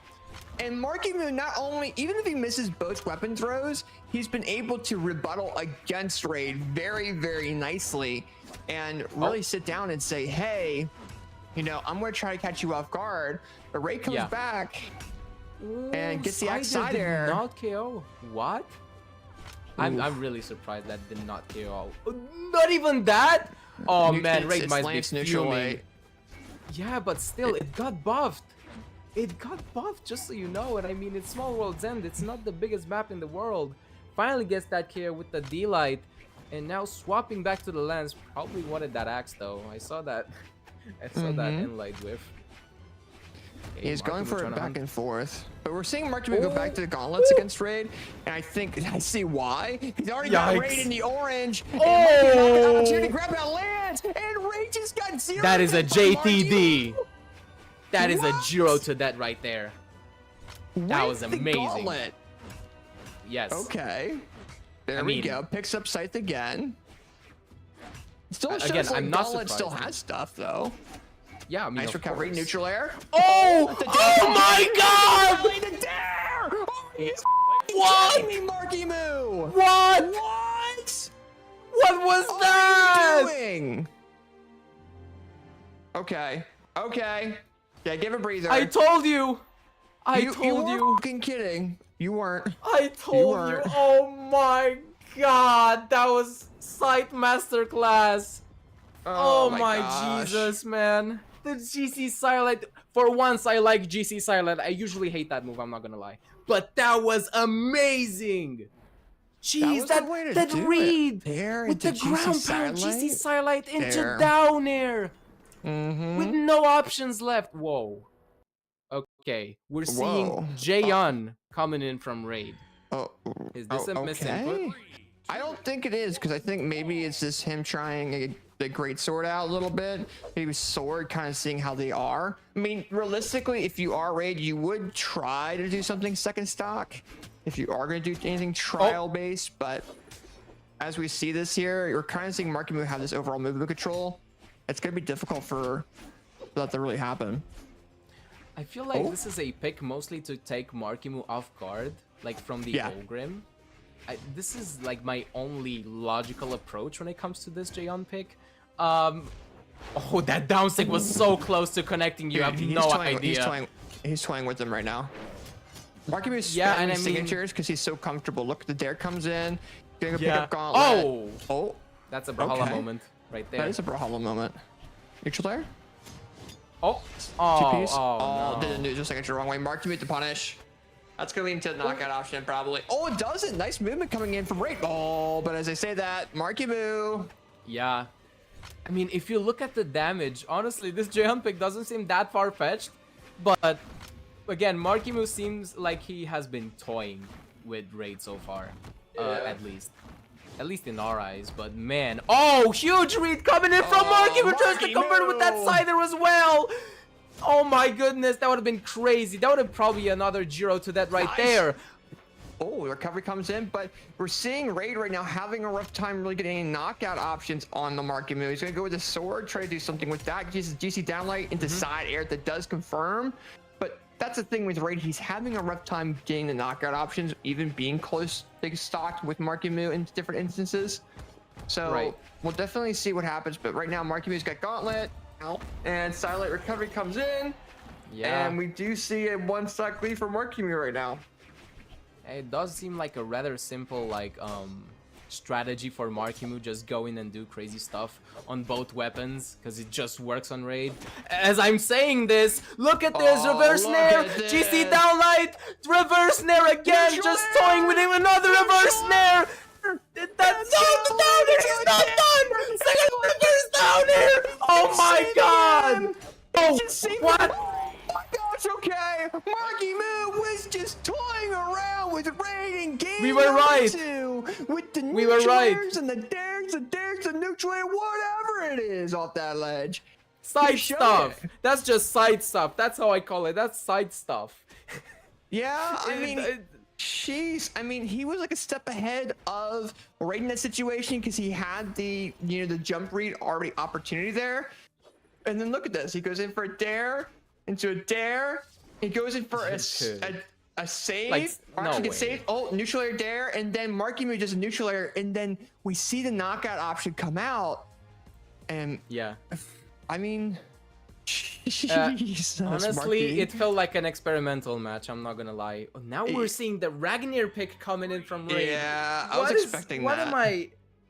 So I was expecting a different. I was expecting Axe. I wasn't expecting guitars though. I felt like a lot of players feel like Axe is a really good spot, and Axe did throw Marckiemoo off yesterday Oh in my doubles. God, But as I say man. that, it's not really doing Oh much. my and God! Jesus! Marckiemoo! What are you doing? Okay. Marckiemoo is, yeah, he's just trouncing. He is so pissed after that Stingray 3-0. I said that in the past during this elimination side bracket, but man, he is so angry. But wait, okay, some nice reads coming in from Raid on the Qatars. But Marckiemoo has Raid right where he wants him, and this is just dangerous. Oh my gosh! Oh my God, the reversal! Crowd He's just pump. going What is crazy even off the ledge. Marckiemoo He's doing? expecting Raid to Nair? go for some stupid stuff. What neutral comes into on a recovery. He's so comfortable against Raid right now, and Raid has some really nice guitar combos there, but doesn't go for that recovery in the right way. And Marckiemoo picks up Scythe, gets the neutral air. That's gonna allow for a dare option into a knockout opportunity, and there it is. Yeah, this is. I mean, what even is there left to say? Marckiemoo literally making this look like an experimental match. It's crazy. Jesus. Okay, though did not KO. What a nice movement option there from Marckiemoo, dodging that weapon, not even allowing one stock away, but finally does it. Raid gets a recovery on the Qatars, swapping back to them, hoping for something, I guess, but I don't know. I don't know, AJ. It's looking kind of dire. I don't know, but Satellite down Look at comes this! in. Oh, Marckiemoo has him off the ledge. no! The weapon throw lands. The neutral air allows him to come back, but the grandpa comes Oh in no! into a neutral. That's it! The reverse side as well! And there you have it, ladies and gentlemen. Marckiemoo is your set winner over Raid in what I call a very successful safe gameplay matchup. That was crazy coming out of Marckiemoo, showing that Scythe gameplay and throwing Raid into a loop and making him choose characters that we don't even see from him. I will keep saying this. Marckiemoo is the next gen GOAT. I mean, he's got the king title in game for a reason, right? For a reason, exactly. He does. And I mean, PR #1 for a reason. For this reason alone, like, this was an experimental set. What else can I say? That was crazy. That was insane. That was crazy. Man, what such prowess coming in from Marckiemoo. Such prowess. He's the dream crusher. I saw that in the Twitch chat. You're definitely right there. But this was a crazy set. I mean, I feel like Ray just had a really difficult time just trying to find something to really throw out. You know, I felt like he thinks his Ulgrim wasn't doing that great. I mean, the Lance, I mean, Marckiemoo's been going against the Lance for years anyways, so it's like he didn't really have anything to really go against Marckiemoo with after that first game, and he just had a rough time really rebuttaling. So very nice job coming out of Marckiemoo, advancing further into the bracket. But what we are going to go and do, we are going to take a couple-minute break to kind of regroup, because that was a lot. We have to. We feel like we have to. Yeah, that was crazy. That was nice. But now we're going into a small little break. We're gonna run Twitch ads. That way you guys don't get them in the middle of the sets. We want to make sure you guys enjoy the Twitch sets. So don't go away. We're gonna go ahead and be right back. But when we come back, we have a rematch. Marckiemoo versus Stingray. Ooh, boy. So with that being storyline. said, I mean, yeah. With that being said, do not go away. We'll be right back with the elimination final when we come back.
All right, ladies and gentlemen, we are back with Moose Wars Mystic Era 1v1s powered by Brawlhalla. I'm Marckiemoo, I'm casting with Juro, and we have had some phenomenal sets on stream tonight. Coming from Stingray versus BalloonBoy, coming from Marckiemoo versus Stingray, and now we're going to go ahead and have a rematch of that set coming up on stream of Marckiemoo and Stingray in the elimination final. Juro, how do you feel about that, my man? I mean, again, Marckiemoo has been tearing through this loser, elimination side so far. Like, most definitely, his side absolutely immaculate. Again, making some sets look like some experimental matches, just some casual experimental matches, which is insane. It is top 8, and it's Moose Wars. I mean, it's a pretty big deal, you know. I mean, yeah, Stingray definitely got a bit trounced by BalloonBoy 3-1. But he did do good. We'll see what happens. I mean, I'm excited. We'll see if there's like any downloads that happen. But here we go now. Small Fortress of Lions, game 1. Here we go, AJ. Yeah, these players are ready to go here, and you know, this is a big deal for Marckiemoo. If Marckiemoo is able to go and at least take one game off of Stingray, that's going to put Stingray in a mental state of, okay, he's adapted a little bit, let's see what I can do. You see my Stingray 3-0'd Marckiemoo in the winners, I believe in the winners quarterfinals too. Yeah, so I mean, again, this is mostly a mental game for Marckiemoo, I'd say, even though he, again, has been very confident through this elimination side run, tearing through people, but I don't know, Stingray, again, his neutral is very scary, but so far it looks like Marckiemoo completely adapted. Wow. What a stock lead, such a good lead, by the way. Like, I don't know, he got hit like 3 times maybe. And Stingray definitely on the back foot here. He needs some crazy plays now. He can't just play neutral anymore as much, especially with this big of a lead from Marckiemoo. Yeah, what Stingray is doing right now is he's moving, but his attacks are whiffing, and he's getting a lot of recovery frames, so his momentum, his movement isn't doing very great with that axe. So you're now seeing Stingray go back to that spear. And that movement is realistically really used for spear, not for axe. But we're seeing still these neutral layers that are not landing. We're seeing attacks that Stingray's really throwing out, and they are going to go ahead and get punished because they're getting whiffed, and Marckiemoo's been doing very well at counteracting that. And that silent recovery comes in for Marckiemoo. Marckiemoo has a 2-stock lead over Stingray in the first game right now there, Juro. Yeah, again, it looks like an entirely different Marckiemoo from that quarterfinals. So, I mean, I don't know. Stingray is looking really scared now, especially those nairs. They're getting called out so easily on the spear side gameplay right here from Marckiemoo. Finally gets Disek though, gets that third stock taken care of, but Stingray definitely needs a lot more work done to get a dent off of Marckiemoo right now. So, yeah. It's looking kind of dire for Stingray, at least so far. Yeah, we're really seeing like Stingray. I mean, they had the ability of adapting in the beginning, but now Marckiemoo is so comfortable and warmed up. He just got a 2-stock knockout on the Stingray in game number 1. Yeah, again, blazing fast match, by the way. That was like, what, 2 minutes, if even? Yeah. That was like ground pound. Okay, maybe yeah, 2 Marckiemoo's gauntlets are starting to come in clutch. I mean, I thought that movement that we saw from Marckiemoo in the past wasn't going to really translate. You know, but as we saw us going forward, all 3 of those knockouts were with those gauntlets, and his momentum Marckiemoo usually has came back, and he's been able to land that gauntlet stuff a lot. So I think it's a lot more of a mental thing for Marckiemoo, but now for Stingray, he needs to get back in the same mental state that he was in winners quarterfinals and take advantage of what he had, because he was demolishing Marckiemoo in the previous games, and I think now Stingray is not in that right mindset as he's been. But now he's starting to land things a little bit here. There we go. Again, he did lose to BalloonBoy quite harshly, so that might have taken a toll on his mental, even though Stingray is known for his, like, really, like, good fortitude mentally wise. So maybe not, but maybe Marckiemoo figured something out, or as you say, maybe just warmed up and now absolutely ham. And it seems like he keeps going, man. Marckiemoo doesn't have a stop button or a stop recording, because these clips keep going, man. Yeah, Okay. but now we're starting to see Stingray take neutral control Okay. away from Marckiemoo. Nice. He does land that signature again. The signature kit that Brain has, Stingray has been able to maximize on.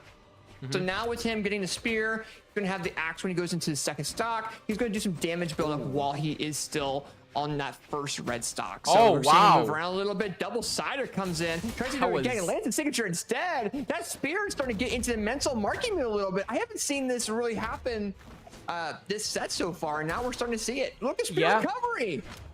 Oh man, so much damage on that spear, and now Stingray trying to end with the axe. Even though I have a feeling this might not be the right call. Oh, and maybe I'm right. Oh, that was GC so downlight close, though. recovery, yep. And If now, that down sig would have landed a little bit to the right, he would have got the knockout. yeah. I mean, yeah, it was really close. And speaking of down sigs, did not get the KO though. To the side, Marckiemoo somehow still alive after that. Gets the second one off. That's definitely gonna KO. And now with a full stock lead for Stingray. Again, completely different shift. Once again, like, can he adapt so fast? That's kind of crazy. Yeah, I That's don't know, crazy. but I mean, we're kind of seeing Stingray get back. I think he's Oh getting back my. into his momentum a little bit. Sidelight down like Sider does land. He does read that dodge read very nicely. As I say that though, Marckiemoo is on gauntlets again. He's starting to go in for these neutral airs a little bit. Misses his attacks quite a bit. Neutral air does land. Misses the side air. Stingray to punish. Well, the recovery gets punished there by Marckiemoo. Oh. We're seeing Nice highlight basically punish. each of these players get so aggressive that they're punishing each other and maximizing on the recovery frames that they're giving each other. And whoa, no. Stingray with the weapon throw. Picks up spear again. Going for a That did knockout not option, capitalize. but Oh, wow, that did not Uh-oh. KO. Oh, it did, but indirectly so, because Marckiemoo just moved away from that pogo stick. So right now, yeah, Marckiemoo definitely detriment. Definitely into a detriment. It's looking kind of sketchy, but it is Marckiemoo. Oh it is man, looking kind of sketchy because Marckiemoo is starting to pop off with Yo. his gauntlet. Stingray needs to Yo. find a way against them. That axe is not what's worked in the past. Oh. But he's going to try to get the knockout option. Misses the signature again. He goes Oh for the same my God. one. He's going to go for it again. I can guarantee it. Actually picks up spear. Goes for maybe a D-sig? helicopter.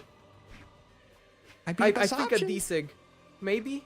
Maybe Oh. D-sig. Maybe. Oh, it depends. That No. platform might get in the way. Silent There recovery. misses. Silent recovery lands. It's not knockout though. It's down to the wire there, Juro. Oh, It's man. all down to the final hit of this AJ. game for game number 2. Light. Neutral lands doesn't knock out. Weapon Star comes in and Marckiemoo Oh, tries to recovery. go for the recovery, and it lands. And Marckiemoo takes Crazy game number comeback. 2 into their name, but that was a reverse 2 stock. What a for crazy Marckiemoo. comeback from Marckiemoo. Yeah. Against Stingray with plays basically the neutral god. That's crazy. Like what? He built up so much damage on the gauntlets and then just again kept trouncing with the gauntlets. So much pressure. It was crazy. Yeah. It was overwhelming as you saw there. Stingray couldn't even recover that second stock because he was simply scared. He couldn't. Like, it's crazy. It's crazy how fast Marckiemoo adapted to Stingray's adaptation. Yeah, for sure. it's been I mean, we're crazy. just we're seeing a lot of. I think it's not really adaptability. I think it's just Marckiemoo really trying to get back into his momentum, like his Uh-oh. movement. And now we're starting to see that a little bit with Marckiemoo's gauntlets. We're seeing Stingray kind of going for these different attacks, and with how Marckiemoo moving, you know, those attacks are Oh offering my. recovery frames for him.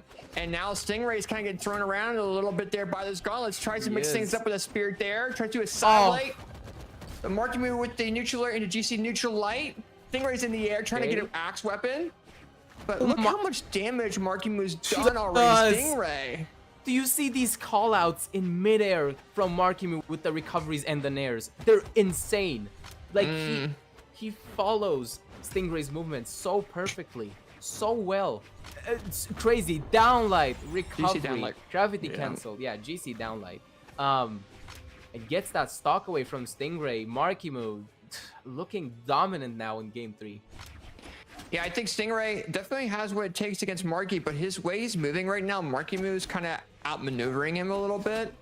and Stingray's attacking too much, where Marckiemoo just maximizing on these recovery frames. So you're seeing Stingray really try to get these punishes. He does get the side air, but when he whiffs, when he misses those attacks, and he gives Marckiemoo the neutral, Marckiemoo is going to take full advantage of it. Because now we're seeing a two-piece combo. We do see Stingray do that double down late into recovery, but I mean, Marckiemoo has a half stock lead right now, no matter the case. Yeah, I mean, that was a very good call out for Stingray, but man, Marckiemoo just reversing those call outs with even more call outs. That was creepy. Now Marckiemoo with a full stock lead. Now this is an entirely different scenario from game 2. It's looking so dire for Stingray. Yeah, right now, if you're Stingray, this is actually tournament stock, right? You don't want to give this up. You want to make sure you're not being too aggressive. Marckiemoo takes advantage of that pretty stinking quickly. Oh, it tries to do a double dare, but Marckiemoo misses that signature. Marckiemoo is just going to play around a little bit, go a little bit unarmed. Let him go with the backward neutral air, weapon stars, a little bit just gauntlets. And we're going to see a knockout here pretty shortly from Marckiemoo if he does things right. But Stingray is doing some really good zoning. But it isn't enough because Marckiemoo does that two-piece. It's going to lead into a neutral light. Witty doesn't have any more jumps to come back. Marckiemoo gets the neutral. The weapon throw. The weapon throw. There you have it, ladies and gentlemen. That is a 3-0. The reverse 3-0. Getting the reverse 3-0. We're actually getting the 3-0 over Stingray. Getting revenge on Stingray from the previous set they had in the winner's side top 12, where Stingray 3-0 to Marckiemoo, and Marckiemoo's movement really changed between then and now, and he took full advantage of it. Very nice shot for Marckiemoo. Stingray absolutely killed it this weekend, no matter the case, and that was just an amazing level of adaptation for both players going through that game, because we saw Marckiemoo had the lead, then we saw Stingray come in, adapt really well, and then Marckiemoo come into that second game just barely. And then the third game, Marckiemoo just went nuts.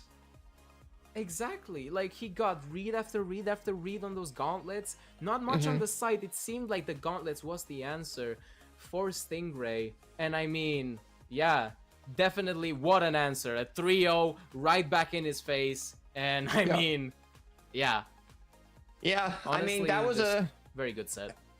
It was a good set, and I think, you know, now we're seeing some of the top NA players really showing their worth again. You know, I think Stingray is at a phenomenal point in Brawlhalla. I think we can definitely see him win again I think we see him win Springs possibly, or Summers. He's really good. I think he was relying on the axe a lot against Marckiemoo, but Marckiemoo just read the axe very, very well going into his last 2 rounds. But that spear that Stingray has is really good. The axe was working a little bit, but Marckiemoo just found that adaptation very nicely afterwards. Yeah, again, as you said, Stingray, very nice, nicely adapting to Marckiemoo, but then Marckiemoo somehow one-upping that, like maximizing his gauntlet potential on those strings and those reads so well, those jump callouts on the nair, on the recovery, those sidelight, just absolute cinema in terms of gauntlets gameplay. Like, what else would you want? I think it was because of how Marckiemoo's movement changed. I think he was kind of baiting out these different attacks from Stingray, and Stingray had a lot of recovery frames. Marckiemoo was just punishing. He punishes opportunities that you give him so well, and I think for Stingray, he was trying his best at that. But hopefully whoever was just watching us talk about that recent set got that Moose Wars avatar that did pop up on screen, because we're showing another Moose Wars avatar code because it's right before grand finals. Ladies and gentlemen, we are going into grand finals of Moose Wars Mystic Era between Marckiemoo and BalloonBoy, 2 previous Moose Wars winners in grands, and BalloonBoy is in winner's side. What a storyline, by the way. Indeed. What a storyline. Just ending the story here in the grand finals. We'll see if there will be a reset. I mean, I honestly believe in a reset from the current Marckiemoo right now that is playing like an absolute beast. I mean, I would love to see it personally.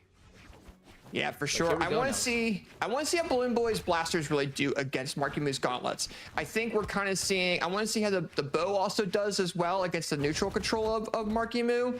And these guys are known for being powerhouses. I mean, they were both at the Autumn Royale when I saw them. You know, at BCX, they're very very powerful players. I think going forward, it's going to come down to how BalloonBoy really reacts against those gauntlets. And I mean, the sight's there, but I don't think BalloonBoy's going to run to this. Well, not going to run to the site as much. But as I say that, Marckiemoo's starting to do some damage with it. Yeah, and I mean, Nice look dodge at the reads. damage. Ooh. Speaking of damage, so much damage already built up on BalloonBoy by the site, by Marckiemoo's site, should I say. And now, on the gauntlets, trying to probably end the stock.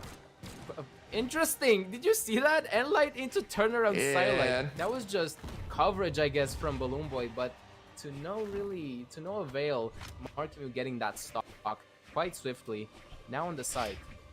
Yeah, I think that was a misinput for BalloonBoy. I think he meant to do it the other way. Probably. And then try to do the follow-up afterwards. But Marckiemoo was too high either way for it to land. So we do see a bow come in from BalloonBoy on second stock, keeping Marckiemoo off that ledge. BalloonBoy missing that signature. Gets back to that ledge a little bit. Trying to get that neutral control away from Marckiemoo, especially with this scythe. His playstyle has changed because of the fact that he knows that he could do more with BalloonBoy on that scythe. Right, exactly. And I mean, BalloonBoy, very good spacing with his blasters as well. Can definitely call out some of those string potentials from Marckiemoo, even though interesting weapon throws coming in from Marckiemoo, getting that side away, but priming those gauntlets, yeah, that was close. I saw that. Yeah, he tried to go in for nice there, recovery, GC but the Silent recovery. Oh, what a call out once again from Marckiemoo. And now it's looking like a 3-stock down heavy. Denies that completely in the same frame, I say it. Yeah, I mean, BalloonBoy. I think Marckiemoo was just realizing that BalloonBoy was going to try and knock out with the recovery. Players know that pretty well against Balloon. You know, he's used it previously in the past, but it doesn't knock out in the way it does currently now. So he's kind of has to kind of get that out of his system a little bit. But as we say that though, Marckiemoo going crazy with these gauntlets. The ground pound comes in. BalloonBoy gets the cider, saving himself. Gets the downlight cider. It's going to lead into a dare, into a GC downlight, but the downlight does not reach Marckiemoo. And BalloonBoy throwing their weapons, lands it again with the weapons throw into neutral light, into neutral air. Marckiemoo with the weapon start picks up the gauntlets. BalloonBoy still alive. And light enough to KO. And that's a 2-stock right there for Marckiemoo. First game. Man, and finals already. Yeah, for sure. And Marckiemoo showing that work there. Looking back at the replays there, we definitely see, you know, we saw Marckiemoo going with the gauntlets a little bit. Goes for second stock neutral air into GC Silent recovery. And the final stock, he goes in with the scythe to kind of try to do something, but BalloonBoy gets the knockout. But all 3 knockouts from Marckiemoo have been with gauntlets, even if with the little bit of the nerfs that they've gotten, is still doing very well with that. Yeah, But even looking at the scythe, and he did the same amount of damage roughly for the other weapon too. I mean, again, Marckiemoo, an absolute powerhouse on both sides and gauntlets, but now kind of favoring gauntlets. Maybe it's gonna happen, something else gonna happen in this game too, and probably gonna try to get those side strings going more. We'll see if they work on BalloonBoy though. The gauntlets were definitely working. Those silent reads, once again, absolutely celestial, like godlike. I love them. Downlight, okay. Downlight side there, sidelight, excuse me. Tries to get convert with the end light, does. Okay, there we go. We're seeing Marckiemoo go off that ledge, gets this jump cider into neutral air, tries to get a follow-up option, and you're seeing BalloonBoy take that neutral control away from Marckiemoo. Yeah. But he tries to go back to blasters. But I think Marckiemoo has a read against BalloonBoy's blasters compared to that bow. But as I say that, the neutral light does land into a dare cider, and it might lead into a knockout option. The neutral light lands, but he knows the recovery's not going to work, so he doesn't go for it. And he's like realizing, he does get the recovery again. That was nice. Yeah, that was a nice recovery pickup. He's smart though. He doesn't go for the downlight recovery because he knows like the second recovery is not going to be able to land. So he tries to go for it a little bit later. Whoa, BalloonBoy the bow. Where's that coming from? Yeah, that's crazy bow gameplay right there. Yeah, that was crazy. On the Diana ground pound. Oh no, that's a brutal KO right there. Oh man, BalloonBoy fighting right back. He's like, nah, you're not gonna reset me just like that. I got things in my arsenal, especially on the bow. Oh, silent recovery though. The Marckiemoo classic. Gravity cancelled. Now swapping back on the side, hoping for probably some strings. We'll see if a BalloonBoy allows them though. Gets a silent, tries to get the downwards there. Did not work. BalloonBoy just spot dodged it. Double nair. Okay. Nice sunlight with the reversal there.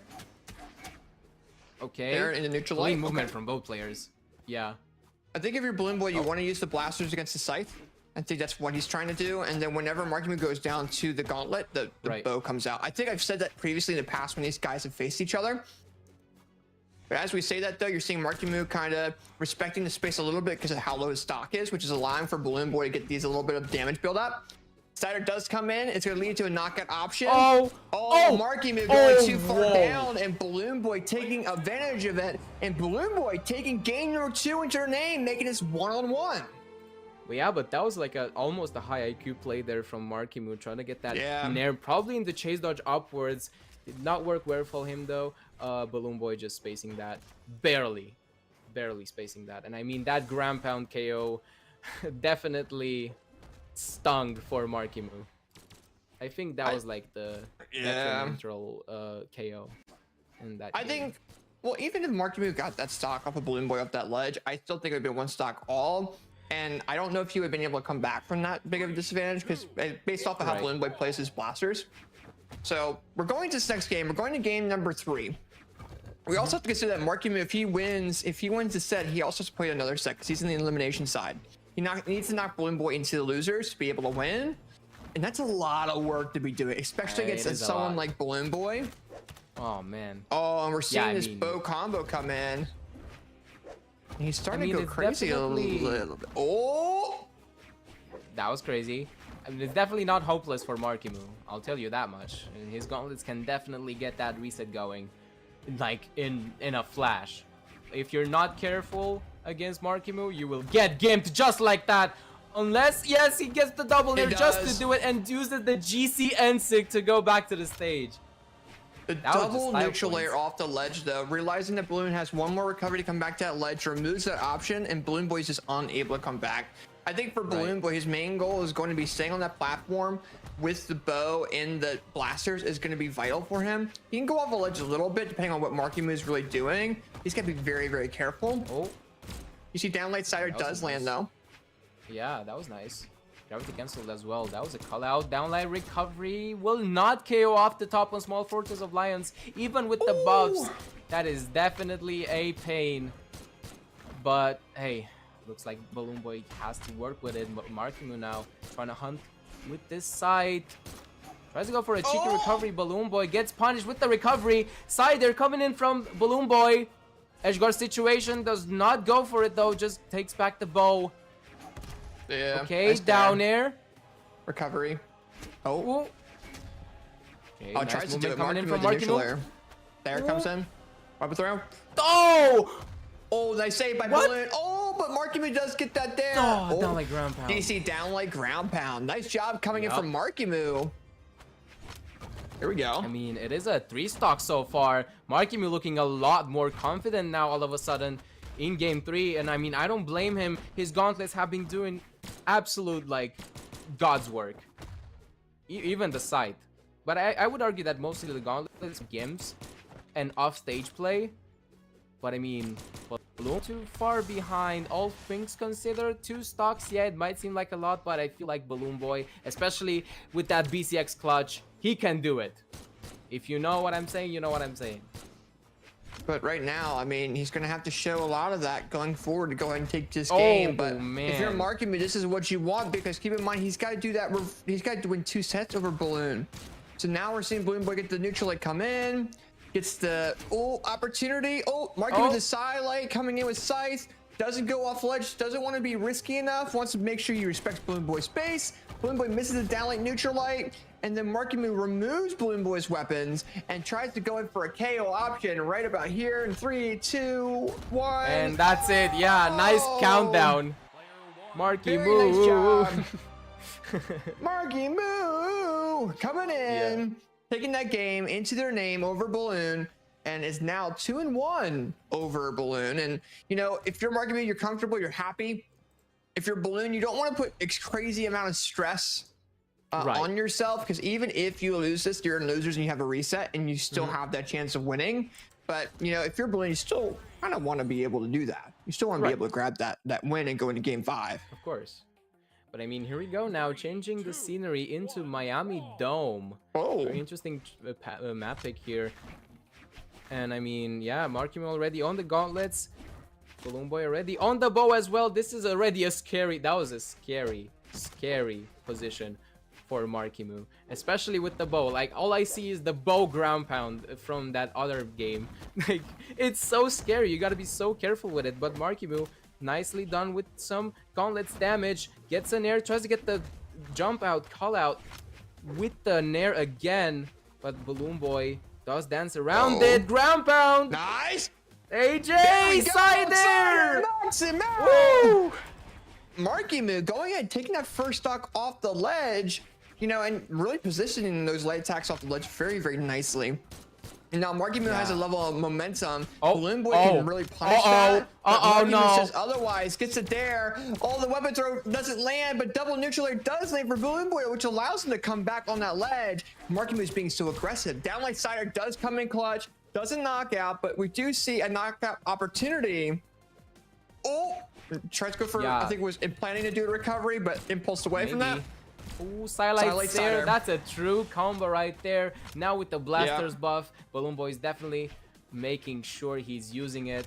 And now, equal stocks, even though Marckiemoo definitely got the damage lead. Ground pound, this could be huge. Misses the weapon throw, but doesn't even matter. Gets that clean stock, the Jiro to that. And Marckiemoo back on the side with 2 stocks. This is looking bad for BalloonBoy. Yeah, BalloonBoy, I think he's not really putting a lot of effort into this. I think he's just going into the next game. Marckiemoo has his momentum. You know, I wouldn't blame Balloon for not really putting a lot of effort here, but Marckiemoo is just absolutely demolishing him with this Scythe gameplay.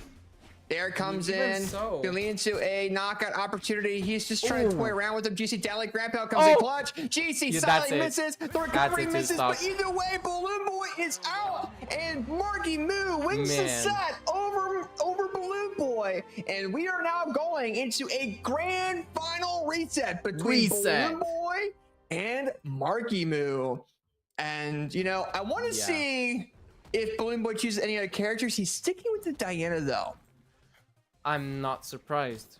The Blasters buff is a big and exponential, like not exponential, like very important buff for that weapon. And I would say that it goes now, like Blasters is in line with the top weapons right now. It may be not the top, tippity top, but still pretty good. Arguably, Diana has some very good solid SIGs in neutral. And as you saw, that Shiki downlight, gravity cancel downlight into chase dodge down SIG with the reverse. Like, that was crazy. Who does that? Only BalloonBoy does that. Well, and one thing I do want to bring up as we go into this reset between these guys on Miami Dome, you know, we have to consider that, okay, BalloonBoy's not doing as much signatures as he's known for doing. He's not doing the neutral signature as much anymore. He's just going for these light attacks. You know, the damage build that he was getting previously is completely different than what it is now. Like, it's a different playstyle entirely. And look at this. My goodness, by the way, he already has Marckiemoo in the red? That's crazy. This is record timing almost. Seconds to get Marckiemoo on red and KO'd as well with the weapon throw downwards. And now priming back the Blasters. BalloonBoy looking like an absolute different breed in this reset. Yeah, I think BalloonBoy this last game, as soon as he saw Marckiemoo had it up 1, he didn't want to put as much mental pressure, but now he has to. He feels the pressure of the set. And you know BalloonBoy's feeling it. He doesn't want to deal with the satellite into 2-piece combo right afterwards. BalloonBoy is reading Marckiemoo overall. Does get that read a little bit differently though. What? There's a gravity cancel neutral SIG. He needs to go ahead and throw the signatures out more. Marckiemoo gets dared and then tries to get a recovery again. BalloonBoy throws the weapon. Starter for Marckiemoo does come in. Gonna lead into a possible knockout option. It does, but the movement is changing from BalloonBoy now. Once he gets Right. into similar movement momentum like Marckiemoo, Oh, you're seeing BalloonBoy Silent just absolutely side demolish into that two-piece combo, and Marckiemoo's down into his final now. Right. I mean, it looked like a confident Marckiemoo grand finals, but now BalloonBoy proves us wrong with this just blaster masterclass, in my opinion. Oh, but the GC Silite, the Marckiemoo classic once again, building up so much damage on BalloonBoy. Oh, Oh, this is bad for Marckiemoo. Even though BalloonBoy does respect the spacing away from that wall, gets those Enlights, just more damage build up. Why not GC Enlight into the pivot nair? Oh my So much gosh. damage. Jesus, this is like Boomy in his prime. I don't know, but right now we're seeing BalloonBoy kind of showing a different style of Diana that we're not used to seeing Right. from him. We're seeing him be a level of aggressiveness. His momentum has kind of changed. He is starting to give a lot more recovery options, or recovery frame options to Marckiemoo. Marckiemoo starting to punish them a little bit. But I think BalloonBoy is very confident on getting this final stock knockout. But Marckiemoo is coming in clutch here. Has knocked Right. 2 stocks off of BalloonBoy. He might be able to reverse this, but BalloonBoy has to make sure he gets this KO. Yeah, I mean, oh, Sai there Oh. did not do it. I thought I just didn't have to say anything because that Cider would have KO'd, but no. Even with the buff, still not enough to KO. BalloonBoy tries to get something, gets the Sair, reverser Nice. should I say, and locks that game away. 1-0 for BalloonBoy. Yeah, for sure. And BalloonBoy really showing, his overall gameplay with, his character. I mean, his momentum was very great. His movement, the way he's throwing out these different attacks is starting to land. And I think what's happening now is, he is getting a little bit of throwing these attacks out a little bit too early, and Marckiemoo is starting to come back a little bit. But as soon as he was able to go and get that final stock, he got the knockout very clean. And we're going into the second game. We're letting these players kind of figure out, okay, we're on, Western Air Temple, which is a map that's not really chosen a lot, but also has a lot of platforms. It So that has might lot be a of little bit different. Yeah, a lot of movement options, obviously from both players again. Movement gods, as I like to call them. But yeah, definitely an interesting choice map-wise. Okay, weapon throwing to Enlight on an arm there. Coming in from BalloonBoy, building up more damage. Nair into GC Enlight side there. Uh-oh, very scary situation for BalloonBoy, but goes away. Nicely! Tries to get again the reverse GC Silite. He's known for it. He's like so consistent with them. I don't blame him. Side there, taking BalloonBoy off the stage. Now on the wall. Okay. Yeah, smart move by BalloonBoy, getting back on the platform, Yeah, getting that was neutral nice. control, getting the ledge control a little bit. But as I say that, he misses the GC down late. Marckiemoo does get that punish, but misses that weapon throw. Nice movement from BalloonBoy, not overly Jeez. pushing, because Marckiemoo's unarmed. Going off, it will definitely help out there. Recovery will definitely KO off the top. It was deep red BalloonBoy. Now on 2 stocks. Marckiemoo looking quite confident now on his third. Okay. Edgeguard situation once again. I don't know, it seems like BalloonBoy lost some steam in terms of movement, but got it right back with the Nair into recovery, equalizing the stocks and going back to theirs. Man, again, so much back and forth here. Yeah, we're seeing it be 2 stocks all at the moment. We're seeing a Neutralite into trying to go for a dare, but Silite tries to go for Neutralite, but the falling Silite or side movement from Marckiemoo kind of gets him out of that a little bit. You're seeing Marckiemoo really get out of that down light into neutral light pretty well too. So he's starting to realize that BalloonBoy is doing that a lot more.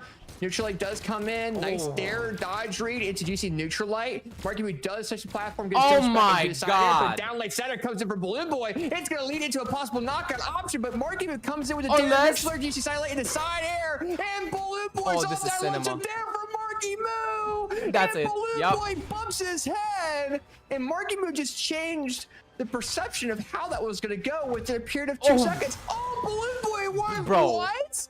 This is just back and forth, man. The silent into the haymaker, the punch to the face.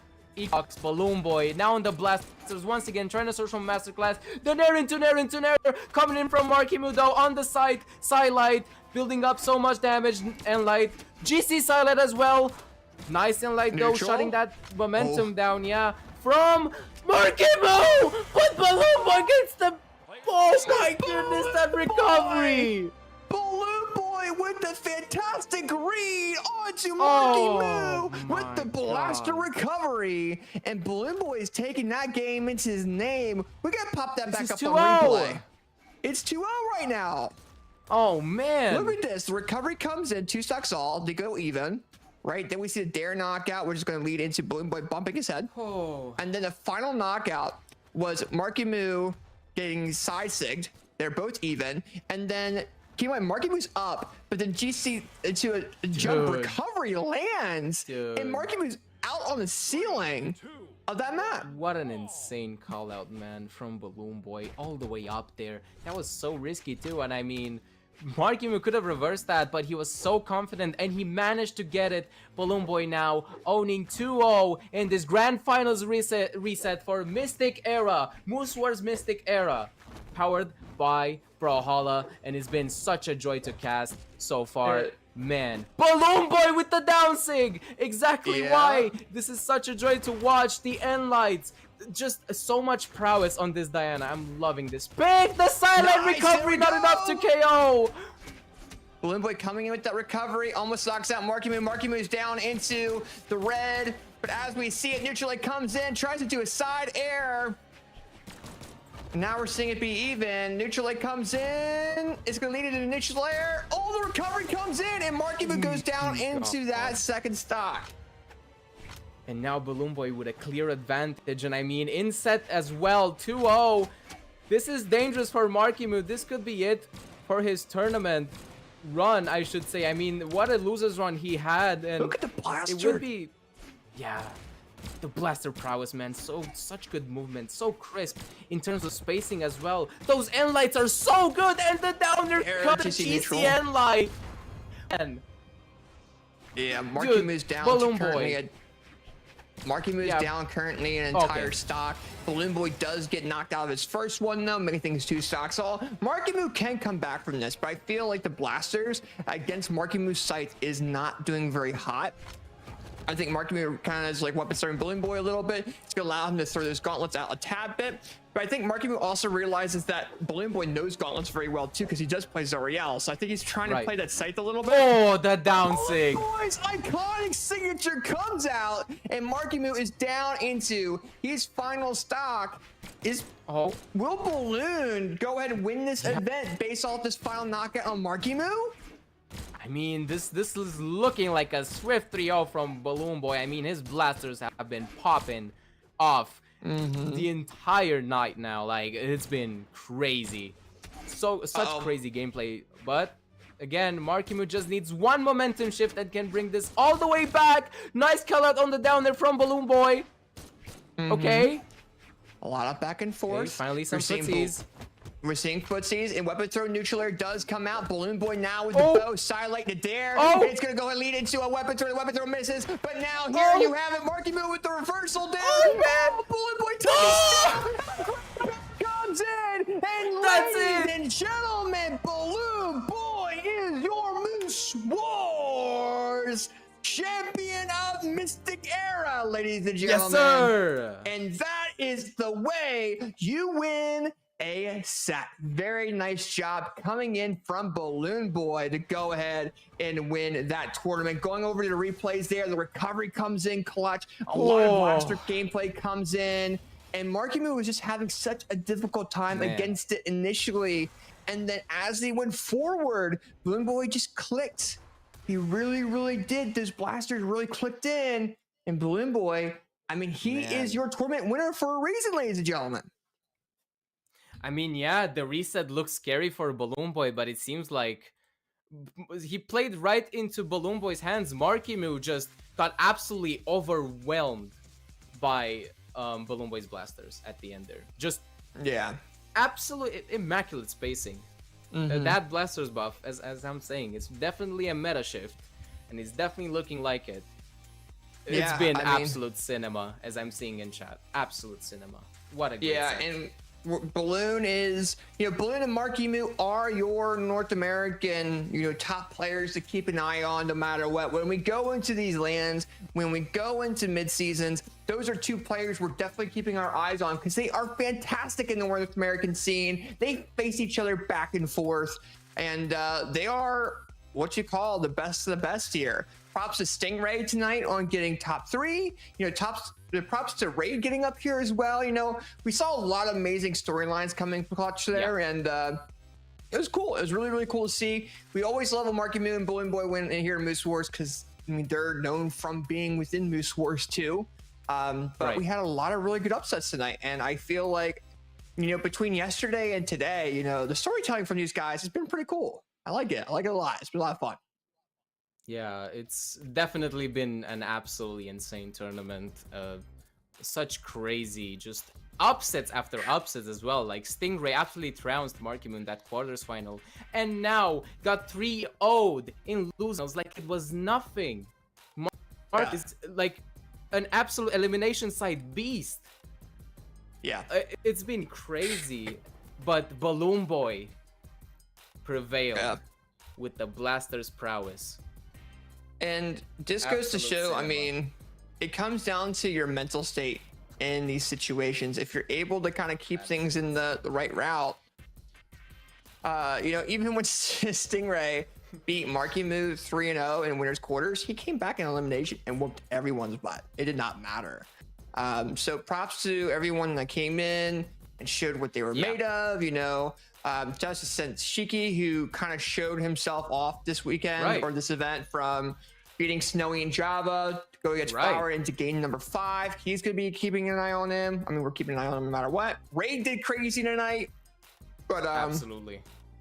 But this is going to really show what NA is really coming up with. We have a lot of really good players coming in, a lot of really good players really showing their worth, and I think going into mid seasons or max mode coming up, the Royale or the LCQ event that's happening in Georgia for Brawlhalla, I believe in the next couple weeks, it's gonna be really cool. It'll be really, really cool. And Marckiemoo and BalloonBoy will be there. I wish I was there. I don't know if I'm gonna go, but it's gonna be a lot of fun. It's gonna be a lot of fun. And also for those of you guys that are on stream, you guys saw a Moose Wars avatar on screen for a little bit. Hope you guys enjoyed that. That's the final one of the night. I want to see who gets it, but yeah, that was a lot of fun, man. It was a lot of fun. And it was so fun. Is there anything you want to say before we go ahead and all I want to say is that it's been an absolute honor and a privilege to be able to cast these sets. They were so honestly, they feel iconic sets. So yeah, I hope you enjoyed my yapping. Thank you, AJ, for giving me the opportunity. It's been an absolute blast as always. And yeah, with that being said, though, I appreciate you casting Juro as much as you did. I appreciate all the staff in the background that have been working hard to make sure this event does as well as it does. Shouts to all the players that we were able to do a watch together with on Twitch to show their POV, show their watch parties. Definitely go check them out. We worked with Chems, we worked with Experience, we did Moose Wars channel, we did Bunny. Aesthetics was there too. Try getting Java as well. So all the players, when you guys stream these events, we do really appreciate you guys doing that. We'll do the watch parties together more often going forward. Kind of give you guys more credit for doing them. So with that being said, have a fantastic rest of your night, and we'll see you guys here shortly in April for another Moose Wars event. Stay tuned on social medias. That's coming out shortly. Don't go away, or have a wonderful rest of your night, guys. We appreciate you. Have a good rest of your night, guys. Peace.